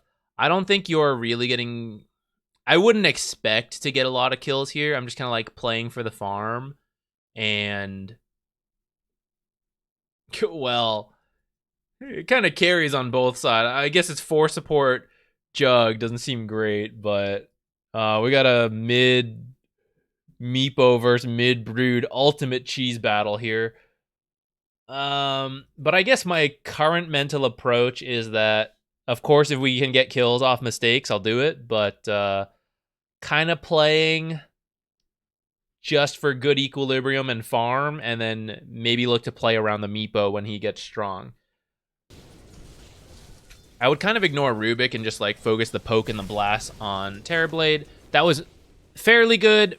Do it from a little lower so that Rubik won't be able to hit you for free. And then I would opt for more mangoes instead of this clarity. The clarity is going to require you to leave, and I'd like to stay in the lane as much as possible. So a mango or more like a stick. Oh, there you go. You bought one. But if you can get like the stick earlier, we'd already pick up a couple reflection charges. I don't think you really need the Fairy Fire. Your right clicks are not going to do a whole bunch. The Fairy Fire for Lich, some heroes get Fairy Fire because they right click harass really effectively, which everyone to some extent can.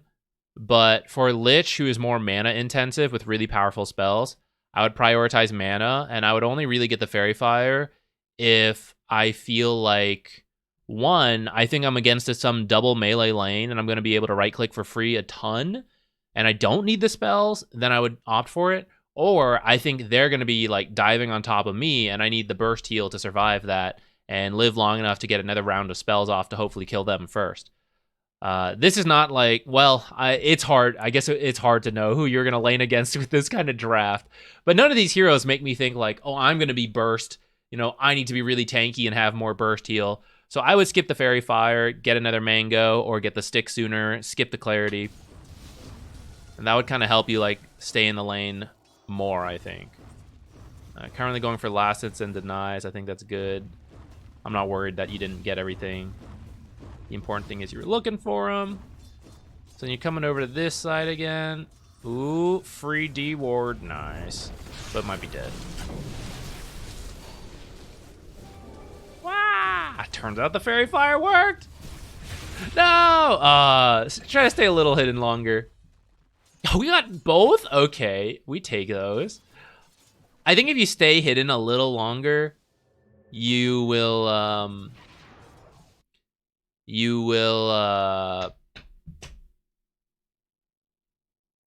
have a higher chance of Morphling coming back over to help you out, and you might live. No, I was not watching. I've seen some of you come in and say it was a really good game, so I might have to go watch it later.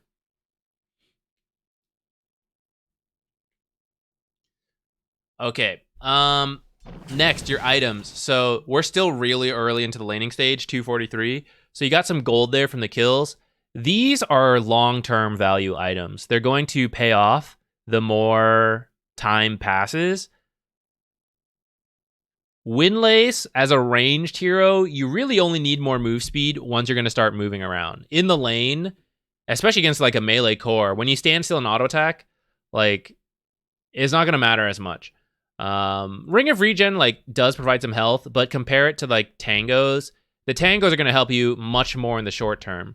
So when you go for these types of items, especially 2, you're literally saying, I am going to be perfectly fine in the lane for the next 3 to 5 minutes.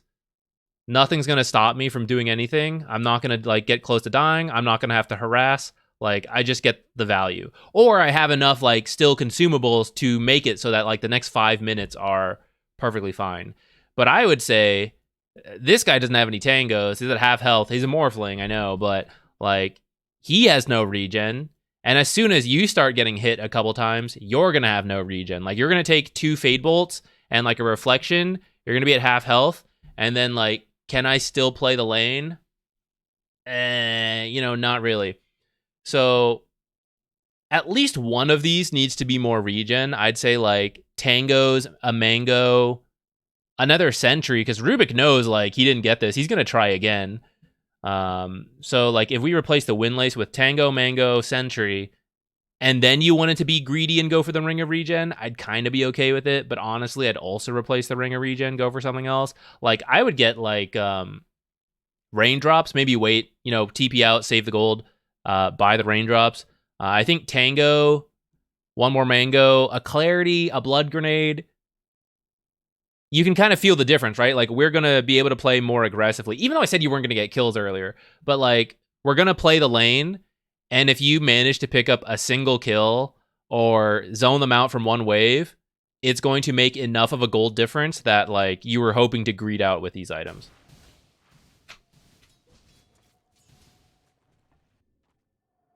Good Lotus timing though. I'm glad you're thinking of it. Got it. Free value. Okay, we had sentries in the courier. That's good. Hold this. I actually just wouldn't place this. So if you want to sentry the high ground to look for wards, then I would get 2 sentries. Because essentially, I want this camp blocked, and I think he'll bring another sentry, or he should, because we killed his other one here. So now by placing this, he could potentially get both of your sentries before you... Like, you're not here. He gets both. Now you don't have another sentry to block. So if you wanted to check this, I would put the sentry on the high ground, see if there was anything. If you want to put it there, that's fine. I don't really love this spot. I would put it like out here, or wait till a moment like it turns to night and you can like place it up here or something without being spotted. I prefer those, but I think either way, if you still want to use this, I would sentry on top and then have like another sentry ready to go for this.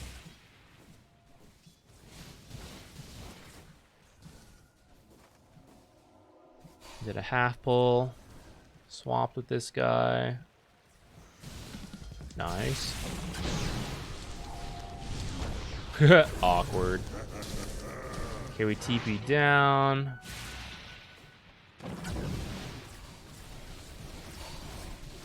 Get a Morphling, nice. Okay, I think you were getting the XP there, which I'd say is actually kind of fine. And then Morphling TPs the lane, funny. All right. So pretty decent trade. If this guy had a salve, he can now return to lane full health. And now we compare that to you with the consumables you didn't buy. We're done. There's no laning anymore, right? If you approach the lane, you'll die.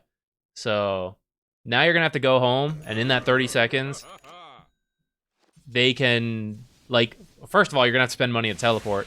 And then second, they're going to, like, do pulls, zone, deny wards, whatever, right? They have the time to do stuff. And I imagine we're just going to see you be fairly passive here. Or if you're not, you're going to die. One of those. Fortunately, Terrorblade did not have any regen either. So you're, like, not being punished too hard for the fact that, like, you don't have any consumables. But that is, like, my mistake canceled out by his mistake. But if you had enough regen, maybe you kill that Terrorblade there. But 2, then we're definitely doing the right thing. And when he also does the right thing, we're still on like even footing. And then same thing, like if you buy these brown boots right away, you're just not going to have enough. Well, at this point, the brown boots kind of are okay, but it's partly because the laning stage is like starting to end. We're like, now we're getting to the part where we're going to move around the map more. And so the boots will pay off. But sometimes people buy boots like way too early. I make this mistake a lot when I get first blood and I'm like, oh my god, I've never had this much money. I don't know what to do. And I buy boots too early. And then I'm like, it really wasn't that useful. I should have bought something else that's like more useful in the lane. I feel that way all the time. Run. Oh god. Okay, you guys are just gonna like dodge the mid lane. You do not have the heroes to kill Broodmother. So you're going to ignore it and play both side lanes as much as you can.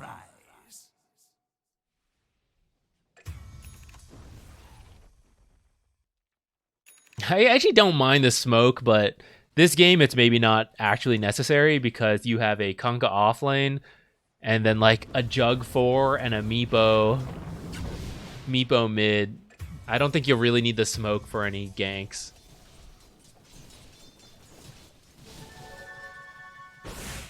You could have maybe walked top instead of coming back bottom. And that could have been like a small pull there.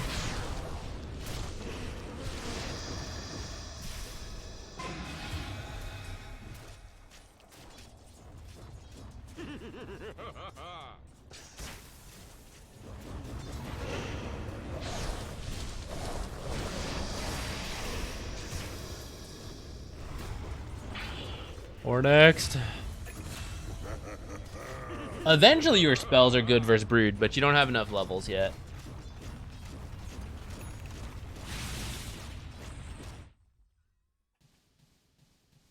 You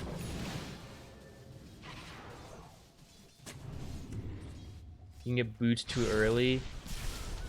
Yeah, don't go boots. Tango stats and regen are important, but I thought getting the speed early was kind of mandatory. So it depends a little bit on the matchup, but for example, you maybe buy some normal stuff like Tango, Iron Branches, stuff like that. You start normal, and there's a lot of trading in the lane. You burn through the regen, but you actually pick up a kill. So the mistake I'll see people do is they get to 500 gold, they'll buy boots. Boots are great.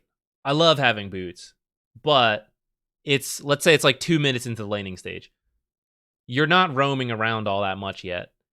And so every time you stand still and attack someone and they attack you back, your boots don't do anything for you. Yeah, we can talk about moving and kiting, but as you take these trades and they still have regen because they bought more and you have boots, suddenly you can't approach anymore because you're like half health.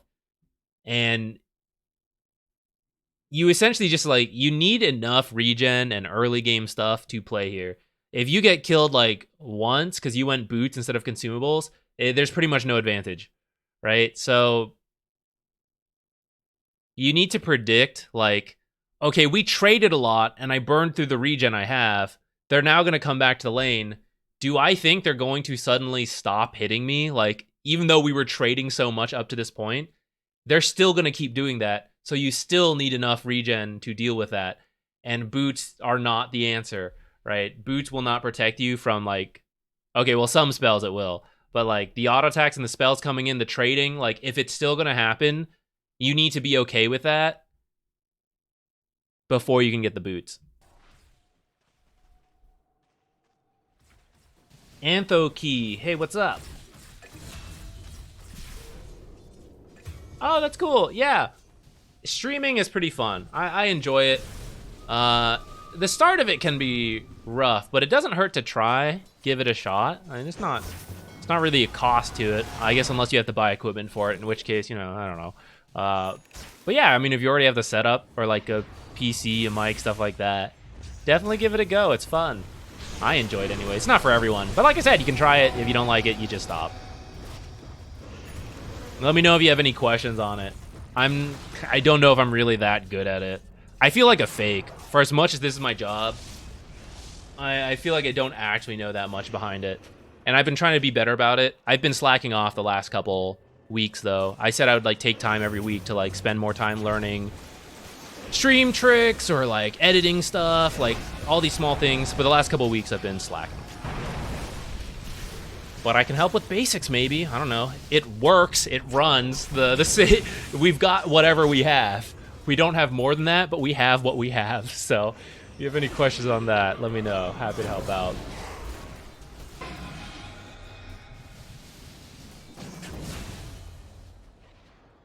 Often do wonder what to get to help give lane strength if I give first blood. So some stuff I like to do, depending when the first blood happens. You know, raindrops could be very nice, but of course, if it's like literally at the bounty rune, probably not getting it.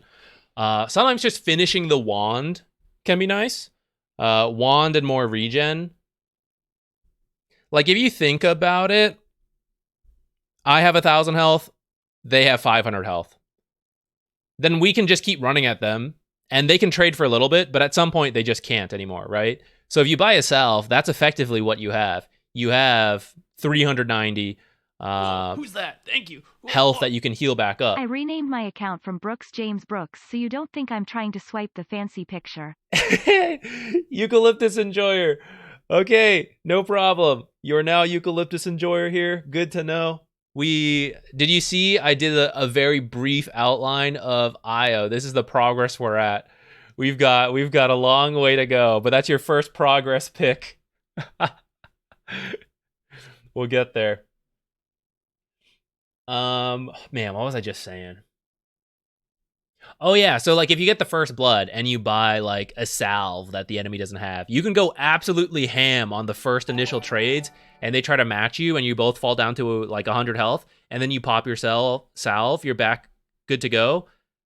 They just can't approach the lane for at least 30 seconds before they can buy a salve of their own to bring out, or they're like waiting for tangos, I gotta wait a long time, right? You establish a lead in that time. I have found like that extra regen can be good use of first blood money if it makes sense.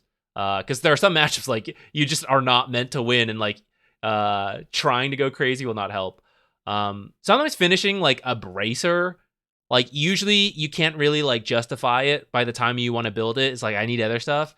But if you do get first blood and some like extra gold from something, bounty, some last hits because your core died, a bracer in the early game is like really good for a lot of supports. That can be nice. What else?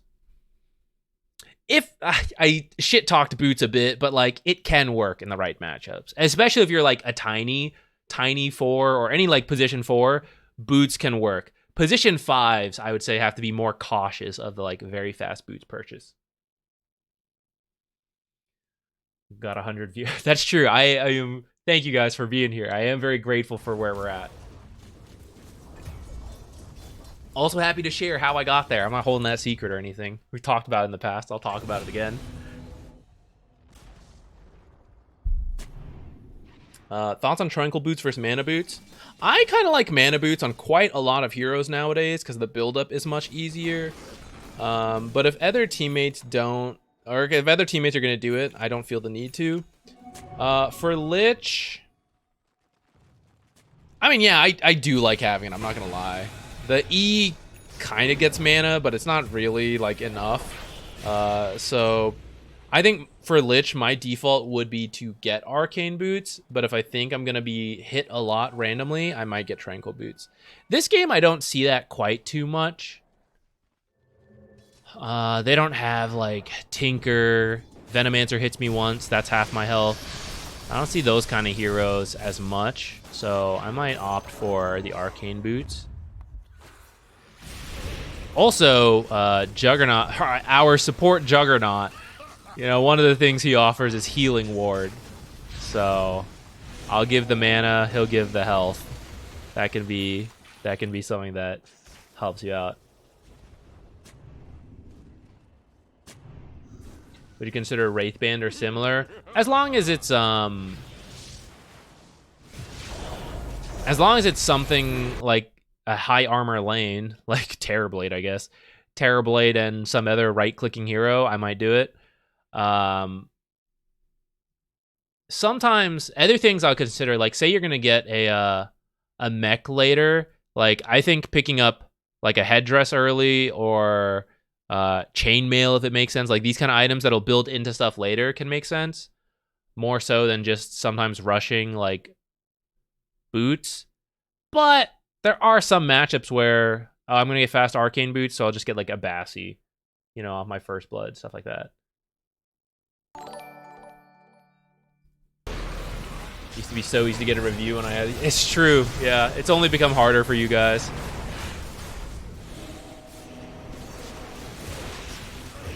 In the nicest way possible. I hope it becomes even harder in the future. If it reaches that point, maybe I will. Maybe we'll make it more extreme. Currently, subscribers, how is it? It's like 4 tickets enter the raffle. Non-subscribers get like 2 tickets. I don't know. If it's bigger, at that point, is it worth more to give it to like give more weight to subscribers? Maybe.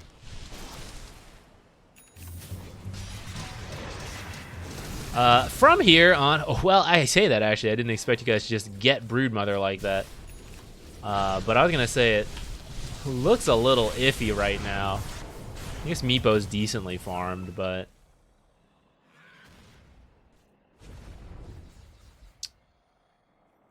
yeah, not. I don't know. I'm like trying to figure out what you guys do because you have this Juggernaut position 4. I don't really have a timing in mind. What's he? Just the old Juggernaut 4 going for carry Juggernaut items. Oh no way. He's gonna Whisper the Dread. Totally different, guys. Yeah, I don't know. It's ain't the place. Oh yeah, let's go to the Mega Creep defending. I forgot about that. Let's go take a look. Wow, what was that? Okay, let's go back a little bit.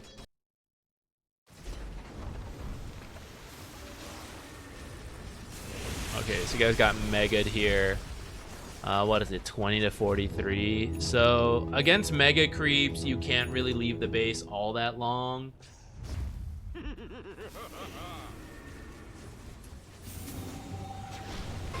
You're essentially on a timer where they'll throw a fight like this, and you'll push out the lanes as fast as you can. If you don't have good wave clear as a support, you're probably just going to like drag them into the fountain and repeatedly do that. I wouldn't get drums. I think at this point you need stuff to help you with the wave clear. Well, I guess it might help you with Tombstone. Maybe that's been a problem. But you essentially, like, the cores can kind of, like, push in a little deeper. And at this point, you're going to hold out till... Here's kind of, like, one way you can win from Megas. It's the easiest way to win against the enemy team in a pub game. You need to be able to win a fight here. All these zombies in the back and the dead spider, it's kind of like spooky. You have to be able to win a fight, run it all the way down to wherever the next objective is, take that objective, probably through a fortification, and then you have to like reset, and you have to do that again. And every time you go to a new objective and you have to go through the fortification, you can probably get like one objective or one fortification each time. And you have to repeat that. At some point, you don't need megas. You can actually just end the game because death timers are so long. So you need to be able to repeatedly win fights in your base and then just send it. So usually, like, we're at 28 minutes. If you guys win a fight, the death timers are not long enough, I think. Yeah, not long enough. And you guys aren't strong enough to, like, run it all the way down, instantly take this. So people would push out lanes, but then I would prioritize just farming up camps, getting as much gold as possible in this time until your team starts to reach that point where it's like, yeah, if we do get to the enemy base, we kill it pretty instantly. So first, we need to reach that point, and until we reach that point, just focus on farming instead of like trying to take objectives after you win fights. Then once you reach that point, every time you like win the base defense, you're either like taking Roche or you're like forcing out buybacks or the fortifications and stuff. And you're just like You just got to do that. You got to get that, back off, farm on your way back, sit in the base again, wait. They throw, run it down, take a tower. Okay, fortify. Okay, all the way back. One more time. Win the fight, run it down, tier 4s, straight into it. So as a support, you don't have to, like, until your team is committing to the death push, or, like, part of them, you don't actually have to be there too much. You can just, like, focus on defending the base, getting out any, like, basic observers around your map, on your half of the map. You're not really going to play on their half of the map. So, observers around Roche, or observers just, like, in your own jungle. Kunga, that's the wrong way. Push him into the fountain. And then I'll fear them in.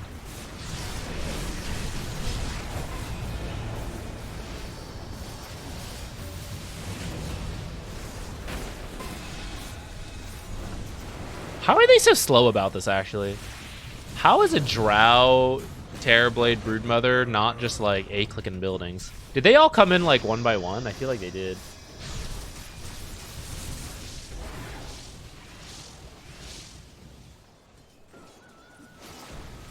I may need to start doing more than one review day.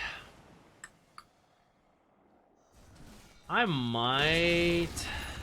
I'll consider it. To be honest, playing's a little more fun. It depends on my mood a bit. I generally prefer playing, but I like doing these as a content creator who focuses on education, since we get to see things people struggle with. I don't capitalize on it enough, though, actually. I think of, like, making content from it, just cutting things we've talked through. I'd have to be more focused than than we usually are. That might be something, again, going back to having, like, more dedicated editors, aka any, if I reach that point, it might be better than to, like, more worthwhile, I would say, of, like, doing this and then it converts to, like, YouTube videos. How many more games you got on you? What time is it? We started a little later, so I do plan to do a couple more. I don't even know exactly how many. I'll be pretty busy for the next... I actually don't know how long, but I am figuring out where I want to move coming in May, and it's coinciding with, like, I have a friend's wedding to go to, my sister's graduation, and then, like, the usual work in the meantime. So until I, like, finish sorting out where I move, that will be, like, a high priority of my free time. And so we may not do as many, like, long-term streams. So, like, if I cut stuff a little short, that's probably why. Once that's settled, which I don't know when it'll be, then maybe it's back to, like, some longer stuff. So I guess that's a long way of saying, like, I don't know, we'll keep going for a little bit longer at least, but I'll see. Right now, I think I'm okay with your team. Like, you're still in the base, just doing this stuff. I think that's fine. I was talking about drums earlier. I don't think you need... I'm going for long-term, dude. We're in this. I'm getting, like, man, I don't even know. Axe? Shard? What do I want? I want Chain Frost on Death. Ooh, maybe I want Frost Shield duration on the base, actually. Kind of lit. Anyone building a Crimson Guard? Crimson Guard is so good for the final base defense and for Broodmother Spiderlings.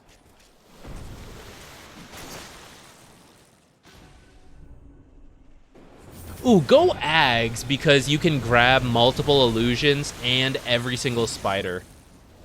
And I think you can actually... It'll, like, give you wave clear versus megas. I think Aghanims is the play.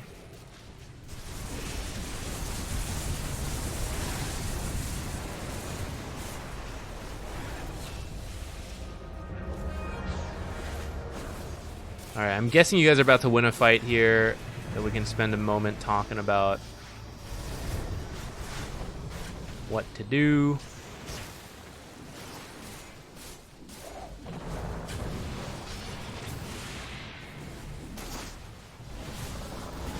You guys want to build a BKB? Any fans of winning?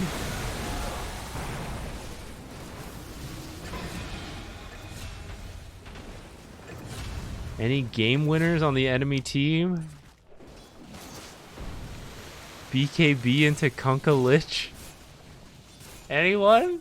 I mean, Brood had one, but I think if like Drow or Terrorblade had a BKB and just hit the base, you guys lose for sure.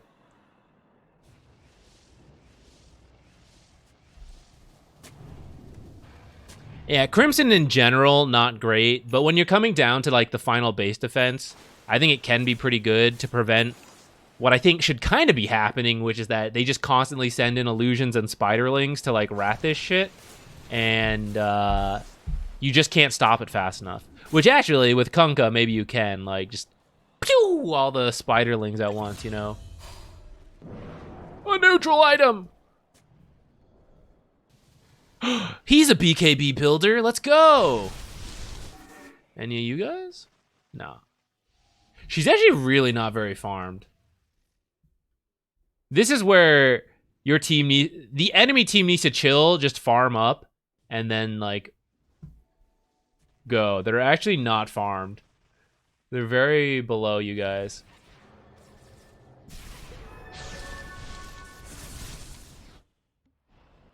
Oh, there we go.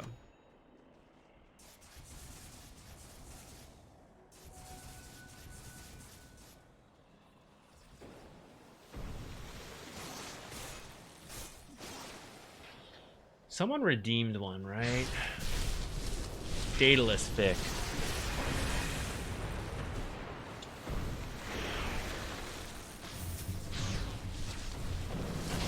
After this, we'll draw one more outline for our picture, and we'll get a game from Daedalus Fic. Or Daedalus, you can send it in anytime you want.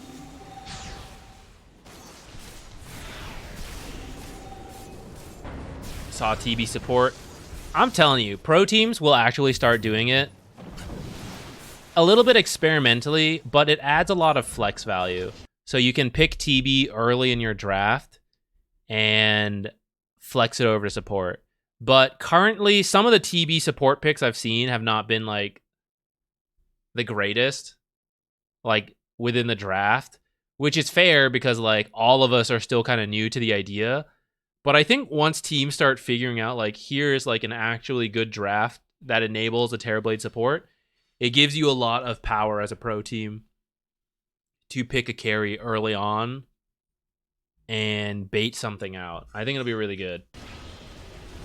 Like, not the best, not broken, but the flex value in the draft is what is, like, good.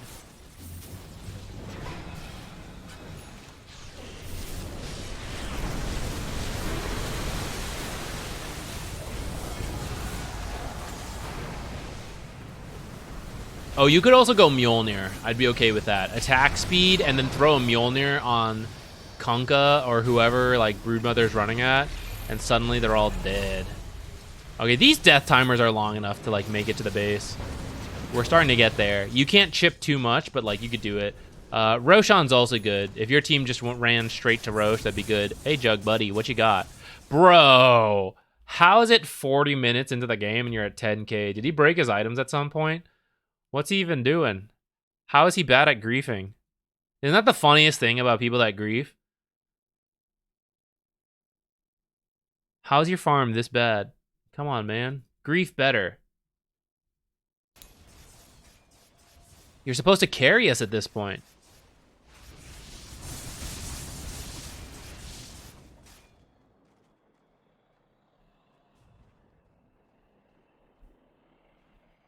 Yeah, Luna, Terrorblade against Luna will be pretty nice.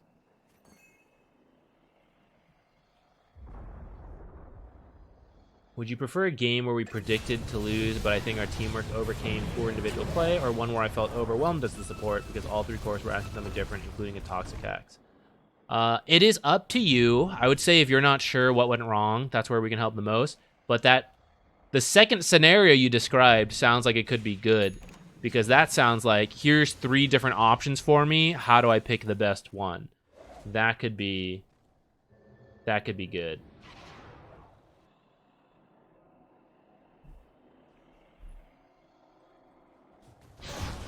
Okay, yeah, your team's ready to win now. See, like, we opened it up, so we got to win one more fight here and then bring it down.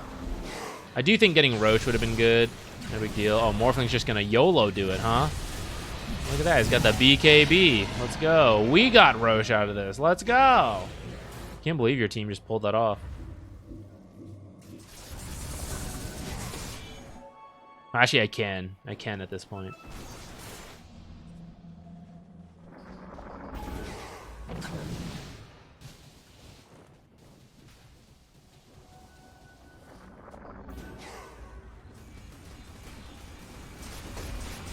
Lesh is 27. Oh no. Looks like Lesh is not as good as Terrorblade. What can we do? Well, we were playing position 5 Leshrac, and I don't know how good that is. I think position 4 makes more sense. But whenever we were playing Terrorblade 5, or when we were 4, we were playing Terrorblade. When we were 5, we were playing Lesh. So it might be more like he's not meant for hard support. He's better as a 4 support. Our 5 games have actually been okay, though, on Leshrac, at least to start. And I feel like the momentum after that has been really bad. Ever since I started doing mech, which I think is the better build, but worse for pubs. Because, like, every time we reach that point, and then it's like, it's time to go, freaking no one goes. And then it's like, this mech sucks. I should have just gotten shard for, like, my own farming or something. So I kind of want to do that. I don't know. But I'm also kind of, like, done with it. I might do like a guide on it, just like, not that it's broken, but it's fun. But after that, I think I don't know what I'm gonna move to, but I'm kind of bored of spamming those heroes out. I'm ready to like play some other stuff. Okay, Crusader, soft support. But first, our picture a little bit. And I'll actually run the ads here, so that when we do this replay, you don't all just like miss a massive chunk of it. So I'll get the ads out of the way. We'll draw our picture in the meantime. You guys won't miss anything, and then we'll do this replay. Heated Chaos, hey, I'm good. Okay. We have 3 minutes to draw. Oh, I messed it up. There we go. We're running the ads. 3 minutes to draw an outline here. If I show it to you all. All right. Let's do Faceless Void next. Let's give him an outline.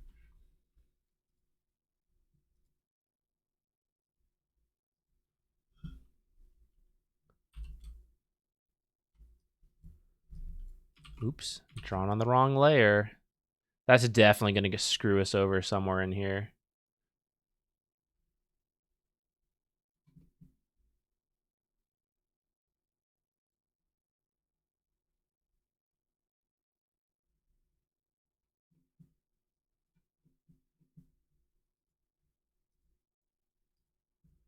Purple boy.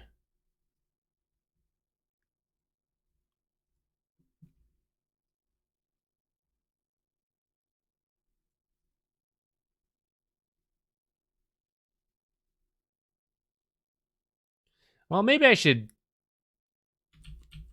I care more about getting these other layers in now too? I guess I maybe should.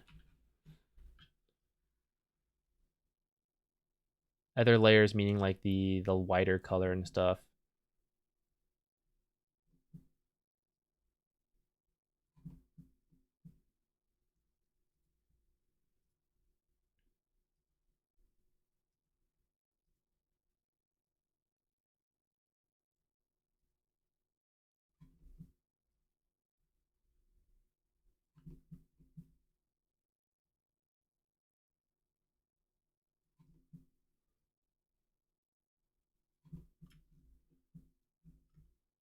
Have like gold on them too. I'll do that. I'll add that in later. Let's get the mace outline in.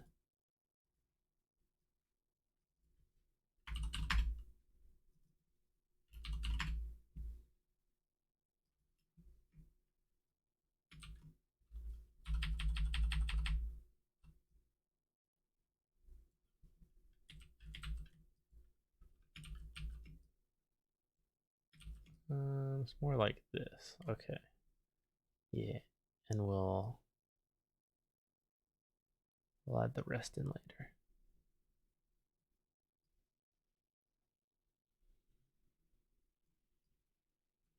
It's all the spiky stuff. All later, all later. Okay. There's our shitty outline. Ooh, let's do the bird too. What time are we on these ads? We have 17 seconds. Okay. Never mind. We'll do the bird later. But the bird definitely gets its own outline. Hey, Pencil Stab. Love you guys too. Thank you. What do I think of this idea? Oh, let me see. Where was it? Would you consider just doing more surprise review sessions whenever you feel like it, not necessarily a scheduled one?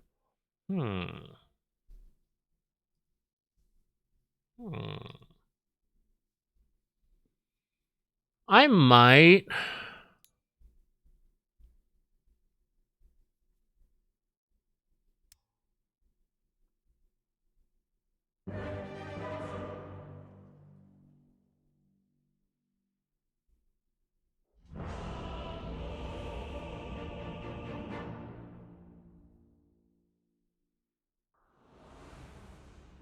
I don't know. There's like a part of me that doesn't mind doing the reviews.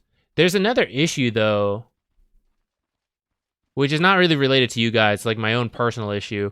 I actually spend a lot more time watching games that are worse than mine, which slowly bleeds into my own play because I'm like normalized to seeing like worse stuff. I play a lot better after doing like castings because I like spend so much time watching high level Dota, it like affects me. So my worry of like doing more and more and more replays and stuff like that is that like I'm actually not spending enough time then watching the higher level games and learning from it. And at some point it like makes me play worse, but I also become desensitized to like, oh, this is really bad. You shouldn't do this because it's like it's all I ever see, and eventually it wears me down, and I'm like, oh yeah, it's just like yeah, he's missing stuff, like whatever. So like that's something I'm like kind of aware of and trying to spend more time on like high level stuff, but it's a little tough because I don't need to make the videos for them, right? The videos are for like the 99% of players.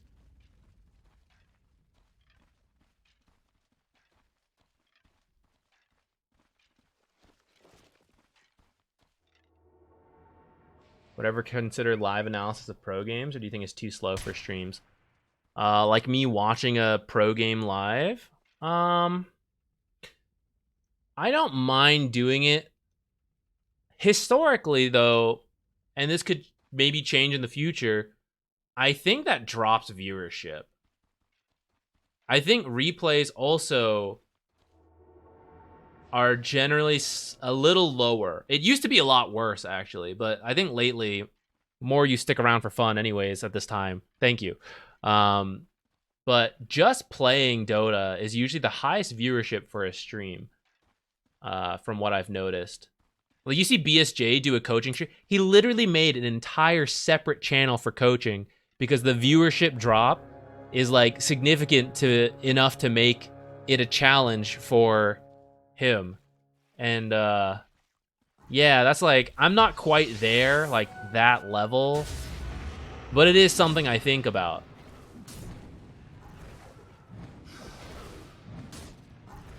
Okay, sorry. Hold on. Let me. The 3 cores were asking for something different. Okay, so I'm gonna start in the laning stage. Let me know if we need to do something else, or like if there's anything specific you want to focus on. But I would highlight your items right now. You don't really need the Sage's Mask early. Go buy some Iron Branches. The 2 mangoes, I'm okay with 1, but honestly, I don't think you really need it to start either. I would get more right-click cheap stats, because Witch Doctor's attack range is actually pretty decent at 550, and you want to be able to... like, you want to be able to poke them down a bit. Maledict into a good, like, spell combo is really strong and can literally let you 100 to 0 some people, but of course, getting that, like, perfect casks and all that, it's tough.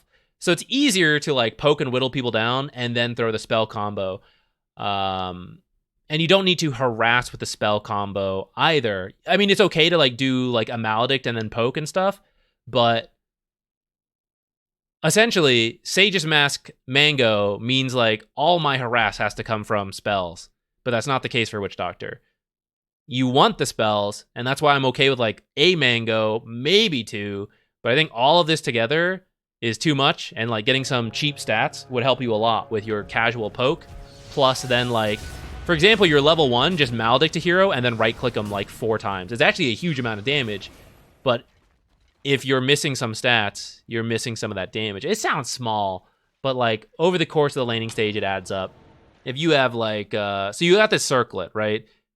Circlet's +2. If you also picked up like 3 Iron Branches or 2 Iron Branches and a Fairy Fire, that is 5 to 6 extra damage, which over 10 last hits, that's the difference between 20 extra damage versus 50 to 60 extra damage, like 1 auto attack for free at that point. And we're going to do way more than 10 auto attacks over the course of the laning stage. So adding some of that in, I think this, like, it's just good. This is like an overcommitment on spells, and then maybe a little late to lane because of some of that stuff. I would maybe like TP up here if you started in the bottom lane doing other stuff. Kind of like the first wave is dead before you're here. But it's in a good spot, actually, so this is not too bad. If you're going to Maledict anyone, make sure you feel like you can get off at least a couple auto attacks. Otherwise, it's not really worth it. Maledict has a long cooldown, so like as soon as it's wasted, they can feel more confident to play aggressively. They don't want to dive into you if you have the Maledict stun. That could be really scary. But if you use it and there's like, oh, I didn't take much damage, then it's fine. However, if you use it and they take a lot of damage, then they don't feel like they can go into you again because like you'll kill them. Oh, kill this guy, Maledict him, Maledict him. Okay, let's go back. First, W is worse. It doesn't do damage anymore. So I wouldn't really recommend getting it, especially for position 4. Position 4 Witch Doctor, you kind of need to go for kills. Position 5 Witch Doctor, if you're more chill sitting, I'm more okay with Voodoo Restoration. Right. This guy commits. You hit this, I'd Maledict right here. It would have been even nicer if he hadn't Blood Grenaded yet. But if you Maledict now, with these creeps hitting him, he'll probably die. But you kind of like wait too long. The aggro switches. You're probably dead. Like once I see them running over and you've been hit by the Q, you're dead. But if you stand by the creeps and he continues to take the aggro, you can maybe get a trade. They have a big N64 game library. Not huge. Believe it or not, my Asian parents, they weren't huge about me playing too many video games. But they did let me play some. So we did get an N64. We like begged our parents for it. And I think we started with very few games. Over time, bought some at like garage sales as like people didn't end. So I had like some. The notable ones were like Majora's Mask, Pokemon Stadium, Ocarina of Time. I don't remember which James Bond it was, but it was a blue cartridge. I remember that. Still have it at home somewhere. Kirby and the Crystal Shards, that's a good one. Okay, I'm sorry. I wasn't even watching your laning stage for the last minute. Kirby and the Crystal Shards, that one's pretty good. I feel like I'm forgetting stuff. Am I from Asia? No, my parents are from Singapore. They moved here when my dad was doing studying. Okay, real quick before I get sidetracked again, one more time. We'll go back to talking about Nintendo stuff. You TP in here, you immediately run over here. I wouldn't care that much about it. Axe is reaching the point. Actually, his build's a little funny, but Axe is reaching the point where he can start stealing that camp, and it's not a huge deal. You lately have been playing a lot in this jungle. You're kind of missing out on like the strength of Witch Doctor support, which is that you actually want to spend a lot of time in the lane because your spells, like especially level 2, E and Q, and then like as you get more spells in them or points in them, they become very strong. But the thing is, there's only so much damage you can do individually with Maledict and your right clicks. But Maledict amplifies all the damage that a hero takes. So first of all, being in the lane, you're more likely to get good paralyzing casks because there are creeps and there's 2 heroes potentially in that lane. When you play in the jungle, less likely to get cask bounces, and it's especially harder to like time it well. for example, here you can wait for creeps to die, and then you like get multiple cask bounces because it's only one creep left. But the jungle camps, it's much harder to do that. Secondly, you lane with another hero. So when you stay in the lane and you maledict a Monkey King, there's only so much damage you individually can do to an enemy hero out here in the jungle. But in the lane, you have your creeps and you have your allied hero who will also throw in their spells and also get extra value because of maledict. But so far, like, we're 3 minutes in and you keep playing in the jungle kind of away from Max, and that means we're missing a huge amount of this Witch Doctor strength. So that's why I want to highlight it here, and why like this also doesn't matter to a degree. Because if you just kill them, like, whatever, you know? And then stun probably would have killed him there. If you didn't have, like, if you didn't go voodoo, stun would have killed him. The world is not enough. Was that the one on Nintendo? It doesn't seem right, but I mean, if you literally looked it up, I'll believe you. I don't know. I can't remember anyway. So, yeah, my parents came from Singapore. My dad came here for college, went back, got married, came here with my mom. They moved to North Carolina as I was born, so that's where I lived. I lived in North Carolina.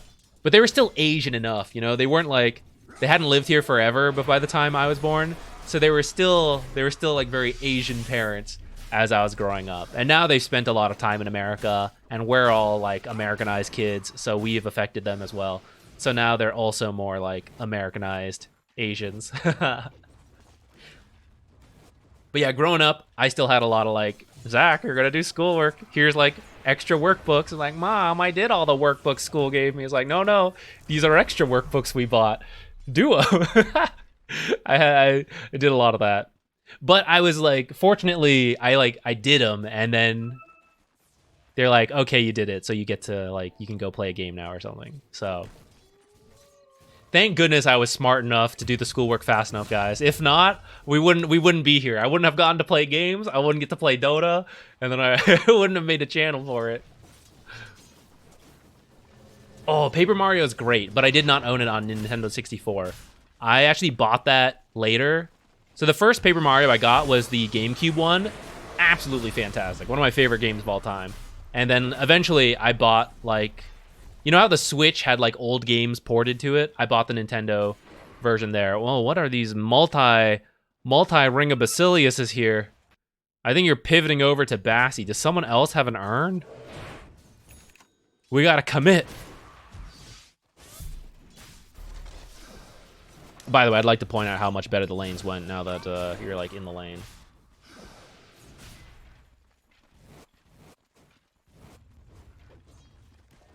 The blue one is world's not enough. All right. I believe you. I don't think I even had GoldenEye. I grew up speaking English, mostly. So I only know English now. Originally, they tried to teach us multiple languages. Because they're trilingual. They know English. Singapore is a old British colony, if you didn't know. So they know English, slightly Brit. Okay, here, guys. All these YouTube comments that critique the way I say certain words, I had British English, Singaporean accented parents, and then I grew up in the south of the US. I say some things in a strange way, but not that many things. But like some things. I've got a lot of different accents in my life, so it's not that crazy. Get so many comments about it. Like, it's not that strange that I don't know every word. Americans don't even know their own English words. Anyways, so they know Singlish, which is like Singaporean English. Teochew, which is like a local dialect.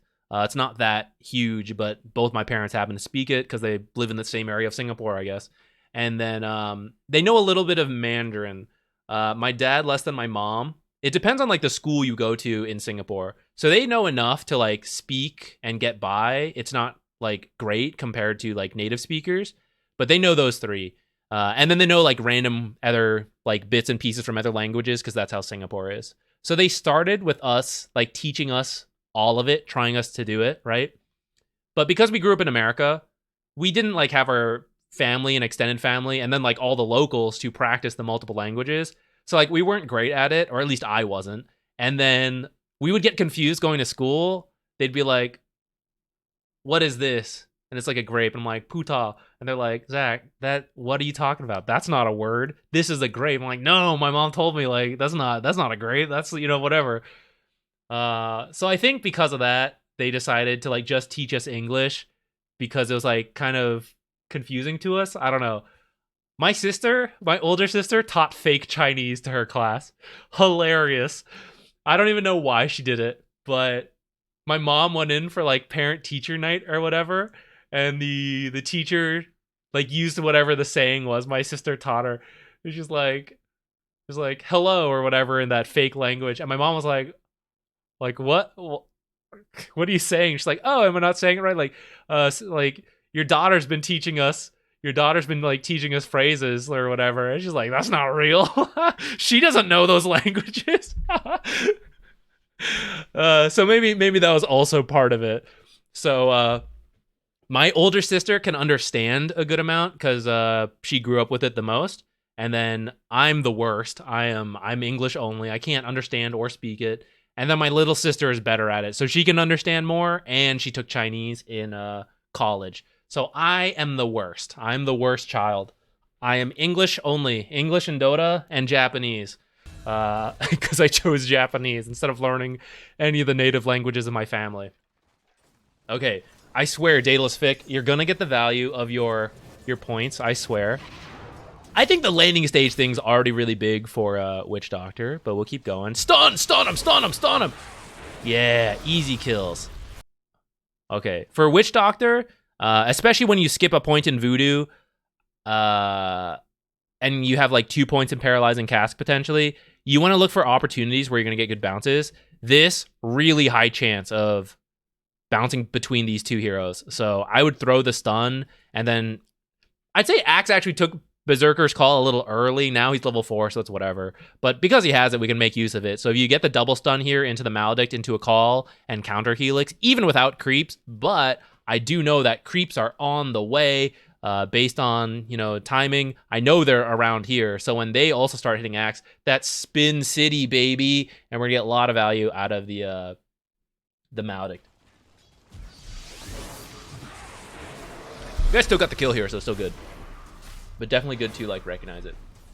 Okay, so around now, Spectre was saying they needed help, and the Lina was saying they needed stacks. I see. Okay. Guys, we'll keep rambling about my family life in a moment, but first, let's actually provide value to Daedalus Fic, who spent points on this. I would finish the urn, final thought. I would either finish the urn, or I would have skipped urn and gone straight boots, but whatever. To your main question now, people need help all over. Spectre, level 5. Okay, Spectre, I don't want to help you. I'll say why in a moment. This lane, she's 6. Lina, 5. Okay, so here's the thing. All the cores always going to be focused on their own game. And you as a support need to actually look beyond their selfish self-desire of everything around me, blah, blah, blah. You got to figure out how it's going to piece together. This is the hard part. And you got to keep them from not tilting out. So what Spectre doesn't understand about her own hero is that as soon as she is 6, she will play other lanes. And her own lane does not need to be that great at this point. She just needs to hit 6. And she'll hit 6 faster without you down here. She is almost dead, so she probably could use a little help, maybe right now. But in general, she just needs XP. Venge should just focus on giving her a lot of XP, doing things like pulls, preventing pulls, and she could stack if she wants. But the sooner Spectre hits 6 at this point, the better. Because if you call anyone up here, you stun, Spectre Haunt in, insta-kill. She's recovered, right? She misses, let's say 3 minutes, she has a shitty laning stage. 3 minutes, 6 creep waves. I don't know. She wasn't going to get every last hit anyways. So let's put it at 500 to 700 gold if we're being nice for that time period. If she just joins in 2 kills, she'll recover that. I mean, maybe 3 kills, okay? Gold split, all that stuff, right? So how much can you actually help down here? Especially if this lane is already losing before you're here. So you're going to have 2 weak heroes versus the 2 stronger heroes, and then you have to make the difference. Sometimes you can. I'd say Witch Doctor is pretty awkward. You can look, if you think there's a good opportunity, like 2 heroes standing really close, you think you can TP around, wrap, all that stuff, you could help her. But I'd say right here, what am I going to do for her? Does she think I can win her lane when she's like 56 health? Like, she's 1 auto attack from dying. What can I do about that? Go, like, die, respawn, come back with full health or something. Like, there's really not much you can do for her at this point. If she's full health and, like, maybe we think we can gank, I'm down to, like, come through here and attempt that. But especially as I see she's, like, 3/4 of the way to level 6, like, just get level 6. In the meantime, stacking for Lina could be very good. Because the stronger Lina is, the easier it is for Spectre to have more people to join. So Lina stuns someone, Spectre Haunt, Laguna, Q, double Q, both of them Q. That guy's dead, right?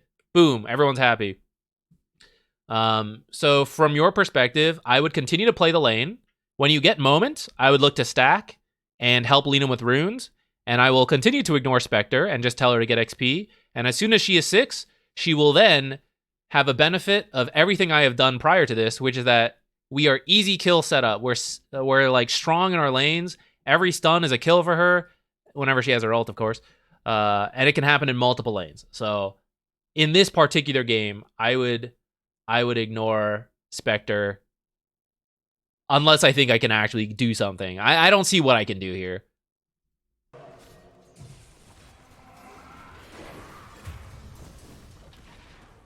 Does bounce require vision? I'm actually not fully sure. I'll look it up. Does anyone know off the top of their head? I don't play a ton of Witch Doctor. Cannot bounce on the following units: invisible, invulnerable, hidden, or attack immune. Those don't count. Ooh, can bounce on units in the fog of war. We're good to go.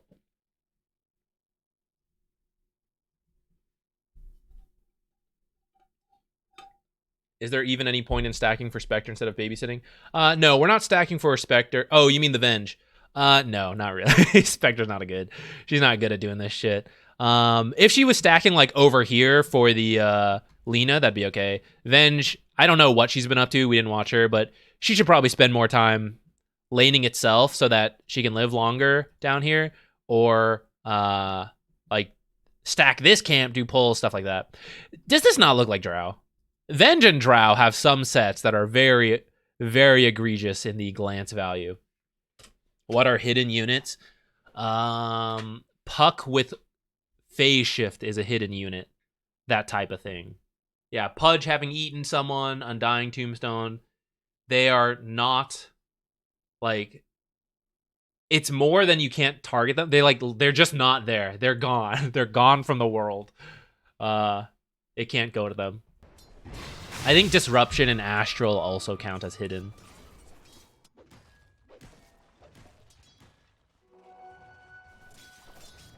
All right, that was one advice. Back to story time. What were we talking about? It started with video games. We made our way to fake languages.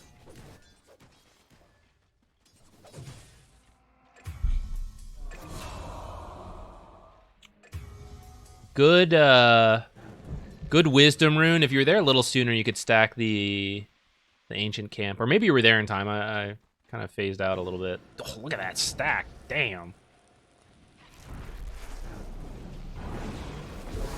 Lina, are you kidding me? I don't know if Lina didn't see it, or maybe you didn't call it out, but she definitely should just run right over here after you saw like a Phoenix stealing stacks, instead of like push whatever this is. You might have killed the Phoenix at that point. Lina called it? Okay, that's, I don't know. She was pushing mid first. Seems funny.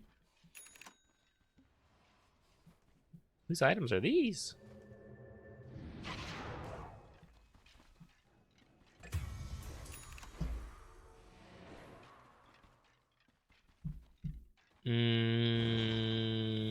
I would, okay, yeah, so I see you doing the stacks. Yeah, I think this is fine. This will help Lina out. Spectre, 6. So now that Spectre is 6, I don't know why she's coming to base. She's like mostly full health.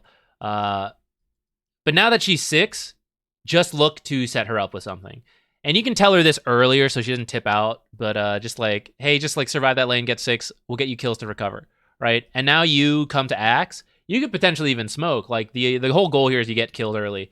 And just call it for your team. Just like, if I see Monkey King, I'm stunning, just run in and call him, Spectre Haunt, easy kills. Like, as long as you think it's easy kills. Kind of got to be careful of Dazzle, Grave, I guess, right? But him aside,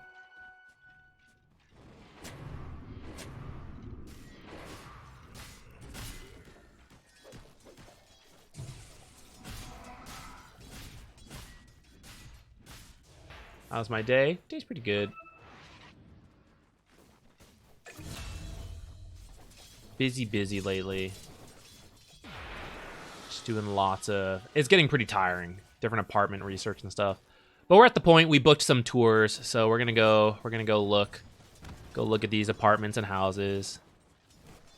It's always a little scary because reviews are always either extreme, you know, like this is the worst place I've ever seen in my life, like this is the best place, whatever.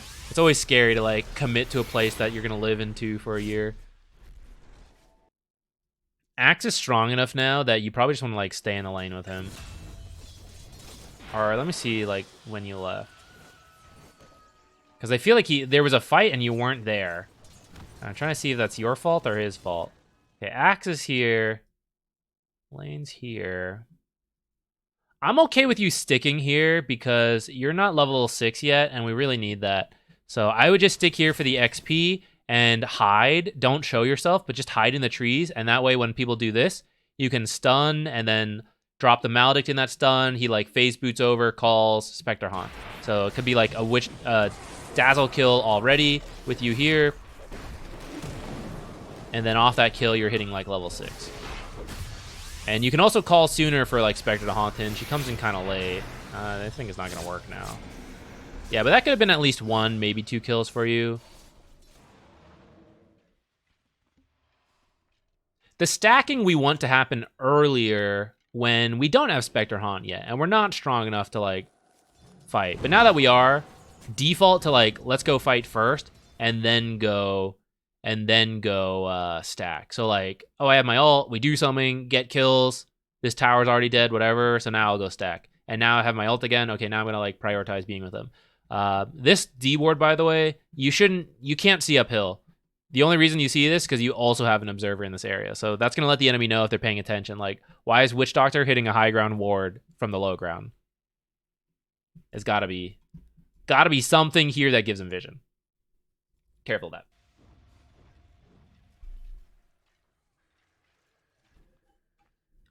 I think Axe is right over Lena. Lena will also benefit off of like kills happening for her team. So if we can stack, we want to, but don't sacrifice. Or you need a very clear... This is actually kind of tough. A tough question.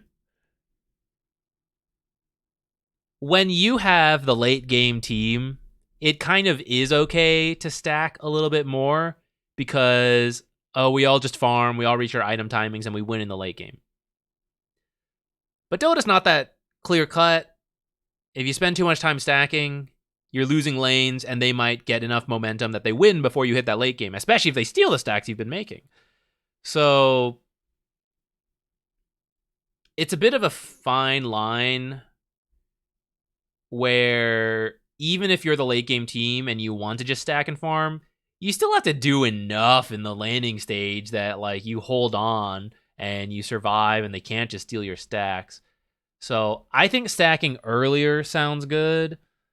But now that we're getting closer to like, we can kill, right? Like any call with Maledict stun and Death Ward and like Culling Blade, like these are all guaranteed kills.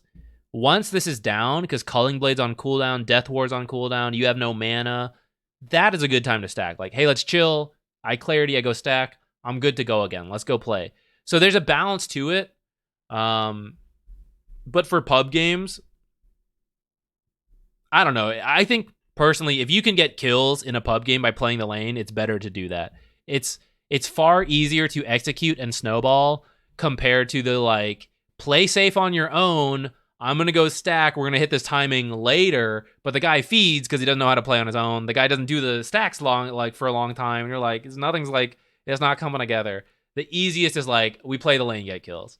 And then depending on how you interpret the game, feel free to adapt to that. But that's like my own take. Also for your skill build, I would probably just skip Voodoo Restoration. I would go like max Q and E. He baited them as ward's ending. Okay, you know what? Actually, that is a very legitimate thing. If that was an intentional choice, then kudos to you. You can bait your own stuff like that. Just make sure you don't try to do that bait, and then your other support comes in and he's like, "Oh, our ward died." Pops another one right there. You're like, so make sure if you're baiting like vision game mind tricks, make sure you're clear to your team.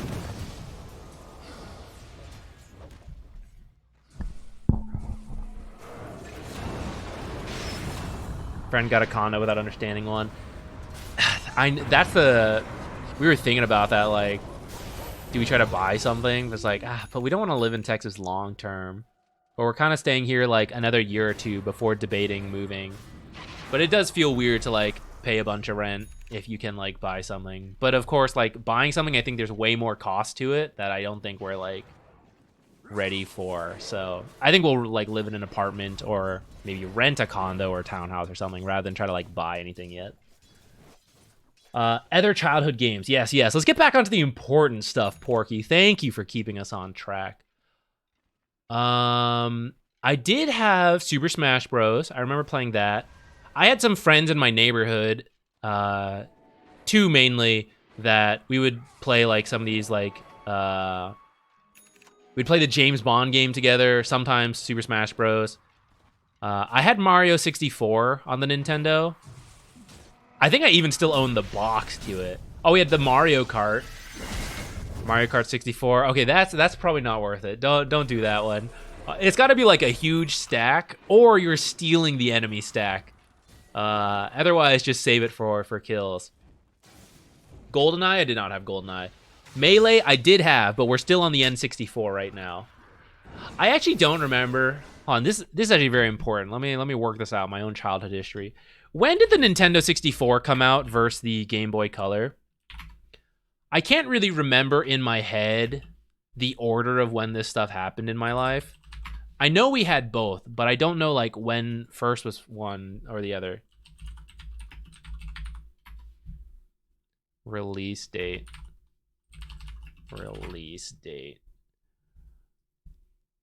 Well, this still isn't guaranteed or anything. The Nintendo came out in 1996, and the Game Boy Color came out in 1998.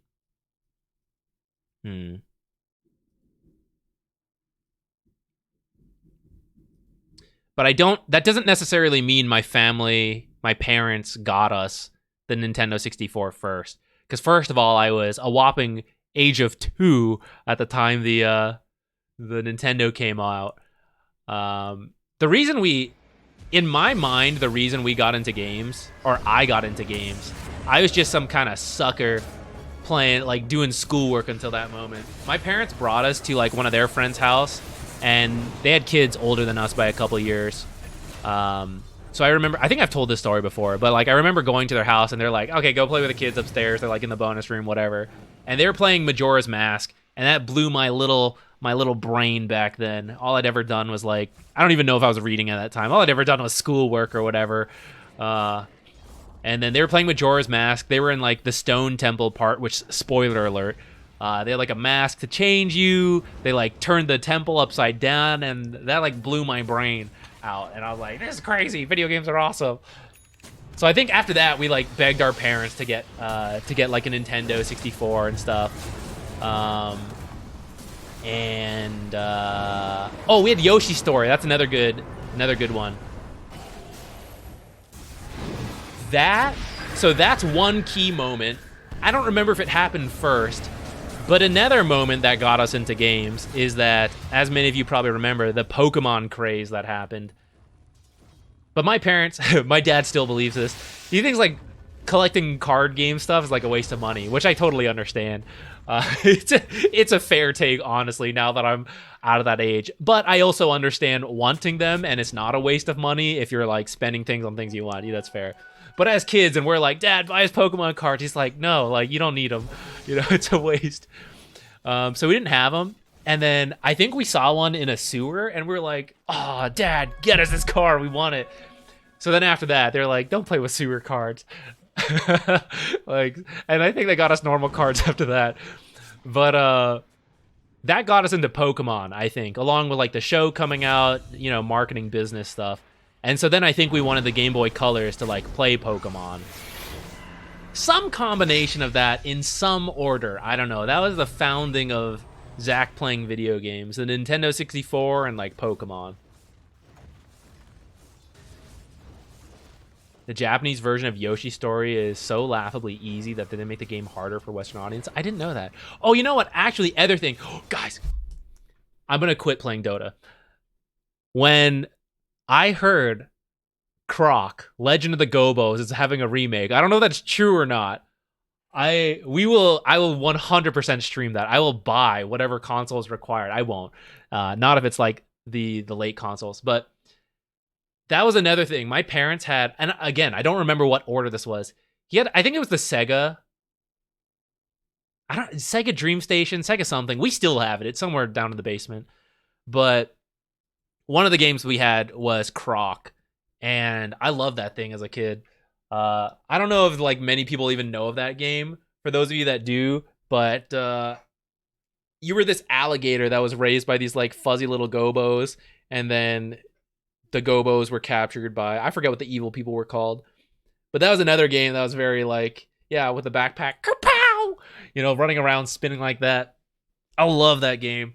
And I randomly it stumbled. Is it copyright? I don't record the let's go play the soundtrack. It's not on Spotify, it's on YouTube. Sometimes I listen to the soundtrack for fun. Forget this Spotify playlist. Let's go listen to the Croc playlist.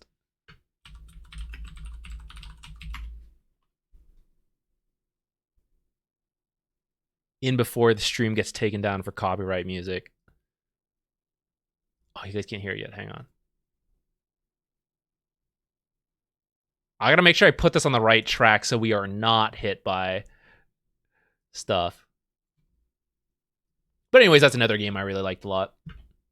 What games got... what did you guys get into games? What are you guys doing? You guys tell me while I put in the Croc soundtrack, which is an absolute banger.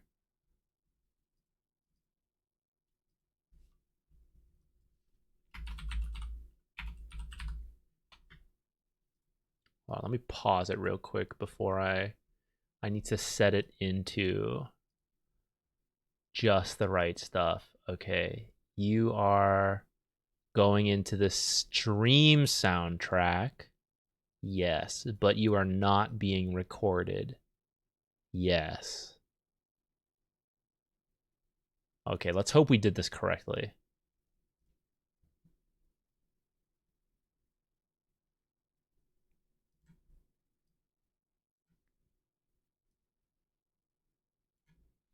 All right, you guys can tell me if it's too loud or something.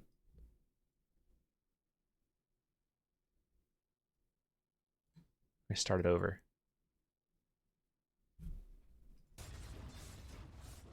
All right, let's go. Continue. Yoshi's Story was elite tier. I enjoyed it. I liked it.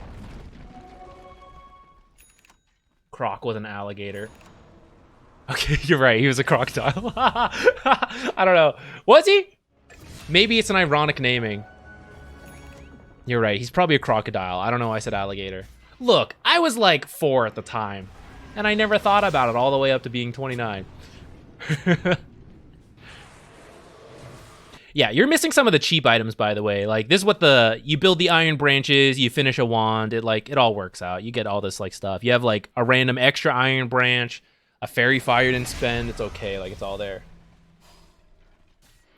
Probably a crocodile, still not convinced. He lives in a fantasy world. You never know. Who knows what he could be? He could be a hamster. Which, by the way, another unrelated story. My little sister the other day sent us a picture, and she's like, I've got 30 goldfish in my mouth. Crazy thing, she wasn't even talking about the snack. But that immediately made me want goldfish. So I went and bought goldfish. How many goldfish do you think I can fit in my mouth, guys? Take your bets. I should have done it on stream.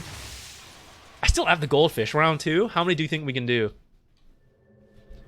I stopped when I thought it was going to be a choking hazard. I'm pretty sure I could have done more. I'm pretty sure I could have fit more.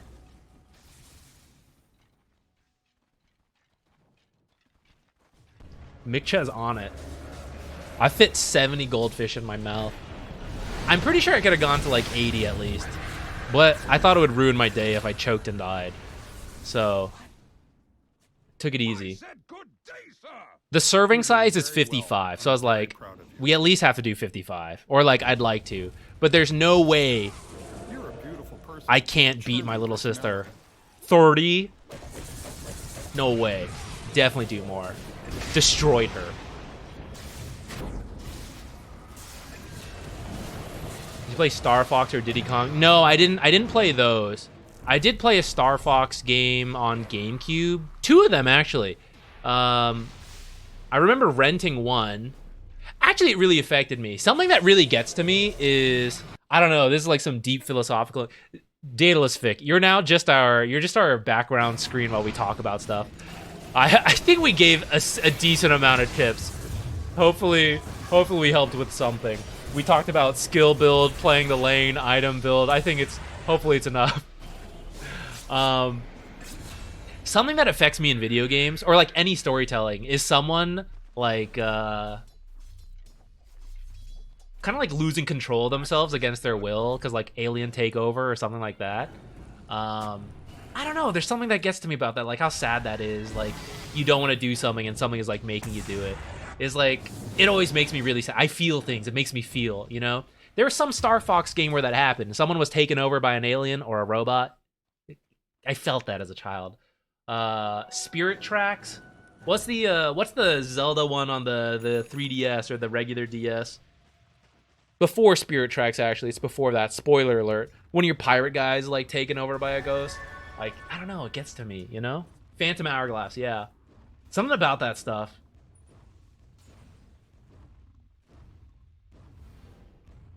We can end the replay? I don't know, it's great. We're having a great time talking about everything besides your replay. Maybe it's got to stay up.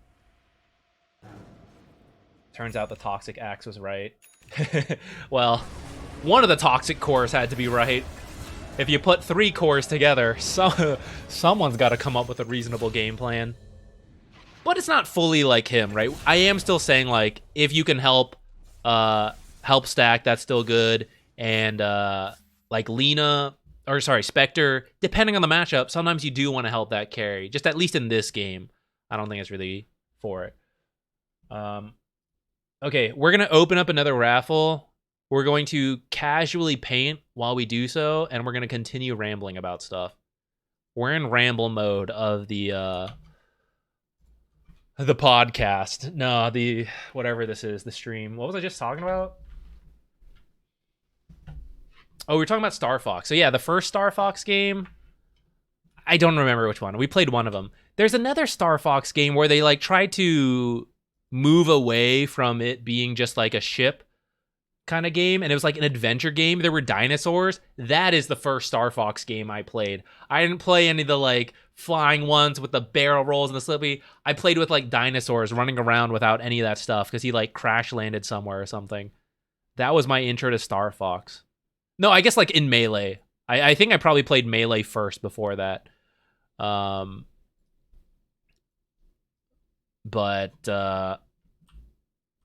when it was like, oh, Star Fox, like let's see what like he's in Melee, like I don't know what his game is, let's try that. And then it's like it's completely a different game. Ah shit, I'm drawing in the wrong layer.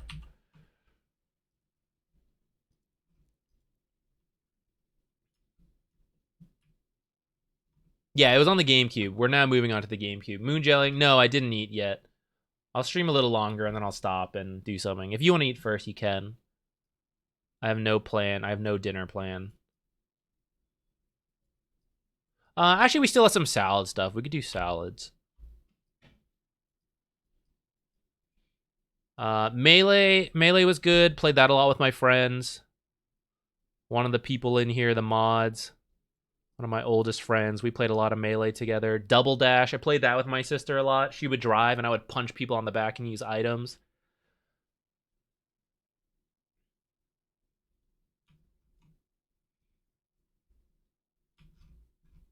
The GameCube had some of the best games. Okay, another random story time. I had a very brief relationship in high school. My greatest regret around that. It caused a lot of complications in my friend group, stuff like that. All that, forget all that. Forget all of that.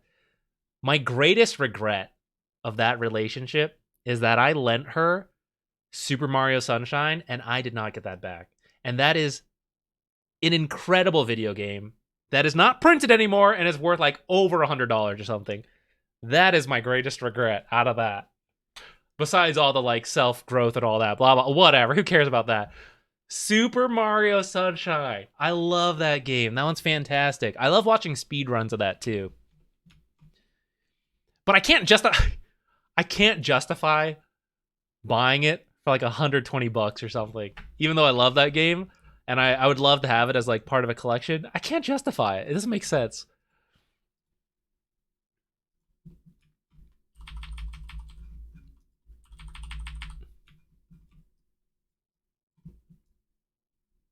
Oh, you know what's another game I lent someone and I don't know what happened to it?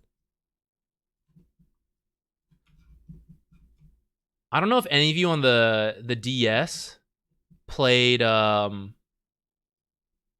what's it called? It's like Hotel Dusk. There was some room number attached to it. That was one of the more creative uses. I feel like Nintendo comes up with these gimmicks and then it's like rarely used. Like, oh, the DS has like 2 screens and a touchscreen and voice. And like, oh, the Switch has like, or the Wii first has like movable stuff, right? Hotel Dusk. Yeah, Hotel Dusk Room 215. That was one of the first games that I really saw them do more than besides like, oh, you're playing on this screen, but there's also information on this screen, right? So it was a detective themed game. It was like black and white, cool stylistic art, and you held it like a notepad. So if you were right or left-handed, the notepad section was on the right hand, the screen was on the left hand. So the gameplay, it was like a detective-based game, and you held it like a detective book, like taking notes in that time period. It was like such a cool concept. I like the story of the game. I don't even remember the gameplay that much, but I thought it was really cool. I've lost it. I don't know what happened to it. I think I lent it to someone, and I guess, I don't know, I didn't get it back, or maybe not. Like, there's a couple games I've lost in my life. I usually don't lose things, but that's one of them, and I regret it. Apparently, I've only lost the greatest games ever, but I really liked it. It was a really cool game. Really cool use of the technology. Another game I lost in the I must have lent these games to some people. Someone irresponsible lost some games or something. Pokemon Soul Silver, that one's lost. I don't know where that one is. What outlines next? Jug?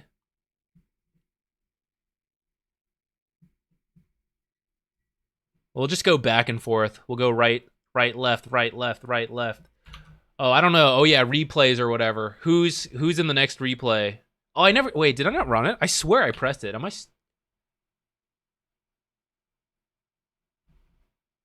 What the heck? Okay, guys, despite putting this up, it did not go. If you submitted a replay, do it again. It was not working. Exclamation point replay. Rejoin in. Hop in. Hop in.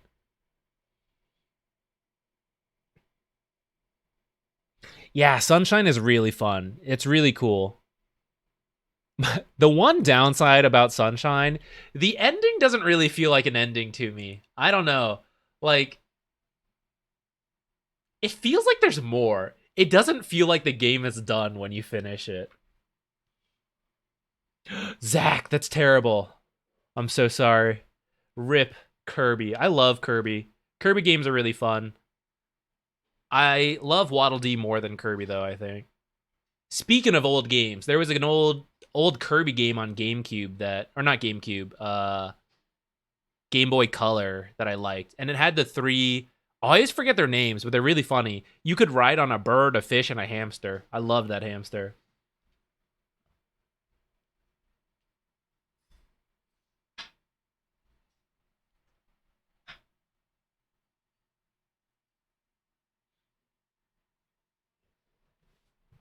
Yeah, Sunshine Movement was so sick. Okay, so Sunshine did go to the Switch, and it was like with other remakes like Nintendo 64, and I don't remember the other, maybe Galaxy, but I think it was a limited time offering, right? You had to buy it within a certain period, or else you just couldn't get it again. And the thing is, like, I want a GameCube controller. The GameCube controller is one of my favorite controllers out of all of the stuff. It just feels right. It feels good, you know? Let's pick our next winner to talk about video games that aren't Dota and aren't replay help.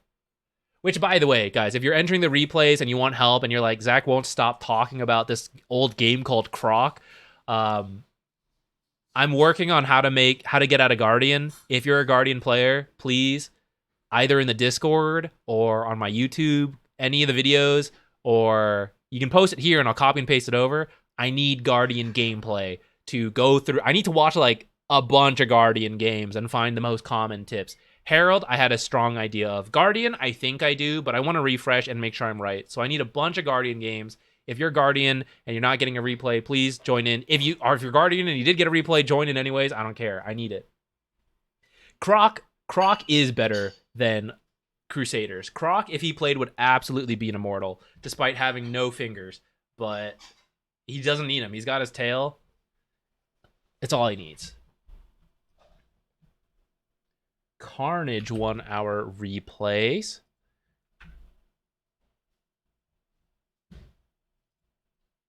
All I did was draw a bird outline in that break. Oh man, Eucalyptus Enjoyer. That picture's gonna be done in a year. It's gonna be so slow.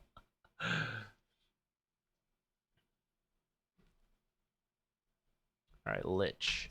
Melee's really good. Melee's one of the other competitive games I'll still watch. Watch a lot of Dota, of course, and I go in phases of watching other competitive games. Melee's one of them. It's just really fun. I played the others, you know, like when the one on the Wii came out, the Switch. They're fun for like casual party stuff. I still enjoy it, but Melee has always been the coolest to me.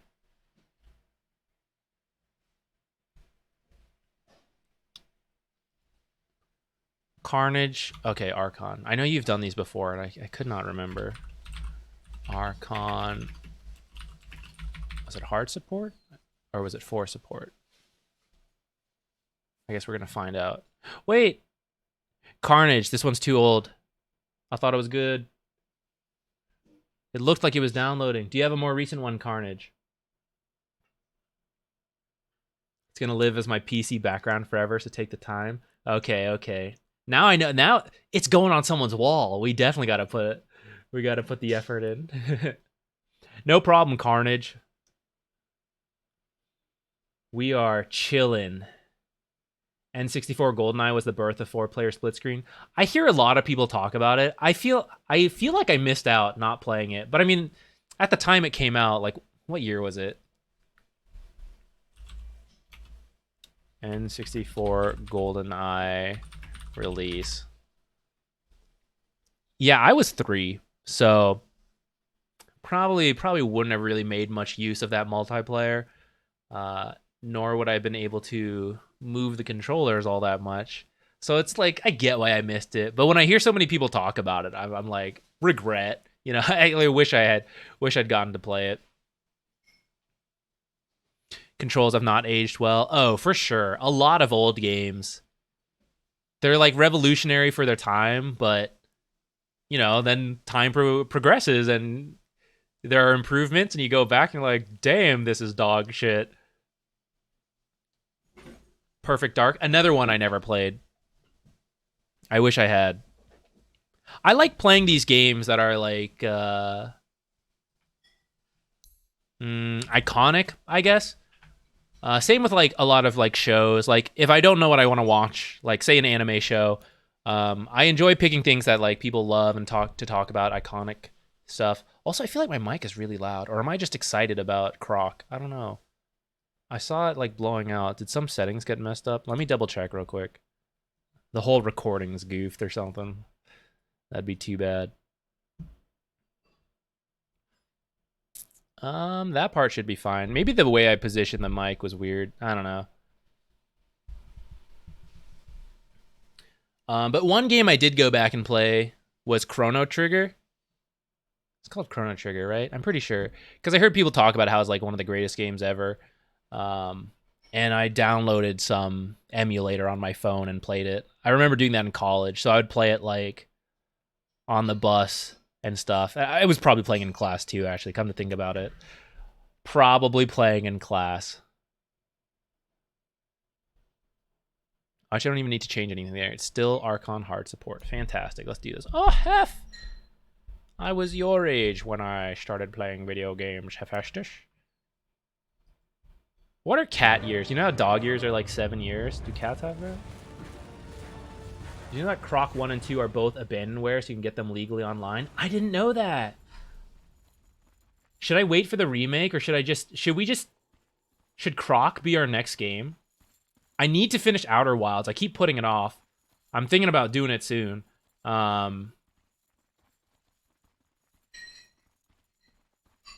I won't reveal anything yet, but there's some other stuff lined up. Like I think we're going to be doing more casting. So before that happens, I might try to knock out Outer Wilds. My worry is Crownfall will come out. And as soon as Crownfall comes out, you know, we're in Dota again, right? Full hef. Jump quietly. Just shook the whole table.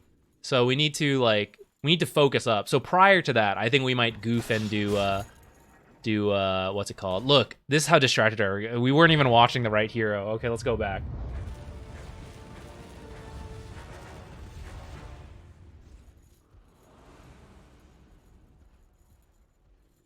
There was another old Sega game, Armok or something like that. Armored military something unit. I remember that.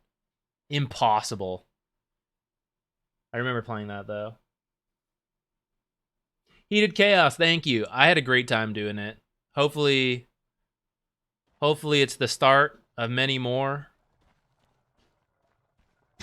I'm not super up to date with my ogre items. You are what? Maybe Necro off lane and then like Dazzle or Venge. Okay, I can understand wanting a stick.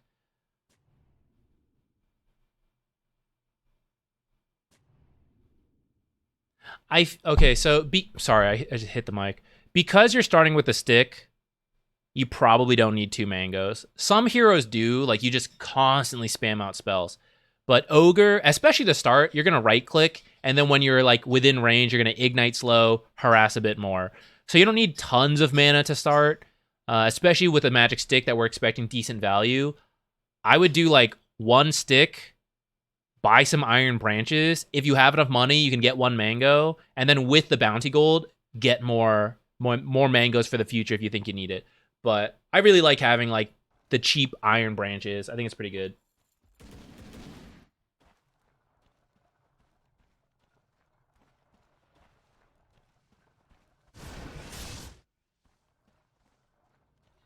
This game is decently well, but I was wondering about my itemization. We won, but I think it wasn't correct. Okay, well, we'll try to pay attention. We'll do the laning stage, and then we'll talk through this stuff later.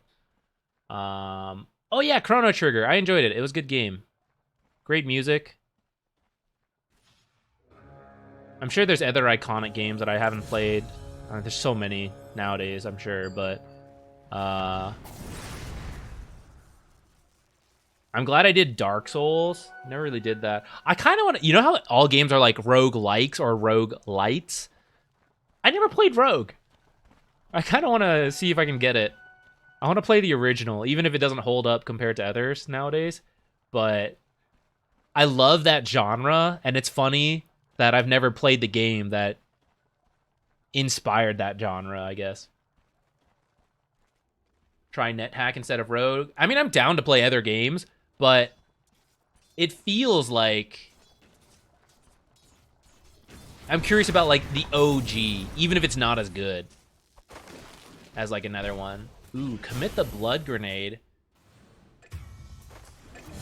So these early trades, let's see if it matters in a moment here. Not quite, not close enough. But you can kind of see how like in some of these early fights, the extra iron branches for the stats, maybe slightly more attack speed, armor, that stuff, like that's going to matter more than like the mango. You know, it's like, oh, we don't really need the mana yet. It's not a huge deal. Like, you're about to cast another one. You'll still have enough mana. You got the charges. So that's why we can kind of skip the mangoes and buy those iron branches. And maybe it will make the difference. I think you attacked like several times there. So it's like 10 extra damage, something like that added in, you know? And sometimes people get away with just like a few health. It's getting pretty close here, right?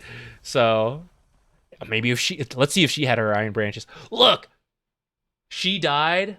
I bet if she had like an iron branch or two, a greedy Bassy start, right? If she had a stick, she would have lived. That's why these kind of things, they add up.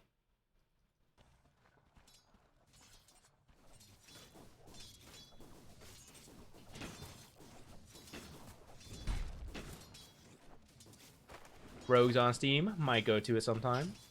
Oh, Age of Empires, another old game. My dad, here's another funny story.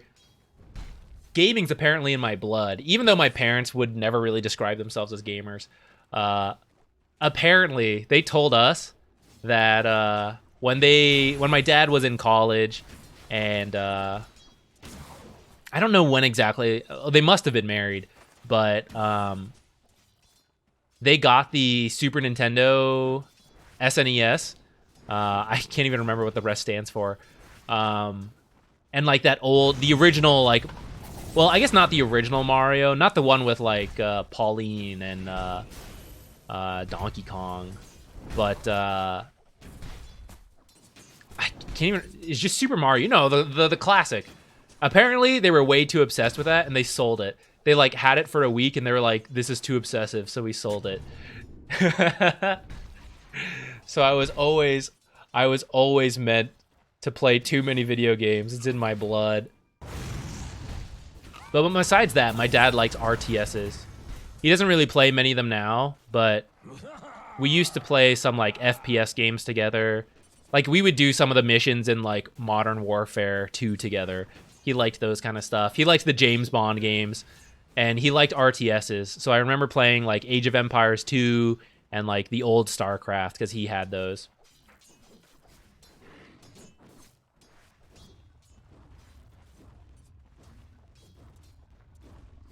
Command and Conquer pack. Ooh. I think I actually played one of the old Command and Conquer because my dad liked RTSs. He played one of those old games, and then there's also an old Dune RTS I vaguely remember.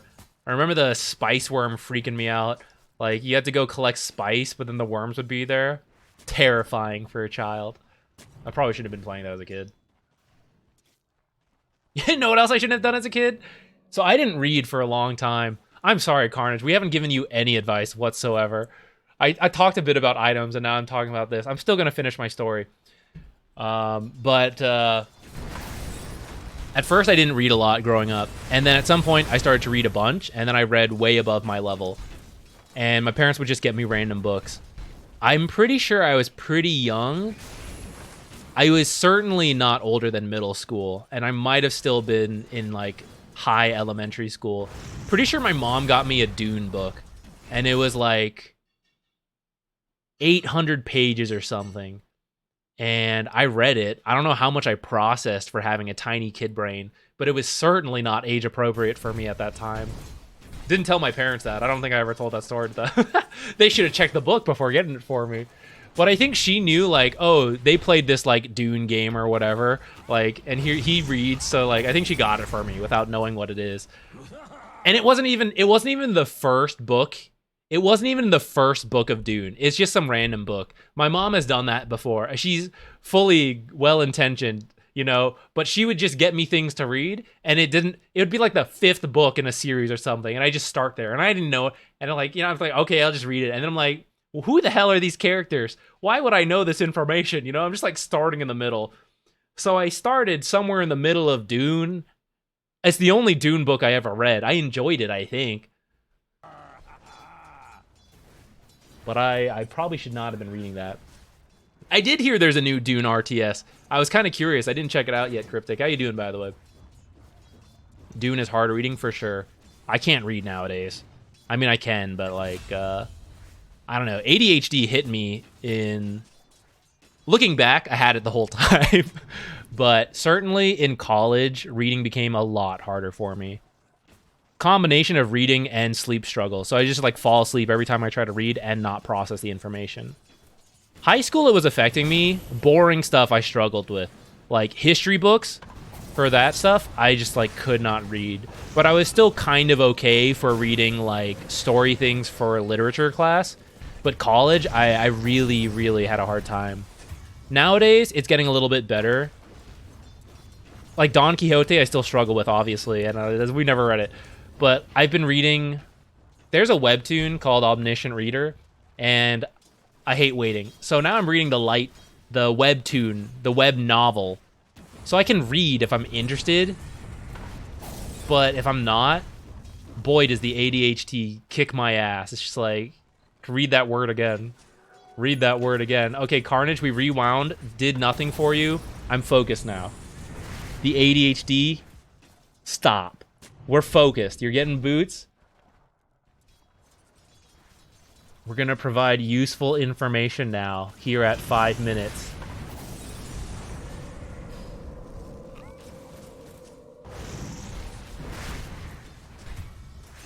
Okay. I don't think you actually need to chase, like, secure that kill. I think just getting him low is already good, and then you just go back to farming, but not really the end of the world. Oh, sick pull. Puck try to gank. Nice Wisdom Rune steal. I don't think you should ward here.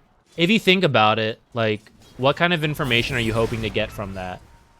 There's not really much you're going to need that info for. I mean, you'll see this, but then after that, like, now what, you know? Like, who's ganking from this direction? Who's threatening Drow from this direction? The only threats are, like, TPs, Twin Gates, mid-rotations. Like, no one's coming from back here. It's not really necessary. So, hold this Observer, drop it somewhere else.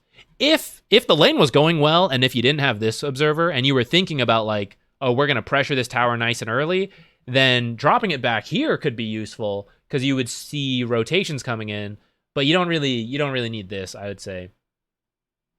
Not now. Maybe later. It's all good. I'm having fun. I'm glad. Thank you.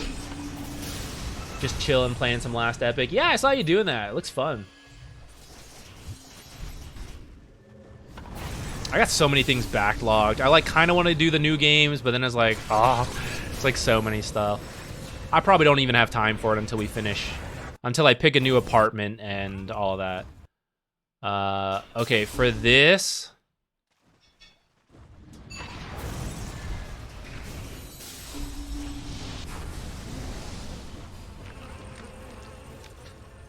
I feel like this is another thing where it's like, just let it go.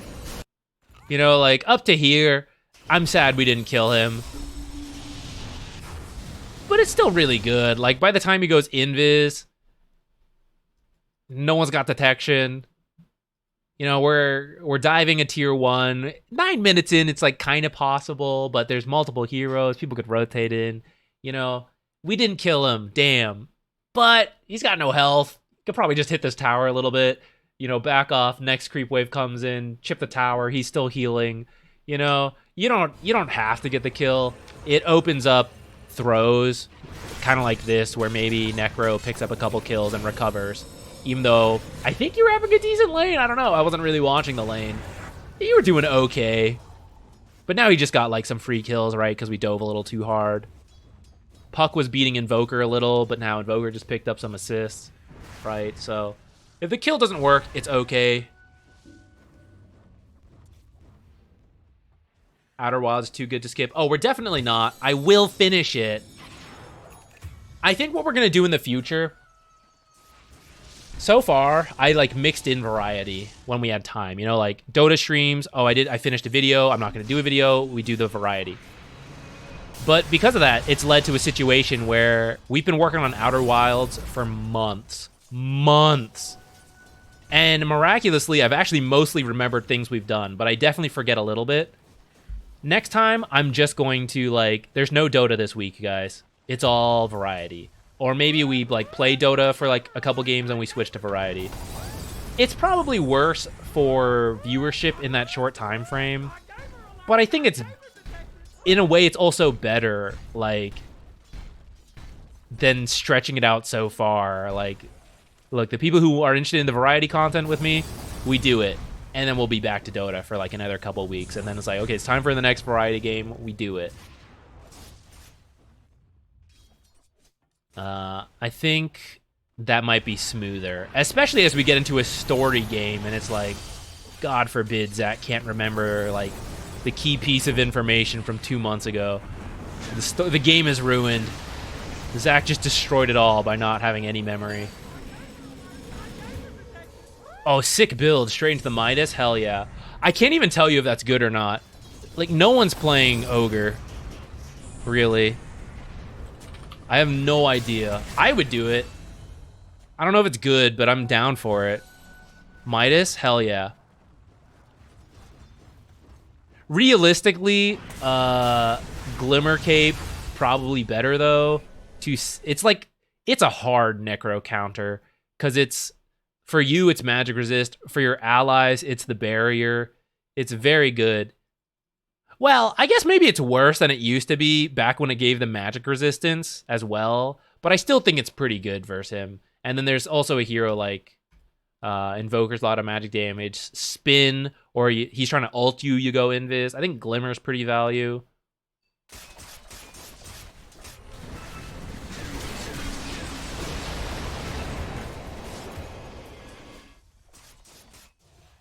Thought we were ahead, so we went for it. You're like mildly ahead. It's not wrong, but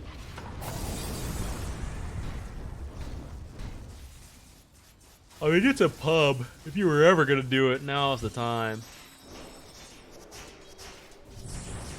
Who is the off lane? Pudge? Yeah, definitely go around with Pudge and Gyro. They're strong. Every time Puck has ult, you can go with Puck too. But otherwise, Pudge has less cooldowns than Puck, so you're more likely to play around that. That's where I would Glimmer him if I had one. He probably still would have died. Here's where I'd Glimmer myself if I had one. Alright, I feel like we just went one by one into 5 enemy heroes. Sometimes you cannot defend the objective. That is one of those times.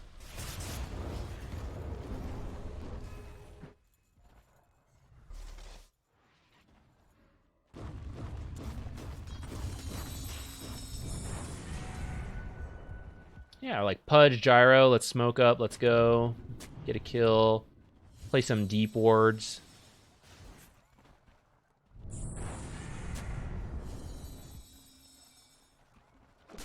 So this kind of defensive ward is fine. Especially if you're scared to move out. And especially after losing some towers. It's overall fine. But then we also look at the next ward you placed, which is like here. This is kind of overlapping in what they'll do. Obviously, there's a difference. Like, this one's deeper.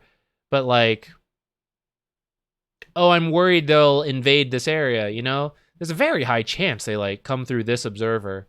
Or, like, you see multiple heroes in this area, so you know to be careful in this area. These two wards are kind of overlapping in the section they see, which can be okay at times, but in general, it's better to avoid, or like literally just to move it further. Like this one further down, or like closer to the mid tower, gives you now a new access to like its mid information on the tower siege. So I would split this up a little bit more. If you knew you were gonna YOLO risk this one, I would just go and YOLO risk this one.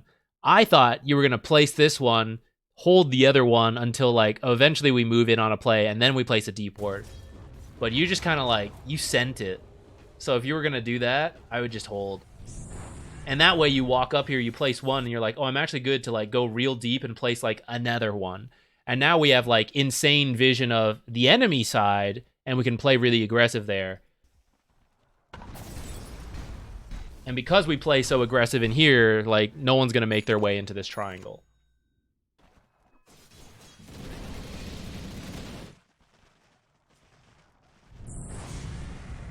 If potentially you could have placed a defensive ward over here and then deep ward over here, that's even better. That's like a split. Because that's the other thing. Like, you play one aggressive ward here and you play around it, then, like, you won't need this defensive ward. Because you're up here. You are the defensive ward. So then the defensive ward's over here.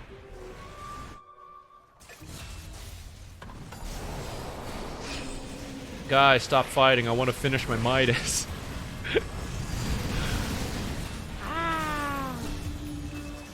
Definitely seeing some value to the Glimmer Cape. Damn, what are you, some kind of absolute baller? Midas straight into Hex? Damn. This is a baller build. But I think Glimmer is probably the play. Ooh, double, let's go. Game winning.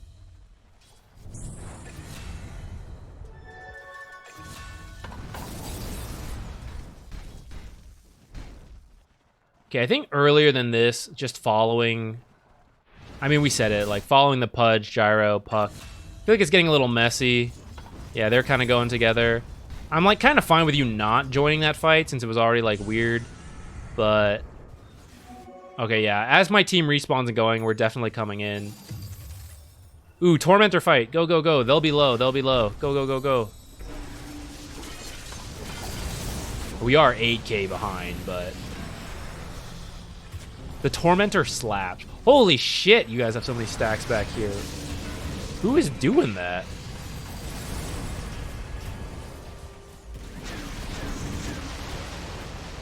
This Ancient stack's worth more than the Tormentor. I don't know if that's actually true. It's close. Is that the high intensity health bar? Yeah, we're trying it out. As well as map awareness. It doesn't really feel like high intensity enough. I want them to like make it even more. I don't know.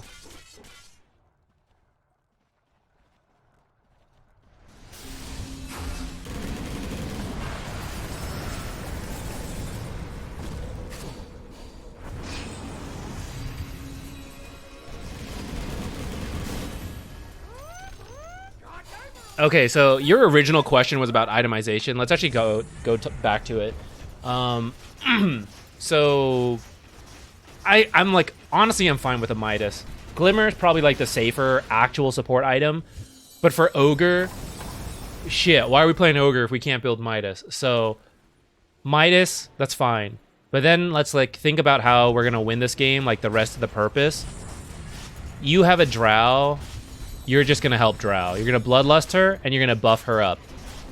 The Hex is because they have, I don't know, some, like, mobile hero you're trying to lock down, or, oh, we need lockdown, so, like, I get the Hex kill, stuff like that, right? But you have Puck. Puck is pretty solid initiation. Pudge hooks are very good initiation. Gyro Rocket is not bad. And Drow is not a hero who needs to initiate and jump kill people. She just pokes from so far. She can just siege up on a tower and be protected. Or she can just wait for her team to get an initiation and then she'll hit them. So I don't think you actually need the Lotus right away. I would look to protect Drow more. For example, if she gets swapped, you're kind of screwed. So Lotus her, then she can't be swapped. Or she can, but you know, she'll end up in the same spot. It also protects for some of these single target stuff, like the Juggernaut ult.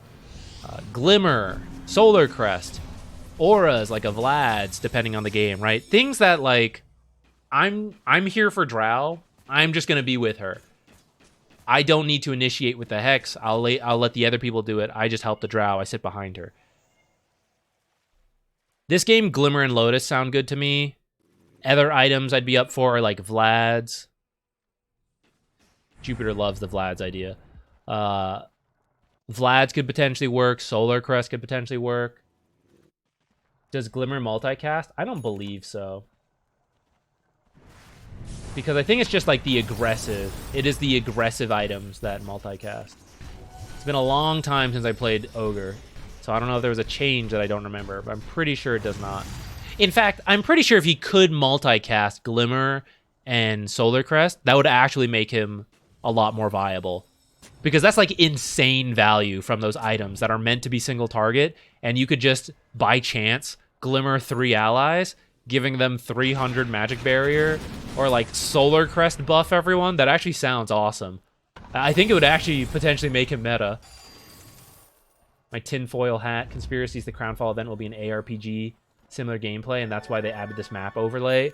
Ooh, that's cool. I like that idea.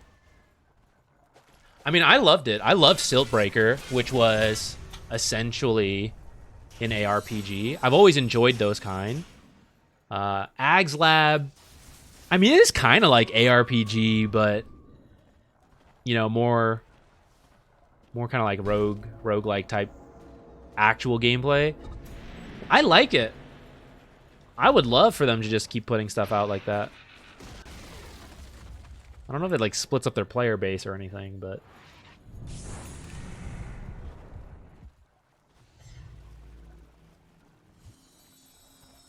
could bust those items open. Yeah, but only on Ogre, who has the multicast, right?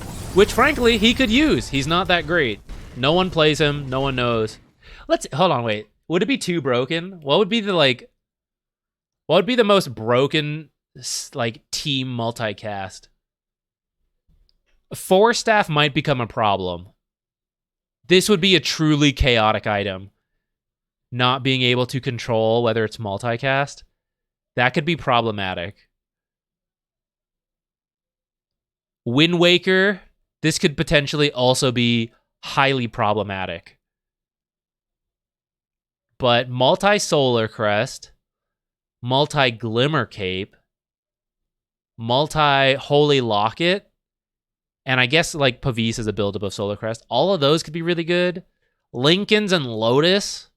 Oh, damn, that's so good, actually. Your whole team is just Lincolnsed up. Or Lotused, either way, who cares? That would be sick. Disperser? Disperse everyone. E-Blade everyone.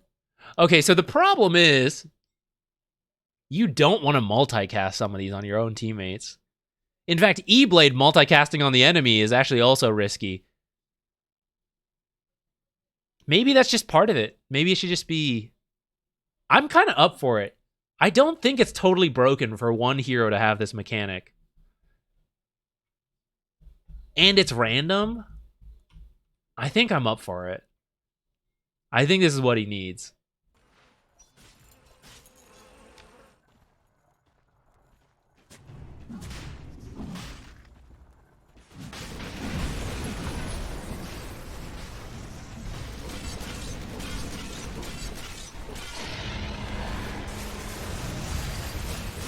Thank you for your sacrifice, Gyro.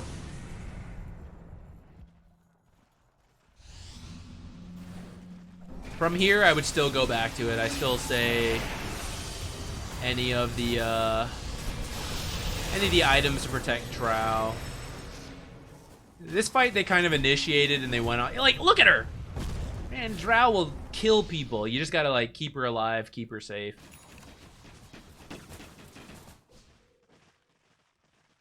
The chaos of multi-force would make it... Well, you just... Sorry, guys. I just can't build Force Staff. It just wouldn't be good for the team. It's too risky. I have to get Midas. And I gotta go straight Lincolns. It's just what I do as position 5 Ogre now. It's simply how it is. It's just... You wouldn't want me to Force Staff you in. I wouldn't want to do that either. And so, Midas Lincoln's Lotus. It's the way Ice Frog intended it.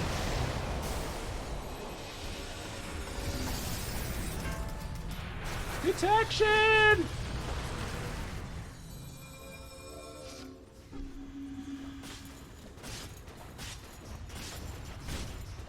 buy a gem this game. There's Glimmer Capes and Invoker. 2 Glimmers, actually.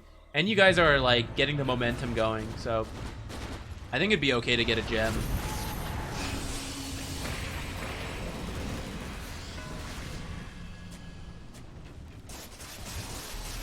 Ult is an aura for the multicast allies.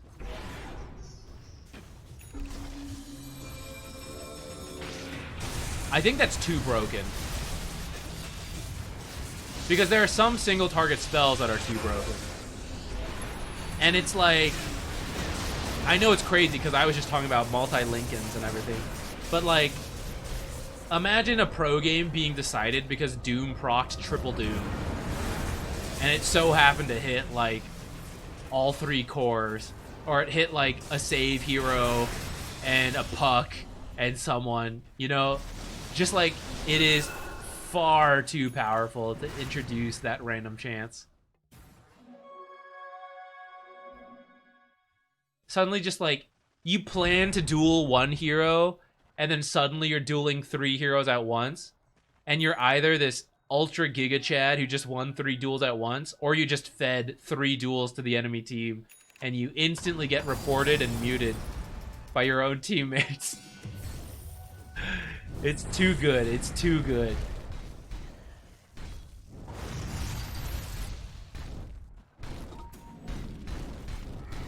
It'd be hilarious. They should do that for a fun game mode.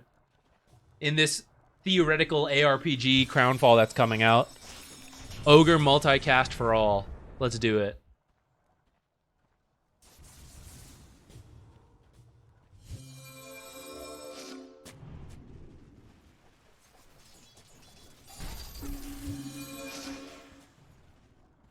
No, yeah, of course we're reporting Legion. It's not Ogre.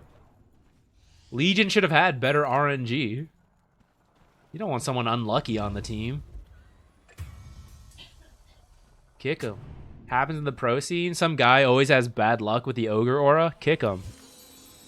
Can't win with bad luck.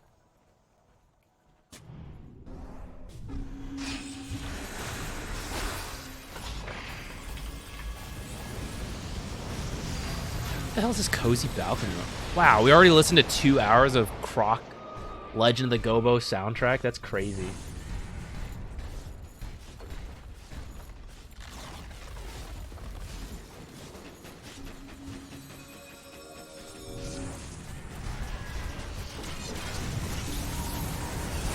All right, Carnage.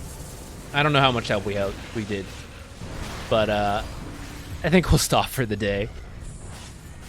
Hope you guys had fun with the random story times and rants. Let's find someone to raid. Don't have a video planned for tomorrow, but stream will be here. I guess we'll be practicing our Dota mini-map. Our now mega map, I guess. I don't know if we really will until you can actually click on it, though. Until then, it feels like... feels redundant. Like, I see something happen there, and then I still gotta go look at my small mini-map and then click it. At that point, it's just like extra work. No Croc stream tomorrow. I'll tell you what.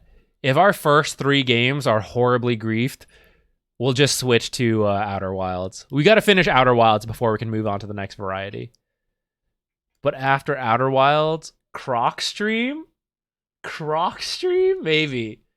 Other ones on my list are Slime Rancher. Stardew Valley. Let's get all the achievements. Only backpack, no chests. Iron Man mode. Stardew Valley. But I think that might take too long. Especially if we're saying we should condense it all and just do it. Might take too long. Maybe, we never did the DLC for Dark Souls 3. That could be another one.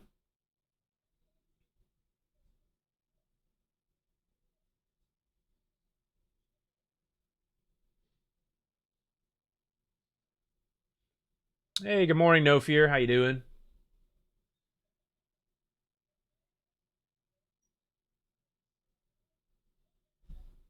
Oh shit, there's Outer Wilds DLC? Is there really?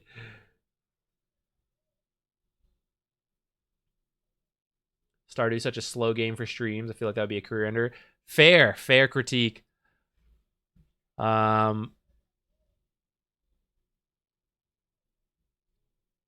don't know. It's fun. It's a chill game too, though. But yeah, it might be a little too repetitive, too long.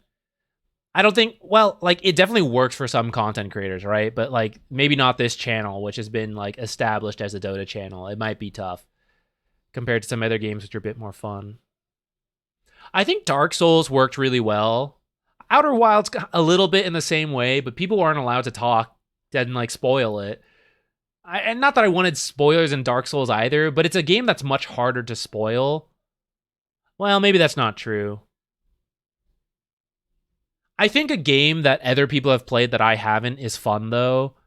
For people to be like, oh man, like I wanted to relive this game, but I've already played it. But now we get to see Zach screw it over, you know? It's fun that way.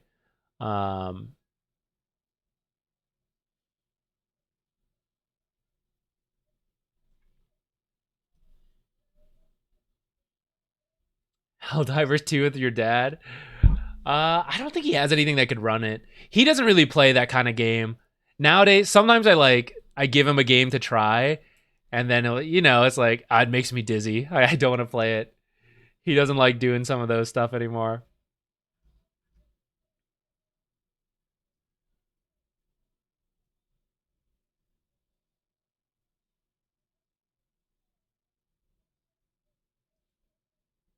Slay the Spire. Yeah, that's been really popular lately. But man, I don't know. Do I want to copy that of what other people have been doing, or I also want to like kind of combine it with knocking out my own backlog of games I want to play. So we'll have to see. Maybe like Dave the Diver. I heard a lot of great things about that. Could maybe do that. No fear, yeah. It's been a while since it happened. Sorry, man.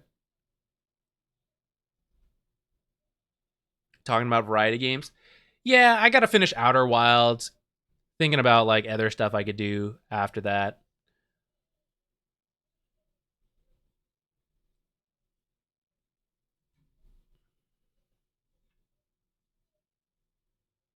There are millions for over 2,700 hours. I don't even know the gameplay of it.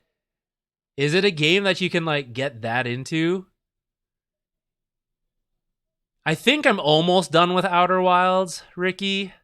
But I keep saying that and then I don't progress the way I think I should. So then then I don't actually know if I'm close to the end or not.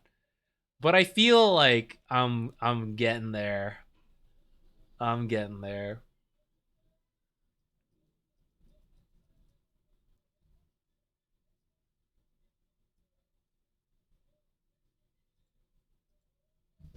All right, guys.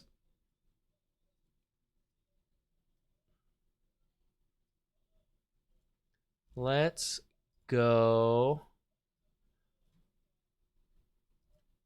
Let's go here. I coach this guy sometimes. And he streams his own. So now you guys can go over, check him out, have a good time there. Thank you, everybody. I'll be here tomorrow. We'll play more Dota. I feel like maybe I'm done with like some Terrorblade. I'm like burning out on it. Same with Lesh. We'll do some new stuff. I haven't decided what yet. Maybe some Tiny. I don't know. Maybe we'll be tryharding wins. Let's get our MMR back that I always say I will and then we never do. I don't know. You guys can come tomorrow with ideas perhaps, and that might affect what we do. I'm glad you enjoyed the random storytelling. I'm sure I got more in the brain somewhere.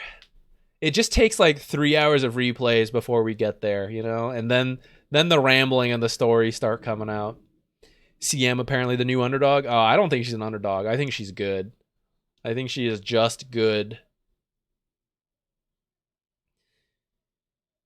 But do I want to play her? Then we have to be CM. Can I build Midas CM? Maybe. Maybe we'll pick a Midas builder. Who can build Midas? I don't know, guys. I'll think about it tonight. You guys see you tomorrow. All right. Bye, everybody. Do the raid. Do the raid. How come it's not going? The raid is broken. Hopefully it sends as time ends. I don't know. It's not letting me go. We were going to go to Mr. Rip TV. You guys can go or not if it doesn't work. Bye.